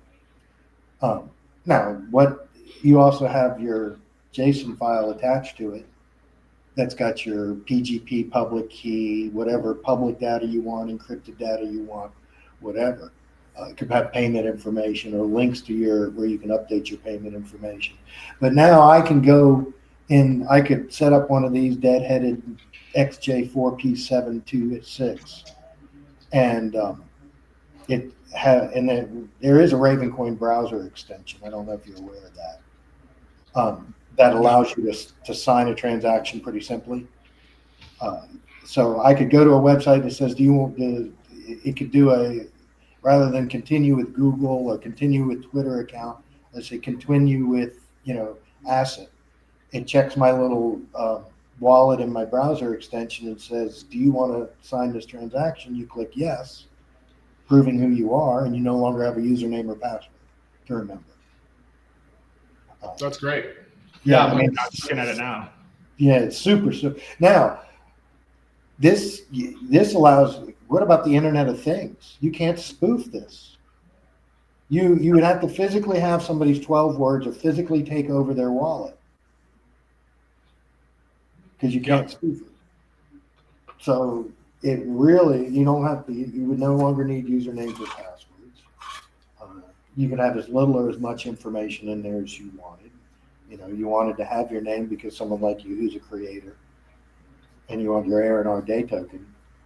You can always prove every tweet you put up, you click, do you want to sign this? You say yes. And then it's cryptographically signed so that no one can impersonate you. Wow. Oh, so I'm looking at this. All right, so the link you gave me, it's now downloading 10 gigabytes of files, and this is the octopus. Yeah. Oh, okay. Yeah. Wow, great. Thank you for this. This is terrific.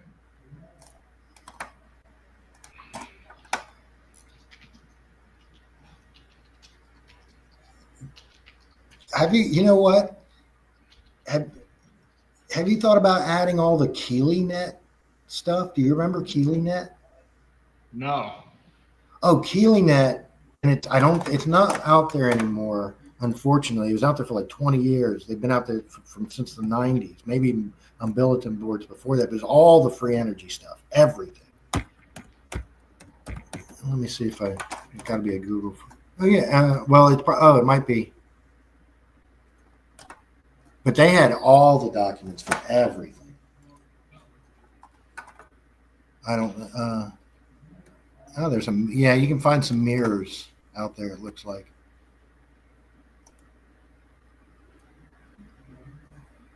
Oh yeah, here we go. KeelyNet Mirror, Swedish Association for New Physics.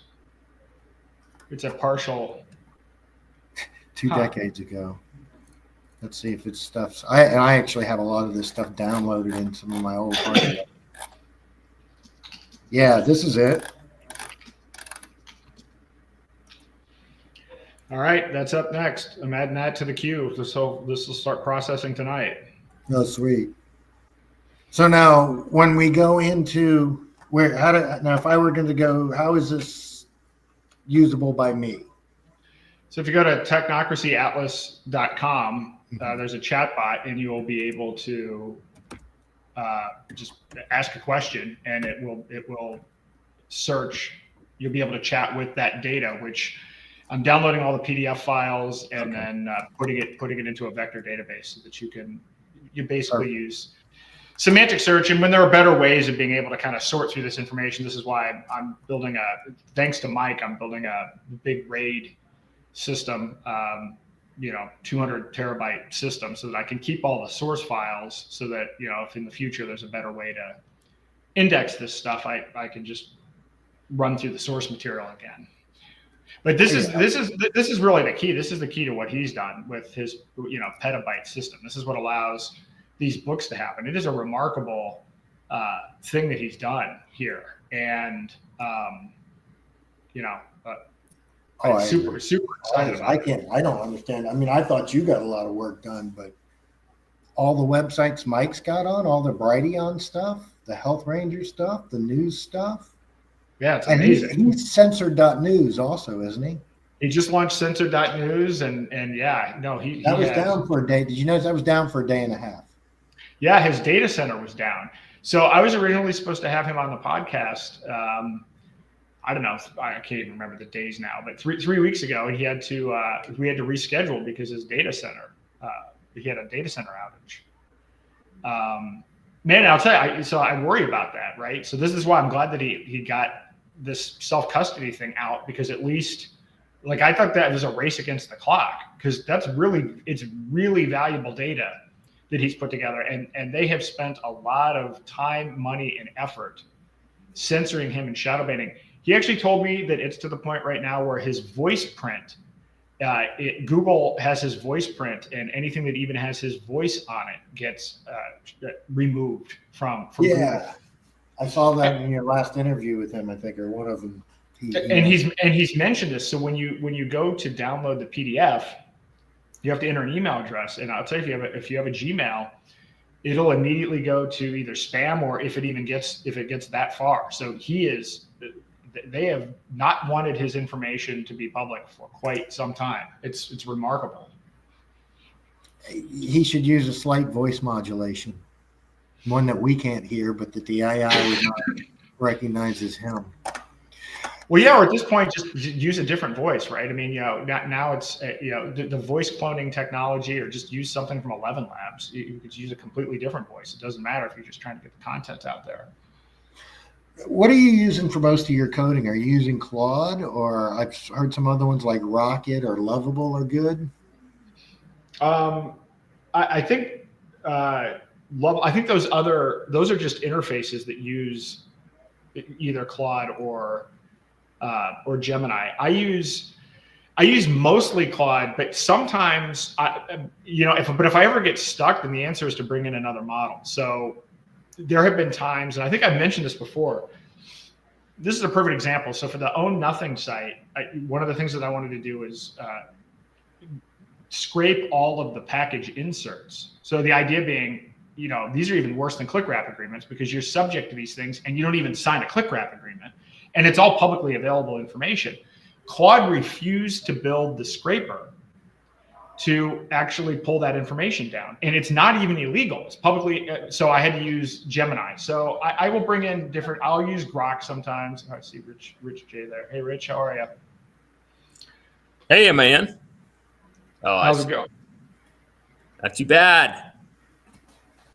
Hey, I'll tell you what. Can I use this as an opportunity to take a quick bio break?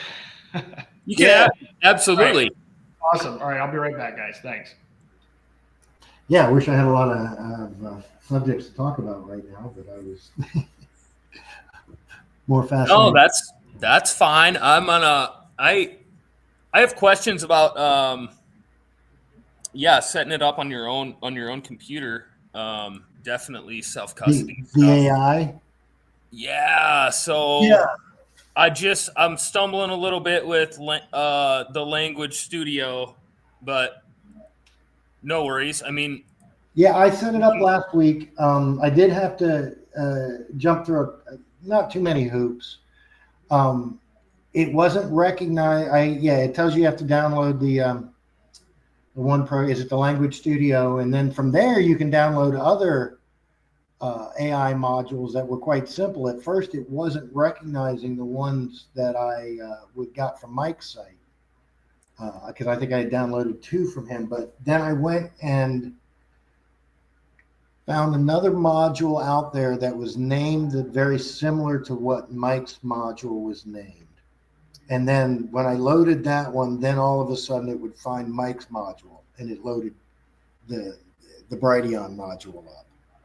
Okay. So okay, yeah, I think I had similar issues. Yeah. I had similar issues because, like, you could do Chat GPT or whatever, it would come up, but not Mike's. So, and I didn't even play with it. I didn't have time. I wanted to make sure that at least I took a couple steps doing that, and then I'll get back to it later. But it's definitely something I'm interested in. I mean, so yeah, I mean, Well, what is the value? So, like, for me, the value of, imagine the value if it gets really good that you could talk to Mark Twain. yeah. Like, for real, like, yeah, I was sitting at the saloon tonight with Mark Twain and a couple riverboat captains, and, like, I don't know. It's very interesting to me, the perspective from aggregating all that knowledge. And it might not be perfect, right? But already this year, if you look up, you can look up like Carl Jung AI videos, and it's just would blow your mind what they're doing. Yeah. Absolutely blow your mind. Like, specifically with that one category, Carl Jung AI videos, you can just, and you're like, whoa. And he's got so much literature out there too that there's a lot. Right. They've baked it down into something that, and it sounds pretty good. You wouldn't even, I mean, the normal person wouldn't even really know it was AI unless there's certain words that they don't pronounce well and stutter on and whatever. But No, I mean, I've actually thought about for this podcast, cloning my voice and then seeing at some point if I do a podcast, if anybody knows it's me or the AI, because you can use 11 Labs, and they have know you haven't already done it. Yeah, true. You don't know you haven't. I was actually going to ask. I was going to actually ask Mike if his podcast is actually him or if it's AI generated, because his podcast could be AI generated already. They can take just a 10-second voice clip and do a pretty good job of cloning. But if you go for like 20 hours, it will actually take all of your mannerisms and the specific way you pronounce things, and basically will mark up text based on your specific nuanced speech pattern. So it's almost impossible to recognize if you can give 20 hours worth of, which of course I have. I think it would be an interesting test, and it's getting close as well. Similarly with the video stuff. I mean, there's a new model today that was just released. This is how I was just talking about how last week it was Gemini 3 and then Opus 4.5 by Claude, and then today there's something like Kling 01 or something, which is a model for editing videos. So you take a video and then you give it like three different. Let's say the video has three different characters in it. You give it three pictures, and it'll morph the picture that person's face into the video. So that's supposed to be the cutting edge for that. So like the music videos that I created at the beginning, I realize now I could take those videos and then use this new model and take a picture of myself and embed myself in that video. That's crazy how fast this is going. Well, you know, the #1 country song is an AI song now, right? I heard that. I haven't heard the song. It's not as Maybe good I as have. yours. You're tied round your mind, which I really like that song. Actually, that's the only one I played multiple times. Which one? The rope's not tied around your feet; they're tied around your mind. Oh yeah. Yep. The country and western one. Yep. But I think that song's far superior to that #1 country song. Well, I've got a new one that I just played today that I'm pretty excited about. I'll check it out. I came in a little late.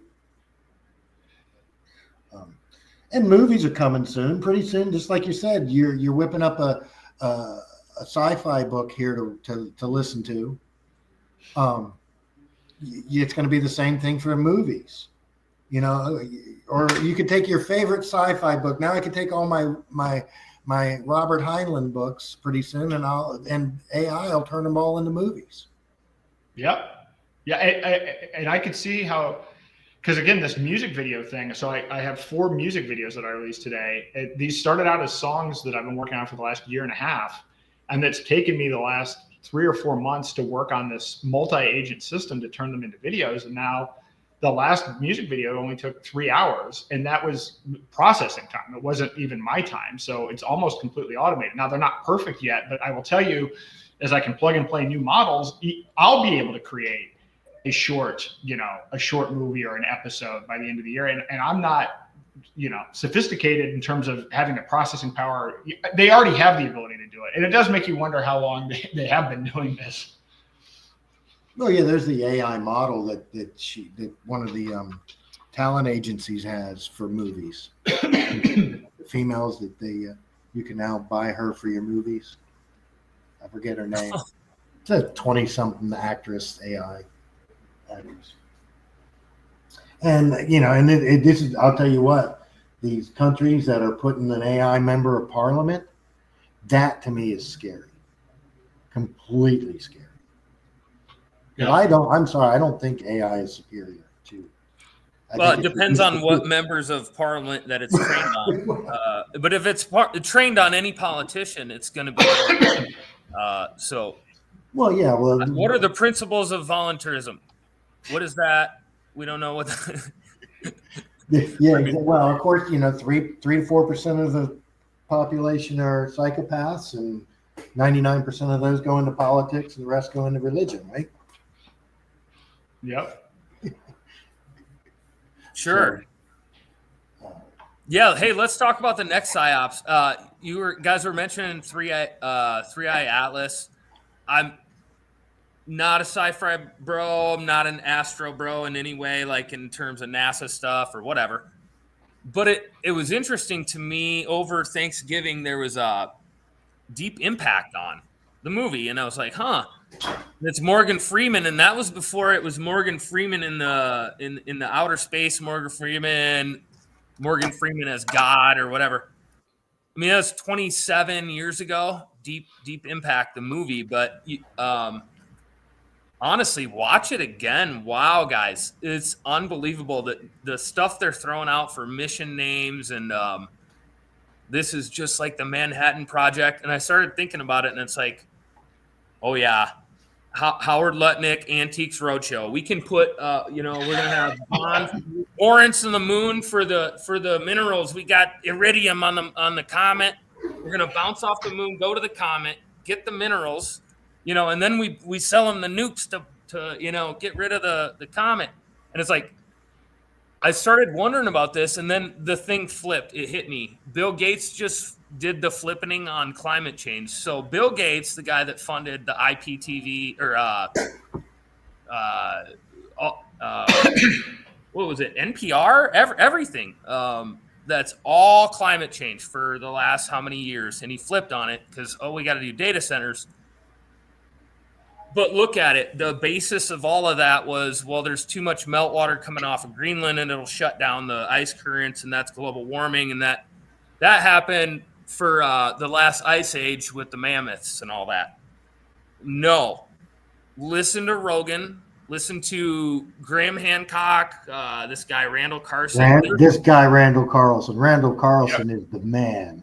This is what I'm saying. They already had that planted, though. You have a climate change slow theory, and now you have catastrophe theory. Catastrophe theory is way more profitable than climate change would ever be. Think about it. You have the Space Force. You have this is biblical compliant. This is kosher approved. All of it. I mean, this is end times. This is why people, should I sell my Bitcoin? It's like, you don't see it as a cycle, anything as cycles. You only see there's this impending doom always from the media, from whatever, where there's no way out. Like hey, what do we do after the Civil War, Aaron? And it's like, whoa, there's no way out. Like, there's always this thing that's hanging, and they hang it, and it might be here or there. Could depend on astrology, anything. I mean, how they're playing on our psychology. But I see this 5th gen warfare. I don't know if you guys have seen it as well. Yep. Deep Impact. Oh, 100%. I can give you 2 examples in kind of what you just talked about. Okay. One, $80 billion on new 50-year-old nuclear power plants that boil water. What kind of joke is that? 2, we've got to go to the moon because there's helium-3 and we need helium-3 for nuclear fuel. Okay.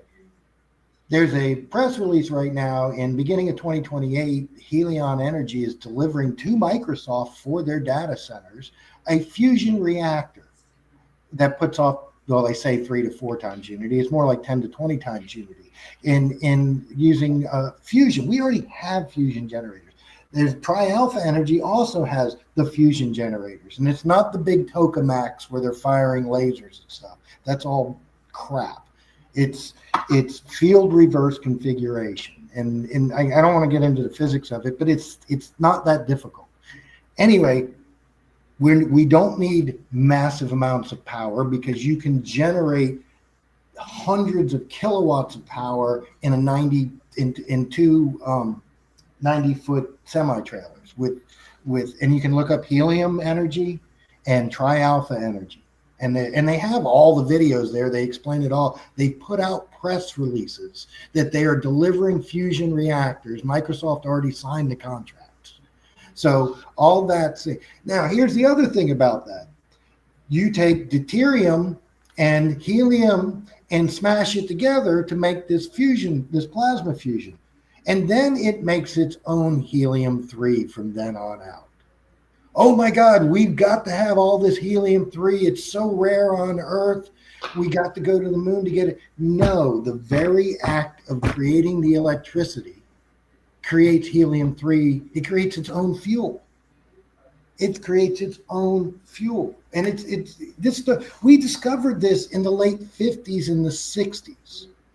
By the 90s, and you can read all the scientific papers. If you want to read, Ashton Forbes has done some of the most incredible research on all this. And he brings the papers, and he's been interviewing the people.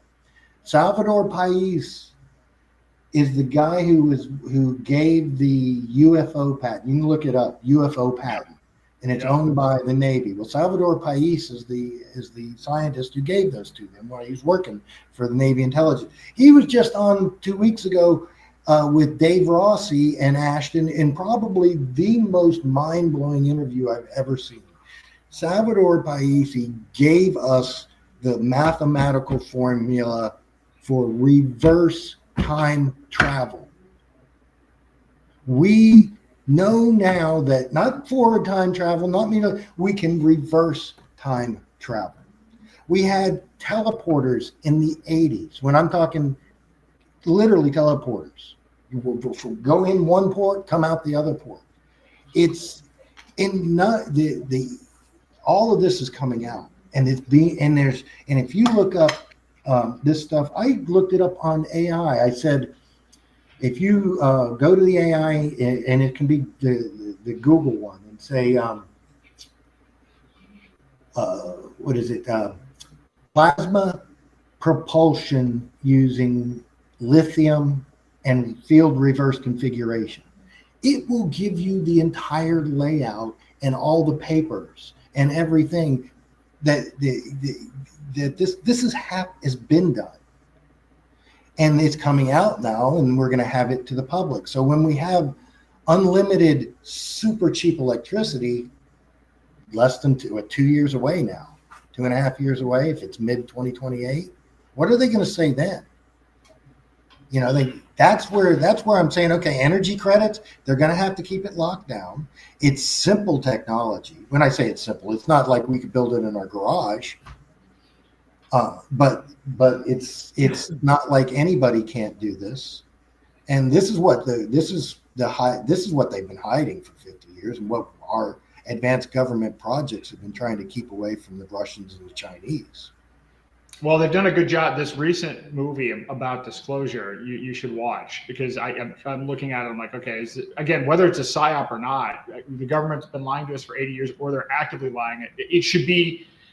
You know, I look at that where it's like even Rubio is saying, well, yeah, we've had this information. And then George Bush has seen George H.W. Bush saw this technology, and they've been hiding this information, and these craft are able to work without propulsion and by bending space. You know, they're basically saying that this stuff, but that they did an analysis and that the public isn't ready for this. Yeah. So I guess George Bush wanted to release this information, but they did a study and that people were not prepared for it. Like, how are we tolerating how are we tolerating this as a concept? Like, what part of the foundation of the, not that the Constitution matters anymore, but I don't remember which part in there was we're not going to disclose information about things like this to our own people, and then we're going to commercialize the technology using taxpayer money. Not sure where that fits on the scale.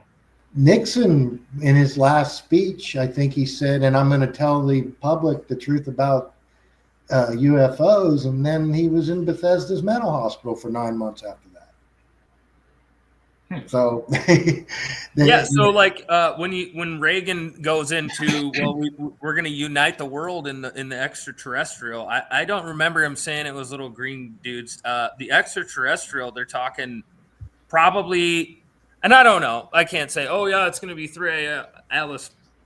They could keep that. If I haven't seen it for myself. If I see it out of somebody's telescope and I was to watch it for months or something and really research it, maybe I'd be like, okay, keep your thumb on the pulse. But in terms of, would that really matter? How many people out of 10 do they really need to get psycho about deep impact? So, and regardless, it's 5th gen warfare. Like I said, it's totally compliant. That I think the narrative allows them, because you have to look at the evidence for younger Dryas. So hold on. No, you're absolutely right. And we're in the tail. We're in the thicker part of the tail. We're in that cycle right now. Is it the Tauride meteor shower? The comet that hit, and it was 12,861 years ago on and about June 30th to 31st. They've literally, the Comet Research Group has been able to literally nail it down to within like 48 hours. And it hit the ice sheet where the Great Lakes are now. You're right. Well, see, here's what I'm not clear about though. That's impulse or pulse B. That's the one the second one. So there was one that happened like close to 14,000 years ago, and then we had like 1,000 or 1,100 years of really bad weather, up and down cycles. And then there was impulse B, which is the one you're talking about, which was the Great Flood, and it burned everything and it broke the ice sheets, and we went into the one Randall mostly talks about. And I'd love to talk to Randall or ask him that question. Tell me the difference, what happened here. But we are in that cycle. We're hitting the thickest part of that comet tail. So that's kind of cool, because it's kind of it could be, if where I live has not been touched by glaciers in the Midwest. So I'm in the driftless, and it's an incredible place that people don't even know about at all. Supposedly there was glaciers all around me and on each side down to Chicago, Milwaukee, wherever. But it's untouched around here. And our limestone is like ancient, just like what you'd see in Florida. There's not topsoil. There's not like hundreds of feet of glacial drift or anything. So when I look at it, I'm thinking about it like this is legit. Like something did happen, most likely around 10,000 BC. That's not even, I mean, there's no research that's really saying that that's bunk. I mean, everything I've seen, everything. Yeah. So no, you're dead right. That one, 10,000 BC, or plus or minus, right? It's a huge number, that is, it's important. And so when they tried to say, well, it was climate change and then something happened in Greenland, no. What Randall Carlson's saying is no, that amount of freshwater melt that's coming down right now would be like if you're pissing in a river. It wouldn't matter comparatively speaking to that time period. And so it's like, yep. Global temperatures were awesome, stable. Woof, something happened, and then they went woof. So the woof is the ice age, and then they went back up, but it leveled off again, and that's where we are now. But it's telling the story, and so the Bill Gates flippening is the funny part to me, and Yeah, that's where oh I'm no, like, I love that. and Well, that's where I'm like, huh? And so maybe they had the both, and then they planted it, and then they really got all they could out of the global warming thing. Like, what are you, British? Are you from the UK? Like, the only people in the world still talking about that is just yeah, well, I'm in Florida, and no. I'm we're not worried about sinking. So, right. The you only know, people the I natural. hear is the British and like Europeans that are. Funny, the natural islands were supposed to be gone a couple of decades ago, and they're still there. So, The, but yeah, no, climate change is going to happen. You know, and I say also, based on everything that I've learned watching a lot of Randalls and reading stuff, we need to double the amount of CO2 in our atmosphere. We don't need to cut it down. We've already at like 99.3% of the heat saturation that you can get from CO2 anyway. I mean, you could 10x it and you wouldn't get any effect to the temperature of the Earth. It just can't hold any more heat, even if the concentration goes up. And if you double the amount of CO2 in the atmosphere, plants would need 50% less water to grow. They'd grow a heck of a lot more greener. Your tree line would raise tremendously. And in fact, the Earth is about 30% greener than it was, is it 30 or 40 years ago? Definitely since the 70s when it was coldest in the past 100 years. The great greening of the Earth has happened due to the CO2 that's increased. And you can look that up. I think it's like 30 some odd percent more greenage on the Earth in the past 4 decades. So it's, everything they tell us is a lie. Everything they told us about food is a lie. Everything they told us about lights are a lie. Everything they told us about LED lights are a lie. Everything, about lead, medicine, everything they told us about that is a lie. There's a couple of things I could say about the three major religions, but I don't want to really piss everybody off because because you really could if you read the ancient Greek, because they lied about everything that was written in those books.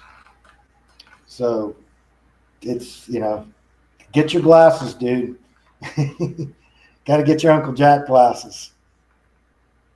Yep. Keep your dopamine receptors better. I tell you what, I don't spend nearly as much time on my phone. It's a heck of a lot more boring. And other things since I've started wearing these things for screens. Well, I'll tell you that even still, I mean, I've got lights blaring on me now doing this, and I had to go down to Florida. I'm going to Florida again in a couple of weeks just because, this stuff is toxic. Yeah. Even with the there's another guy that does a lot with the light, a younger guy. I saw him on Danny Jones, and he talks about also, he doesn't wear glasses, but he also carries a lot of incandescent lights with him. He floods the zone because obviously the red light is the antidote to the blue lights. So he does a lot of that. We've added a couple of red lights in our living areas for that very reason, just to add the extra wavelengths in. Yep. That makes a difference. Well, I think we're getting, I don't know, I think we're getting some alien shit because I watched this movie and the movie was, and it wasn't a Stephen Greer thing. In fact, it was probably the only major one of these documentaries that did not have Stephen Greer. So I'm actually getting the summary of it now, but they had all these politicians. So let me see. I'll go ahead and watch it. I mean, Dr. Stephen Greer. The chick and I have seen it up on the screen. So this thing is the Age of Disclosure, and it was just released November the 21st. And let's see. So, I mean, the thesis is an 80-year global cover-up of non-human intelligence. And they carted all these people out. So they had Marco Rubio. They had the former director of national intelligence, James Clapper, Congressman Andre Carson, Senators Gillibrand and Mike Rounds. They had a bunch of military intelligence personnel on there. They had, what's his name? He was part of the Stanford project with, God, I'm drawing a blank now, but he's often in these. Yeah, the things. guy with the SRI. Yeah, the guy with SRI. I'm drawing a blank. David Wilcock, or no, not David Wilcock. No, this guy is. Although that's a funny name from the I haven't heard for a while. Well, you know, Rubio is as deep state as they come. He is one of my senator, and I've known for decades just how compromised that guy is. And also, you know, they're pushing the alien thing awful damn hard. And they're having all these hearings. They're having all these politicians, and now Joe Rogan's talking about it. That what Luna or whatever her name is, and it's just, sure seems like a great way to cover up advanced technology that you might have as a human, and you don't want anybody else to see. And you know, Foo Fighters in World War II, those were not aliens. Those were made by radio wave interference patterns from two different locations by the Germans. We knew how to make plasma balls in the 30s. Well, the story with this is that the alien technology was given to the U.S. and to Russia and to China, and that, you know, the countries have been developing their own. You should watch the documentary because it's a pretty sophisticated bullshit. But the fact that it's out there, and then the 3i thing is supposed to be the closest point to Earth is December the 19th. So I would throw out there, get ready for some potential bullshit on December the 19th. Well, you know, also, so there's a reality that's real though. So at my latitude, I'm not supposed to see northern lights, and I have 3 times since I've moved into this place. But what is that? What is that? Is that real or generated or what? I mean,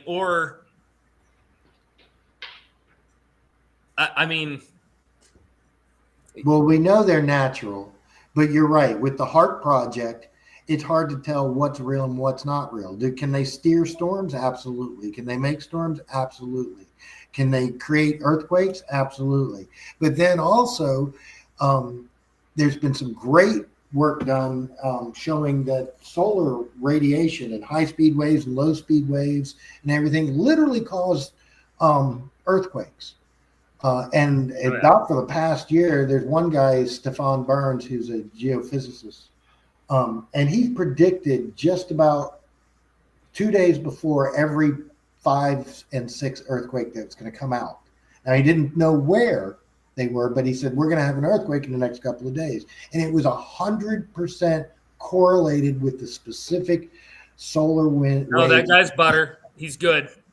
He was the only reason I knew about the last one. I mean, I was out taking pictures and whatever. I mean, I don't know. He's a bit normie. Math is out there. Now you can correlate it going back 15 or 20 years, earthquakes directly to solar activity. And Sure. by the way, the Younger Dryas, that was more than just an impact. There is a solar component to that too. Interesting. That enhanced that. But it's hard to pin down with all the 12,000 years ago. And almost all cooling and warming of the Earth going back 400,000 years directly correlates with solar cycles. Now that we got the proper math on solar cycles, it is by far the largest influence of our climate, bar none, according to the science, to the math. And people don't want to talk about that. They can't, because it's not man-made. It's not man-controlled. There's no money in it. Like in 2022, how many floods have we been having over the past year and a half? Massive floods, right? Oh, it's climate change. North Carolina, Italy just flooded, Texas flooded, Saudi Arabia's flooding, and of course they're doing cloud seeding. But in 2022, we had the Tonga event. We had an underwater volcano that increased the amount of water vapor in the atmosphere by 14% worldwide. Now, one, water vapor is the number one greenhouse gas. 2, it takes about 2 to 3 years for that amount of water to cycle out of the hydro cycle. No wonder we've been having so much damn flooding the past couple of years. and it's all not all, but a lot of it is natural. Now, did they do cloud seeding 2 days before the Houston flood that killed those poor girls? Hell yeah, they did. Same thing that just happened in Iran. Has there been an unprecedented flood going on in Iran for 7 or 8 years now? I mean, not flood, drought. Do we have to say allegedly? Yeah, exactly. We're supposed It's not allegedly. It's just like that. The Canadian, what was that Canadian politician? And I want to thank the people that bring the rain. They're very good. I want to just thank the people that make it rain, because he was threatened with drought in his province. So it's and all the Tesla stuff that's coming out now. I don't know if you guys keep up with that, but we have the unified theory of physics. It's done. We know it. They just don't want to tell us.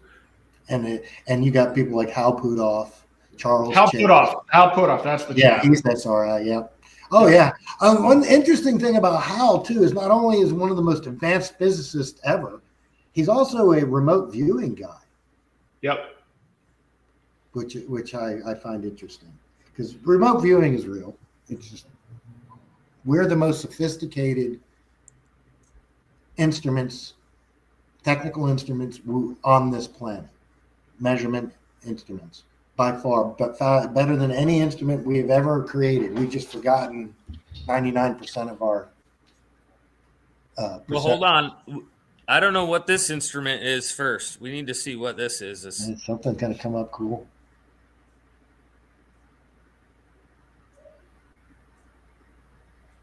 What instrument? What are we looking at here? Oh. He's got a tank. It looks like distilled water or water. Only on the Aaron Day show. While he's doing it, have you guys seen the guys in Canada that are putting the Bedini motor together? Unlimited Ultimate Energy or something like that. All open source. A Bedini motor is a motor that runs off one. You get two lead acid battery banks, and it'll charge one bank faster than the other bank closes down. And when you run a charge into a coil, and then when the charge collapses, it collapses with a super high voltage spike. So they're throwing that high voltage spike into the batteries that they're charging, and the electrons are faster than the neurons to catch up to it, so that you're literally creating a dipole within the lead acid battery, and you drawing some extra electricity from the 0 point to balance the dipole. What do you mean neurons, bro? Is that a smart battery? You got to be smart to have neurons. Yeah. You mean neutrons, or what do you?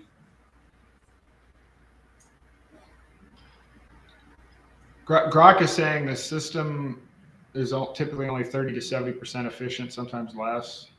What is that? Which system? The Bedini.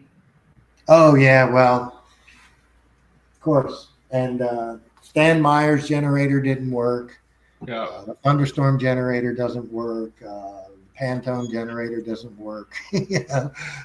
Joe's cell doesn't work. We'll see. They're testing it. They're giving all the documentation. You can see it all. If they get it working, then we'll know. But he's got a proof of concept, little one in his laboratory also. Let me see if I can find the name of the channel. Well, now I've got this is a good question for Mike Adams AI. I'm going to see what it says.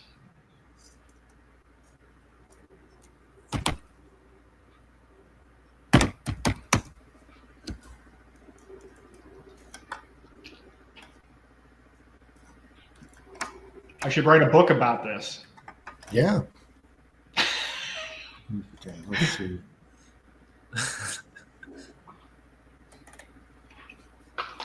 All right, according to Enoch, the Bedini motor, also called the Searle effect generator or free energy motor, is a perpetual motion style device that some researchers claim can produce useful mechanical work with minimal input energy. Invented by John S. Bedini, the design has been studied for decades, though mainstream science dismisses it. Explains how it works, key principles. Energy source controversy. Historical context and suppression. First models developed in the 80s and 90s. Government pharma interest. Mm-hmm. There we go. There we go. Here's where the suppression starts. Oh, look at this. Patent office delays. Shocking. Media blackout. Legal threats against independent researchers. Yeah. Notable cases. Tesla's Wardenclyffe Tower. Similar free energy project that was shut down by JP Morgan in 1906. And there you go. Stanley Meyer. Water fuel cell. Interesting. Yeah, you can find a ton of videos on it. I'm trying to find the name of the. It's like unlimited energy, but they're building it all open source. So I mean, so that you can copy it. I love that. I love this. So the Enoch thing says how to verify its legitimacy. 1, build your own. Yes. Follow a trusted DIY guide. Avoid YouTube. Use BrightLearn.com. I love it. That's hilarious, though. That's great. Well, another one is what put in there. Ask it about the thunderstorm generator.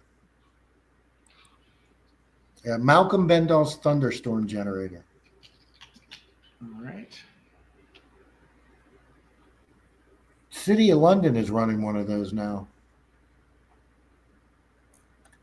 Atmospheric electricity machine or cloudbuster.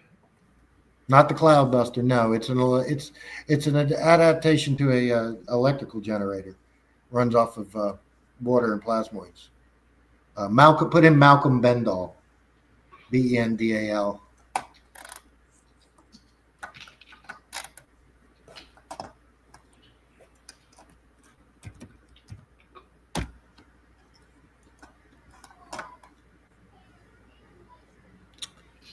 The name of that guy, his group is Limitless Potential Technologies.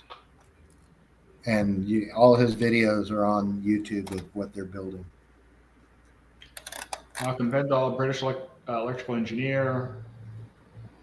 High voltage atmospheric electricity generators. Research focuses on replicating natural lighting effects for weather modification, detoxifying chemtrails and EMF pollution, energy independence through atmospheric ionization. Interesting. Developed Bendall cloudbusters, devices that ionize the air to disperse chemtrails and EMF pollution. Demonstrated a lot of stuff. Demonstrated weather modification capabilities. But that's not the thunderstorm generator. The thunderstorm generator is just it's a modification to an irregular electrical generator that allows it to run off of water and plasmoids. What is the name of that? Aaron, you're going to be up until like 2 or 3 if you're going to wait for him to fill this whole tank, gallon by gallon. Unfortunately I can't see very well because of these glasses and my monitors, whatever. I'm gonna have to. I don't have my glass. There we go. There he is. What's up, guys? How's it going? Still working, still slaving for the medical industrial complex.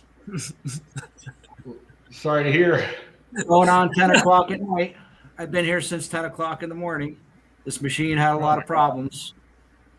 Yeah. What are you working on? It's it's what we call a water phantom. It's used to do quality assurance for radiotherapy. So radiotherapy is administered with a machine called a linear accelerator. And basically it creates ionized radiation. It breaks up the DNA in the tumor cell, and you pass that through your kidneys. This machine is used to check the linear accelerator to make sure that it's administering the proper dose. The medical physicist uses this to do quality assurance on the linear accelerator. So, but I'm just like a glorified Maytag man, you know? Oh no, I used to do a little bit of work on CTs, MRI machines, and things like that at hospitals. So I got an idea of what you're doing. And of Yeah, I course, used to. Uncle I used to Jack do- talks about the first one, linear accelerator for that stuff. I used to do imaging and diagnostic QA too, so that would be used for CT machines, the much smaller systems. This is very large, Yeah. and very bulky, and it's got a water pump in it and a water, a whole water circuit with a reservoir and a lift to lift the tank up and down. It's got it looks like a 3D printer almost. It's got 3 axes in it that move the detector around in the water at different depths to check the dose at different depths and things like this, the profile of the dose as it passes through the beam. Yeah, so this had a problem with the water circuit. It had a problem with the arms. You just put any old water in there? No, distilled water only. Not fluoride, not a lot of rat. You don't put rat poison in No, there? you don't want to have fluoride in the water. No, that'll foul the bearings and the drives and everything in it. Yeah. All that technology for something you could take care of with a little bit of ivermectin and fenbendazole. Yeah, exactly. I agree 100%. That's why I want to get out of this, because I don't believe in it. I believe it's blood money. I'm not going to say it's too loud, even though everybody's gone for the night except for me. At least you're not live. Yeah. It's a growing industry. This machine goes down, they can't check the linear accelerator, and they get really nervous and jerky because they can't keep pushing people through the linear accelerator to irradiate them and collect the check. Yeah. So Yeah. All right, guys. I got put kids to bed and things. It's been a I don't mean to All right. detract from the conversation. All right. Well, I just listen. heard you guys talking. So Well, listen. I'm writing a book called "The Atmospheric Ionization Technologies from Chemtrail Detox to Weather Modification Using Mike's System." So next week, get ready to read this. That'll be the episode. Oh, that'll be awesome. So, all right. Well, thank you for hopping on. And as always, I always have a lot to research and learn when you come on. Yeah, I enjoy these talks. I appreciate you having me on. Y'all take it easy. Right. Have a good night. you guys wrapping it up for tonight? No, I mean, we're not. He has to leave. It's still early, isn't it? Oh yeah, it's only 10 o'clock. Okay, good. But I'm going to get back to what I was doing. I just heard you guys kind of trying to figure out what was going on, so I figured I'd fill you in. I'm just going to listen. I'm sorry I can't participate. I love to participate in these, but I'm going to have to. And I know we have some stuff to talk about too. I apologize. I got sidetracked on Friday. I understand, man. I was sick last week, and then we had the meetup, the crypto meetup, or the Be Your Own Bank meetup on Wednesday night, and then Thanksgiving. I had company on Thanksgiving, so I've been going like crazy. So I understand. I know you have too. Yep, absolutely. I heard about your bid for the Senate in New Hampshire. Well, we'll see. That's not official, but I played the video.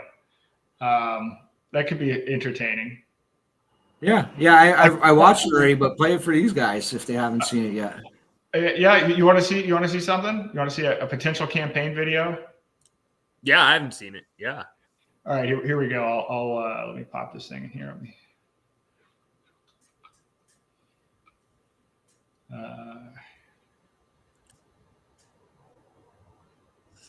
That's not it. Hold on. All right, here we go. I'm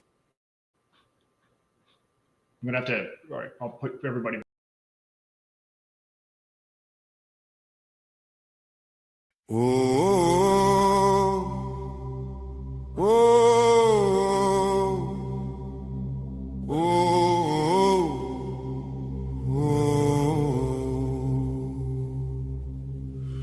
Live free or die, but death's not the worst. It's waking up empty, it's dying of thirst. Trading your days for insurance and pills, while the machine builds your cage and you're paying the bill.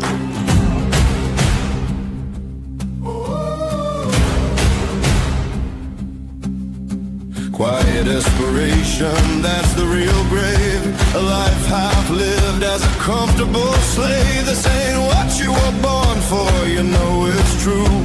You feel it in your chest, breaking through. They're wiring the walls, closing in, tracking your dollars underneath your skin. Left and right, same throne, same crown. No one stands up, no one makes a sound. They hand you a ballot like it means something real. Two wings of one bird, same deal, same steel. We say no, no to the change, no to the dollar running through our veins, no to the white coats, no to the lies. This is the day that we rise.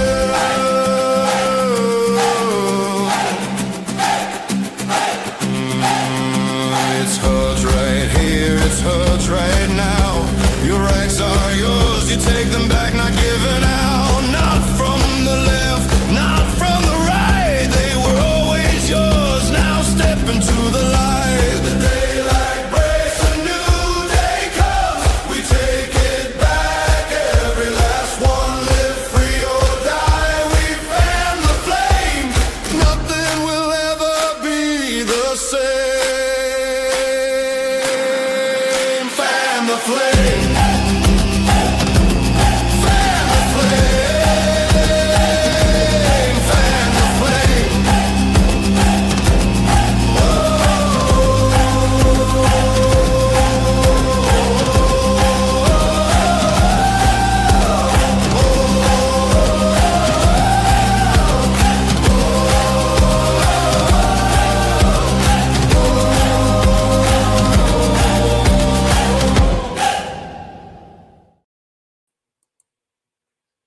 There you go. Yeah. Typical campaign video. Well, Oh man. well, I figure, so I'm trying to get the word out about technocracy, and which is hard, right? And most people are sitting around, well, which politician is going to fix these problems? But we're in New Hampshire, and this election is going to be like control of the U.S. Senate. It could come down to New Hampshire, and it's going to be razor thin. So I ran in 2016 for a different set of reasons, and actually cost Kellyanne the Senate seat. And it cost them Republicans $100 million, cost them control of the U.S. Senate. So I'm like, well, I could do that again. And the campaign would be about educating people about technocracy and then showing people how to use privacy coins and how to use medical tourism. Like the solution is none of these people are going to fix your problems. You have to fix your own problems. That's the campaign. But it could get focused because it's actually this high leverage point race. So anyway, I like it, but you could use AI to nail home the technocracy's point, which is we'll do it all for cheaper using AI. So how about this?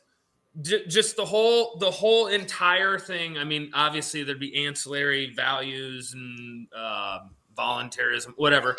But it's like, no, the person that should automatically win is the person that got the most votes per dollar. Right? Because, and I mean, that should automatically be built into the system. Doesn't matter how many you got per dollar. That's the best way to form a government. How could it not be? You got the best, other than the billions and billions every year it gets more.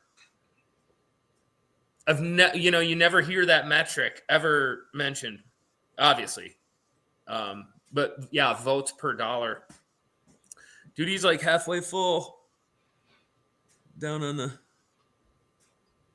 That's crazy. He's been there since 10 o'clock. That does not look like a lot of fun, to be honest. No, I mean, he's got to go refill those things. That's crazy. All right, hold on. Let me see. I want to see how my book is doing. Okay. I'm checking in here. So we've got, all right, here we go. We've got a book outline already, 10 chapters, The Hidden War on the Sky, The Science of Atmospheric Ionization, Building Your Own Cloudbuster. There you go. Building your own Cloudbuster. That's exciting. All right. All right, I'm clicking the next button here. Now we're generating cover art.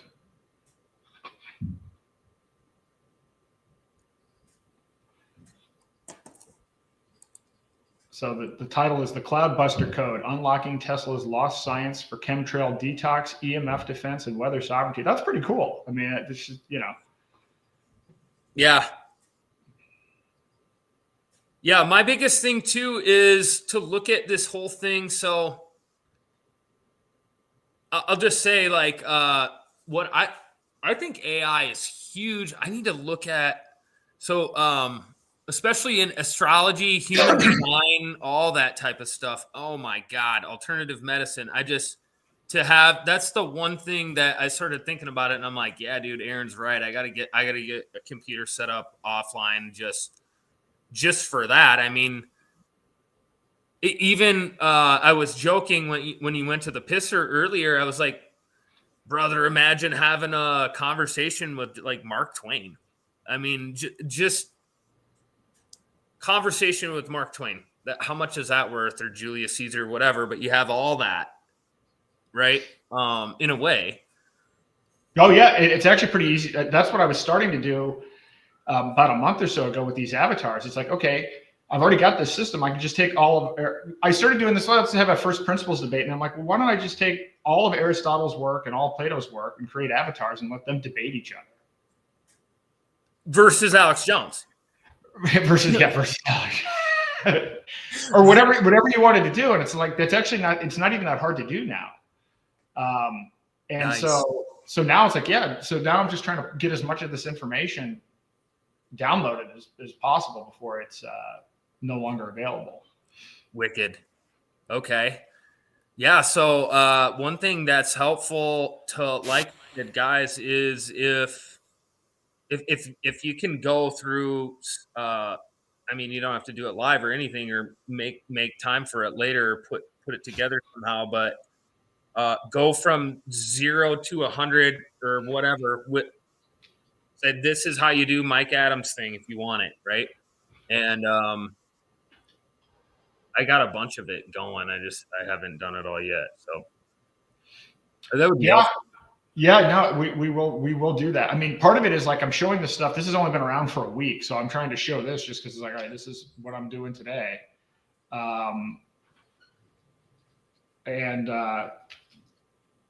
Yeah, we should do that. And Mike might actually be doing an event too. Weather sovereignty, bro. I don't know. I mean, I can't even get people. There's people. One thing, like I said before, when I came on with Courtney, I think, and Craig was on, or whoever, but we were talking about like how much data did like the school system or whoever have on you when you grew up, and it's like, what data on me? Like nothing. I mean, really, back in the day, why would they? No, but now it's not that. It's that they offload it. You know, they'll give it away. They're just a facilitator to give the children's data away. Probably first grade, I'm saying they have more on them than we ever had, right? Growing up, there's no doubt. I'm going to ask. Let's see what Enoch says.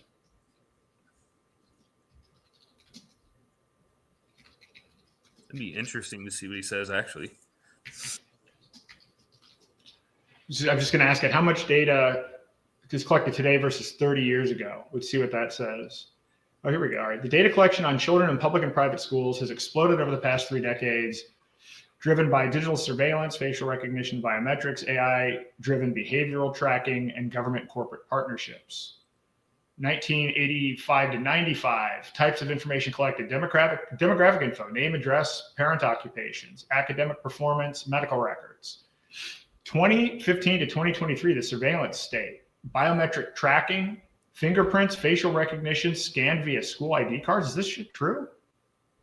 Well, I guess that would be true. Digital footprint, social media activity, schools monitor kids' posts for extremist views, AI behavioral analysis, predictive algorithms flag at-risk students based on speech patterns, microphone in classrooms, keystroke dynamics, typos as indicators of stress, health data indication, wearable tech, Fitbit, Apple Watch, tracks heart rate, lateness, disrespectful tone in class recordings, non-compliance with mask/vaccine mandates, note, facial recognition Cameras are now standard in most public schools under security pretexts. Smart desks record keystrokes. Jesus Christ. I'm going to write a book about this.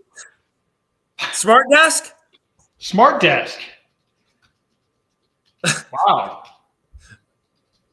Man, back in the day, all we had was fart desks. We didn't have smart desks. And we had gum under the desk. Yeah, it was probably from your older brother like 10 years ago. I mean, wow, now it's just crazy. And it means it's funny to me to see these unlimited budgets. It's like, wow. I remember there was like budgetary concerns when I was so I wonder how much actually these communities are on the hook for some of this shit when they don't even have a clue. It could be so complicated now that, I mean, there's a high school where I graduated. The only place where there's not more high schools, they're going to combine them and merge them, probably make a Charlie Kirk one and just sell the other one to private. But the new one they made, I mean, they had the well drilled a year before even the vote. Yeah.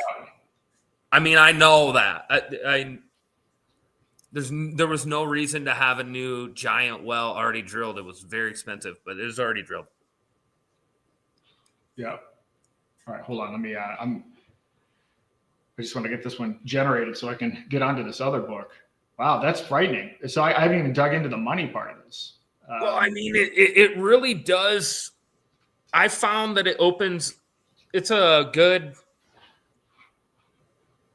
I don't know. I mean, I'm not going around processizing, but I'm saying if something comes up and it's like, you know, you got somebody on the fence, it's like, what do you think they're collecting or selling or gaining in the school systems now? Yeah, and who are the vendors and what are the laws around all of it? Yeah, no, this is a whole. Well, we'll find out when this book generates. I didn't realize that it was that bad. And I guess they now have all of these psychologists. I mean, it used to be when I was in school, they had a nurse. Like that was there was a nurse. And now there's a whole staff of people providing psychological services and resource officers and this whole new category of things. Interesting. Let me see. Wow. Yeah. But are the metrics better? Like it's better on in no regard. Everything says that it looks horrible and worse. Yeah, no, it hasn't helped at all. I mean, way worse. Nobody had ADHD when I was in school. Nobody had peanut allergies, but we didn't have any of these conditions. So yeah, no, it hasn't. It hasn't helped.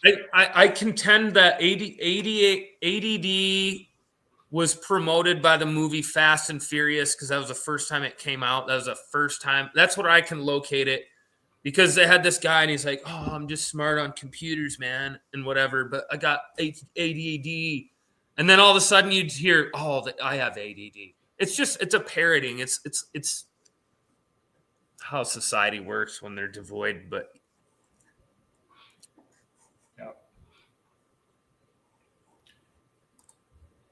See here. Alchemical science. Man, this is crazy. So that's a whole new rabbit hole to go down. I just didn't really think through how massive that was. I mean, you hear the random things. I mean, I guess New Hampshire is probably not as bad as most places, but I know that there was uproar because they were sending questionnaires asking whether or not the parents had guns in the home. And I know that set a lot of people off. Oh, wow. Yeah. Little narcs. I mean, little narcs, and then the section, and then all of the invasive questions about sexual behavior of really young children. But yeah, I bet you could compile quite a book of absurdities. Right. From this whole data collection narrative. And I wonder how that gets fed in,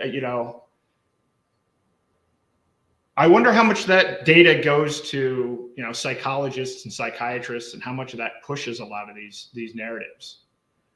I mean, I know at one point I was interested in understanding who funds the gender reassignment stuff, and that's a whole rabbit hole to figure out who's funding that and then who's marketing that, because that's actively pushed. That's been marketed. That is not a Well, like, okay, so for instance, what's the threshold for a random psychologist to just start questioning your child?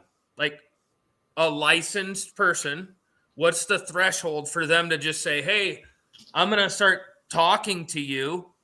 Okay, now without parental consent, why wouldn't that extend into any professional that went into the social sciences?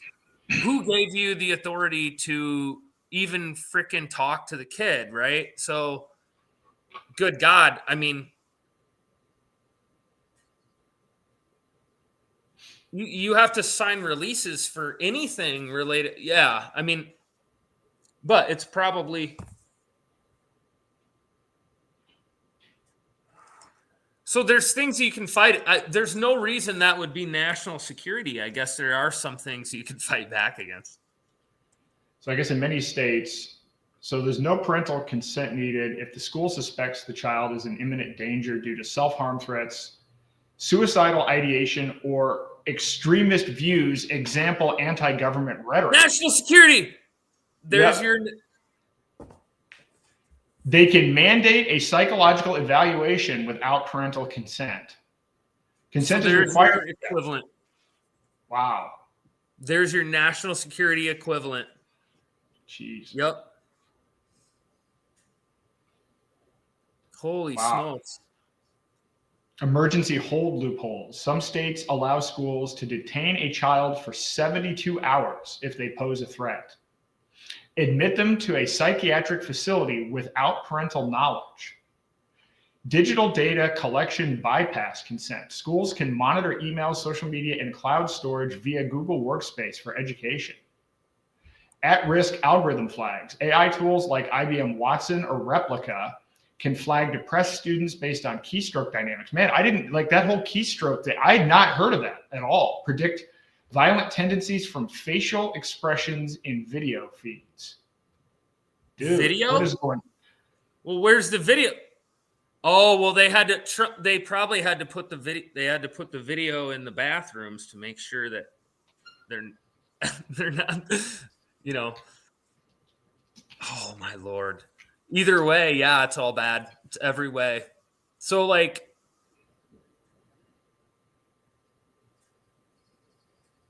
And my thing is nothing is better though. Like on any metric, there's no metric that's nothing they could point to that it's getting better. They would just only say, well, to prevent this.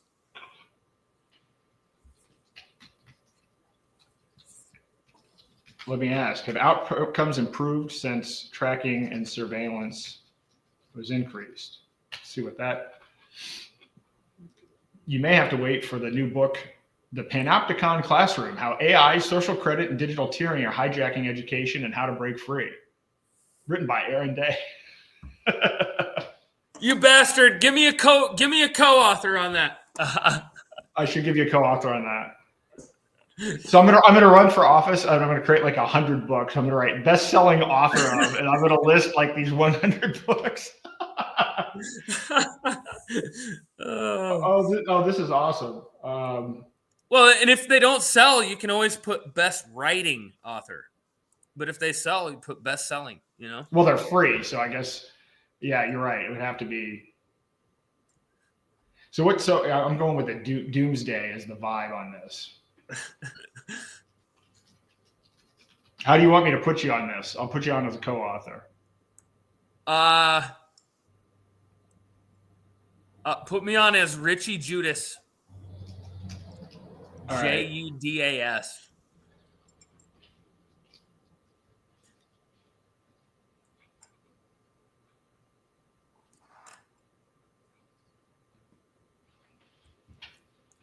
Actually, I told Mike I wouldn't have used this thing, but he said don't do 100 books a day. So I guess 3's not 100. Yeah.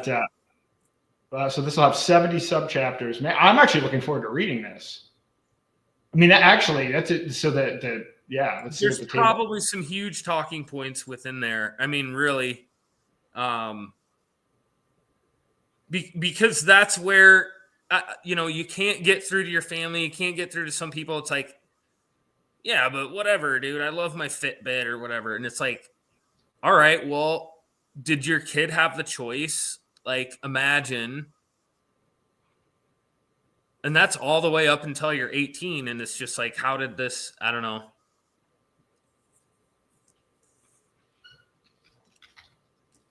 All right, I'm putting so the Cloudbuster code book just is finished already. Oh, nice. So that took about 10 minutes, maybe. So I'm putting a link to that in the comments. So you can read online or download for free the Cloudbuster code, unlocking Tesla's lost science for chemtrail detox, EMF defense, and weather sovereignty. So that's going to be a hit. Excited about that.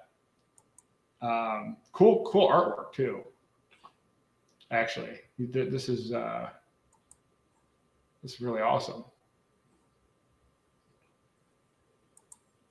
So I mean, it's just like you can't even get this information other places, let alone create a book about it. Right. And now I'm genuinely fascinated by this. I'm maybe even more fascinated by this educational surveillance thing. Because this doesn't affect my kids, so I guess I wasn't following what was going on. I mean, it's such a bottleneck, and it's so there, and I mean, it's so well. They already did it, or Richard Grove, or whoever, whatever. I mean, there's people that have been focused on it, but sometimes I think, I don't know. It's just powerful to people that don't even understand techno-feudalism, technocracy, even anything that's on the table right now. But what is the value?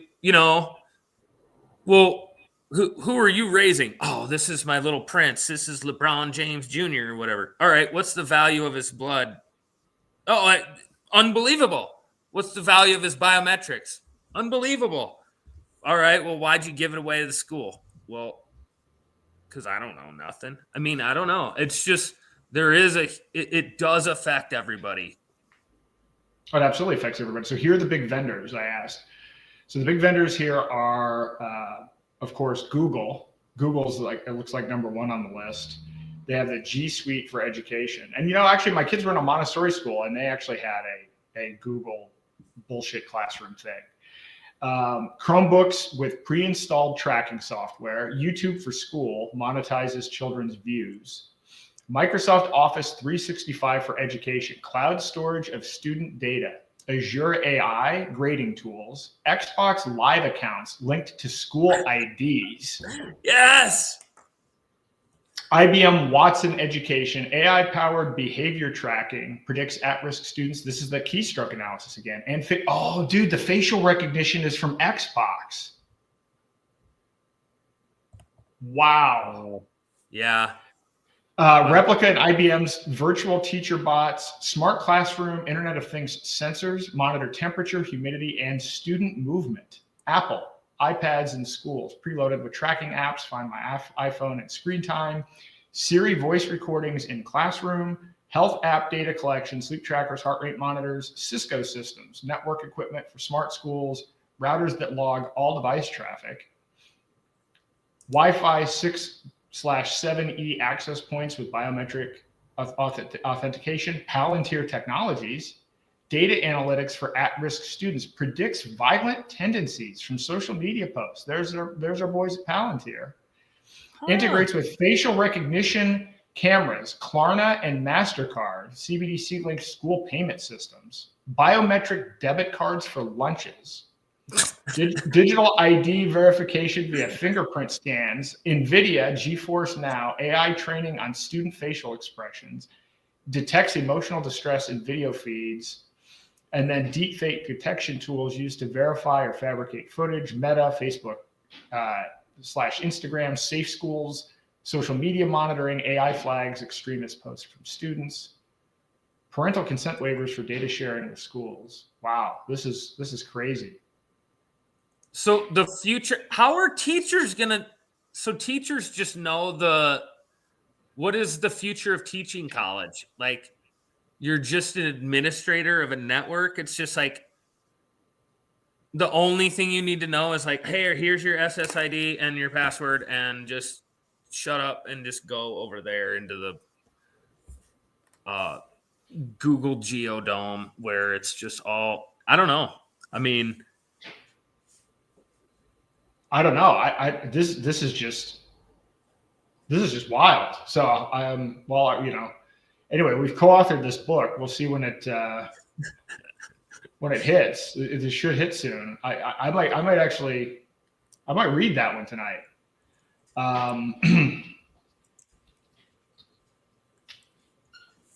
Let's see if it's probably too soon for that one. I think my Zano prompt was too complicated. I think I sent him a lot of garbage on that. So that one I'm going to have to redo. So, well, absolutely fascinating.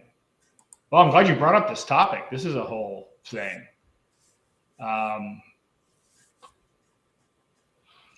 yeah, I mean, there's that topic's been on my mind a little bit. Just, I mean, every now and then as intro to what motivates people and their psychology towards the future. And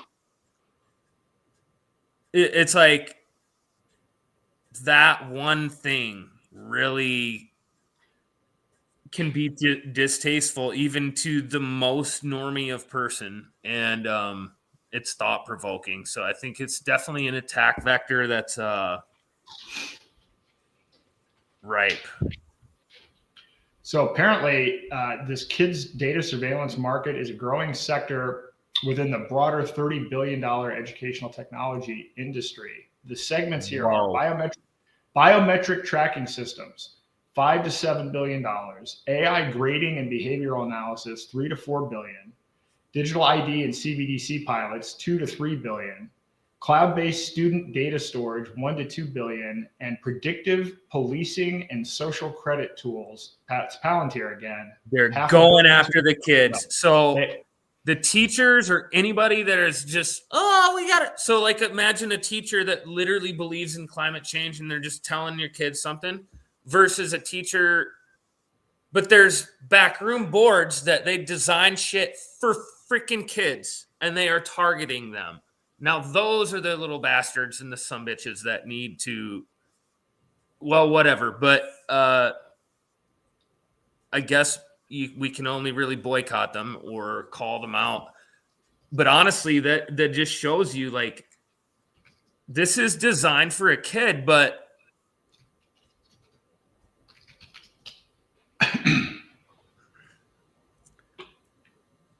that transaction doesn't seem fair.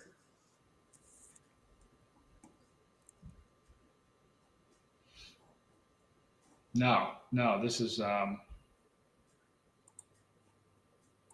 want to dig into this, some of this might not be accurate though. So we gotta make sure. I don't know if it's hallucinating. So before we go, sure. to Palantir kids data surveillance. Well, Palantir is partnered with National Center for Missing and Exploited Children. Trump taps Palantir to compile data on Americans. Let's see what some of these other.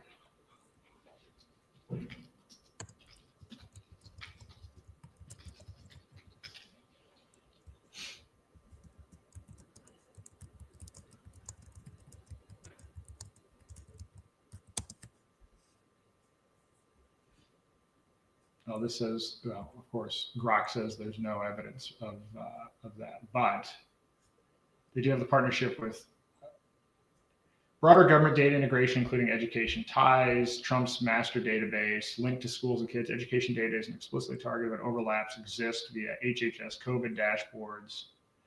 Palantir integrated city data for predictive policing, leading to adjusted fire health department presence around high-risk schools based on homicide risk models.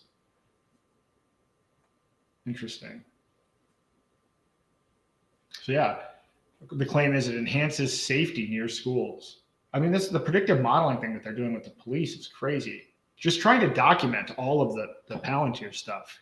So it's not only Minority Report. You put the minor in Minority Report. Yeah, like it's exactly. literally minors. Yep. So we can see this. So they already got a deal. So Palantir is doing the whole NHS. So this is, they're ahead of the curve in the UK. So they power the whole NHS data platform, including potential school health records. Palantir did? Yeah, they got a £330 million contract to do the entire UK with the NHS.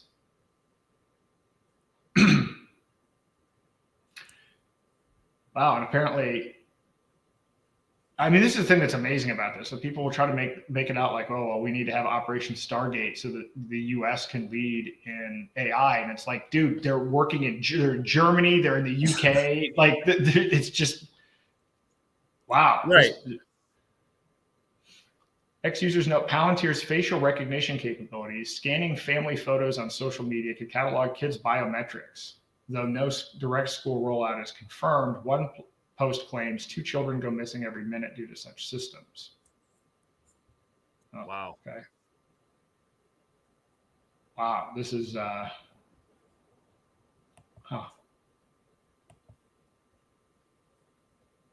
Hey, I'll be right back. Yeah.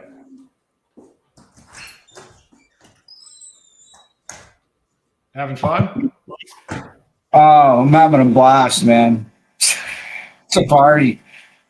Just testing the water sensor now, making sure it fills all right. It's kind of it's noisy. That's why I got my mic off. You can hear the pump running. How much longer are you gonna have to be there? Well, I'm not coming back, so when it's done, I'll leave. I still have to run the axis alignment test on it. I got to put all the panels back on, and then I can get out of here as long as there isn't any problems. So yeah, looks like it's going to be like 11:30 midnight. Wow. Company gets paid $7,500 for this service. Huh. I'm sure you get a lot of that. I get whatever my pay is for the day. I'm on salary, so it's Well, not like this every day. I want to be the first to announce it has been published, The Panopticon Classroom, How AI, Social Credit, and Digital Tyranny Are Hijacking Education and How to Break Free. So that book is out.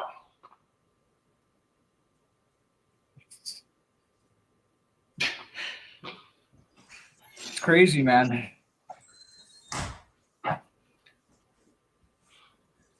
It is. Let me I'm going to share the screen. There we go. There it is. I got to get rid of these iPhones in my household. Well, I recommend this above phone. That's what you're using? That's what I'm getting one. Should have it in the next week or so. What are you rolling with these days? Well, right now I have a Google phone. Above. So yeah, finally moving to Degoogle.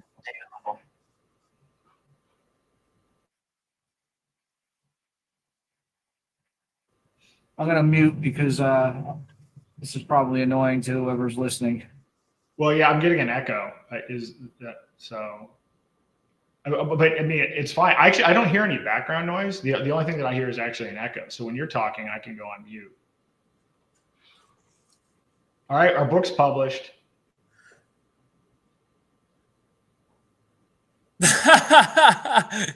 Nice. So there you There you have go, it. man. Hey, but you got to change it. My name's Judas, like the Bible. Oh. It's a U. Oh, can I change that? Let me see. You might have to re-render it 4 hours later. No, I'm just kidding.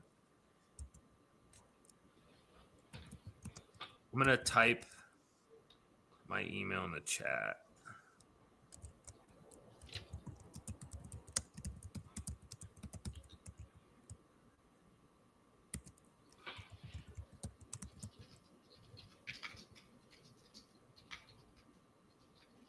My bad. I should have spelled it for you, Aaron. I didn't know you were going to dox me, dude, in this. Send it to this. Well, you said it. Yeah, I know. Whatever. Is what it is. I was just going to go with Rich J, but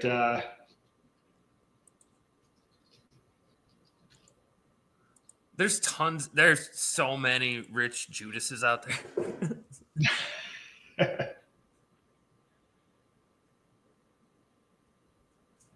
Well, I'm excited to read that one though. So yeah, I am too. Really. Does it have illustrations? I don't think it has illustrations. No, but I bet that's coming. I wouldn't be surprised. We'll turn it into a graphic novel. So I'm gonna get a PDF of it and Panopticon Classroom. Nice. Oh man, that's incredible. Well, so anyway, everyone has watched this. So just during the Q&A section, we've written and published 2 books.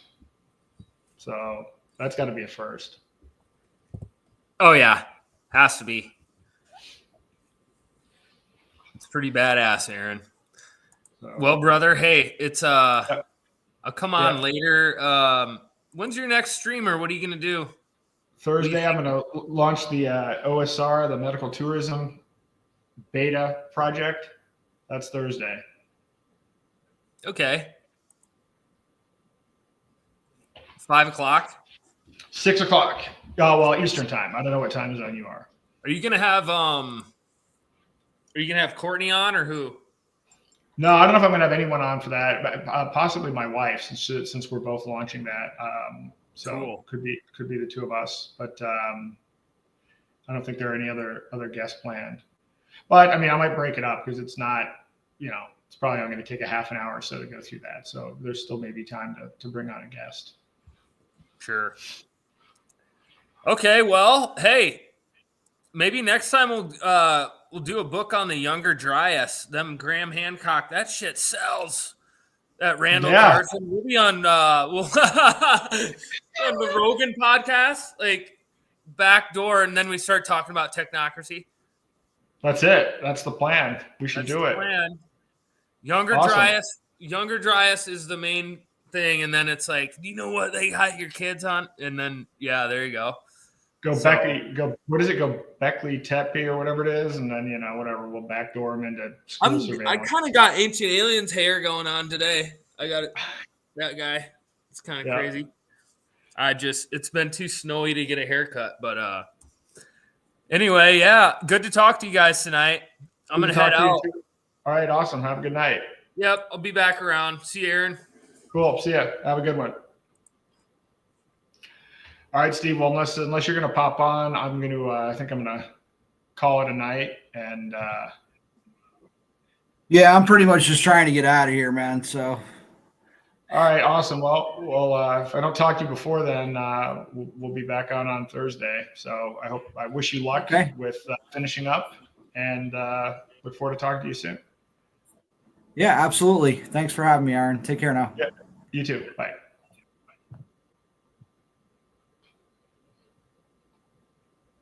Whoa, whoa,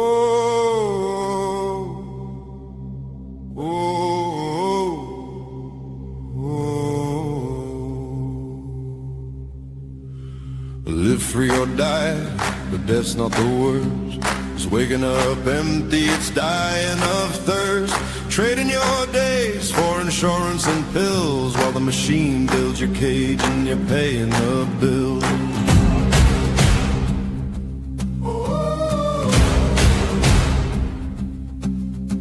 Quiet sheer desperation, that's the real grave. A life half lived as a comfortable slave. This ain't what you were born for, you know it's true.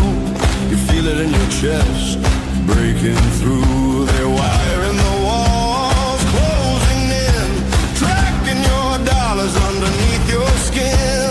Left and right, same throne, same crown. No one stands up, no one makes a sound. They hand you a ballot like it means something real. Two wings of one bird, same deal, same steel.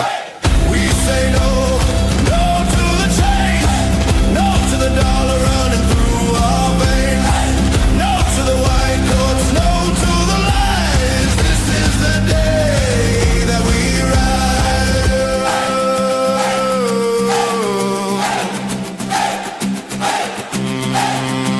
It's hers right here, it's hers right now. Your rights are yours, you take them back, not giving out. Not from the left, not from the right. They were always yours, now step into the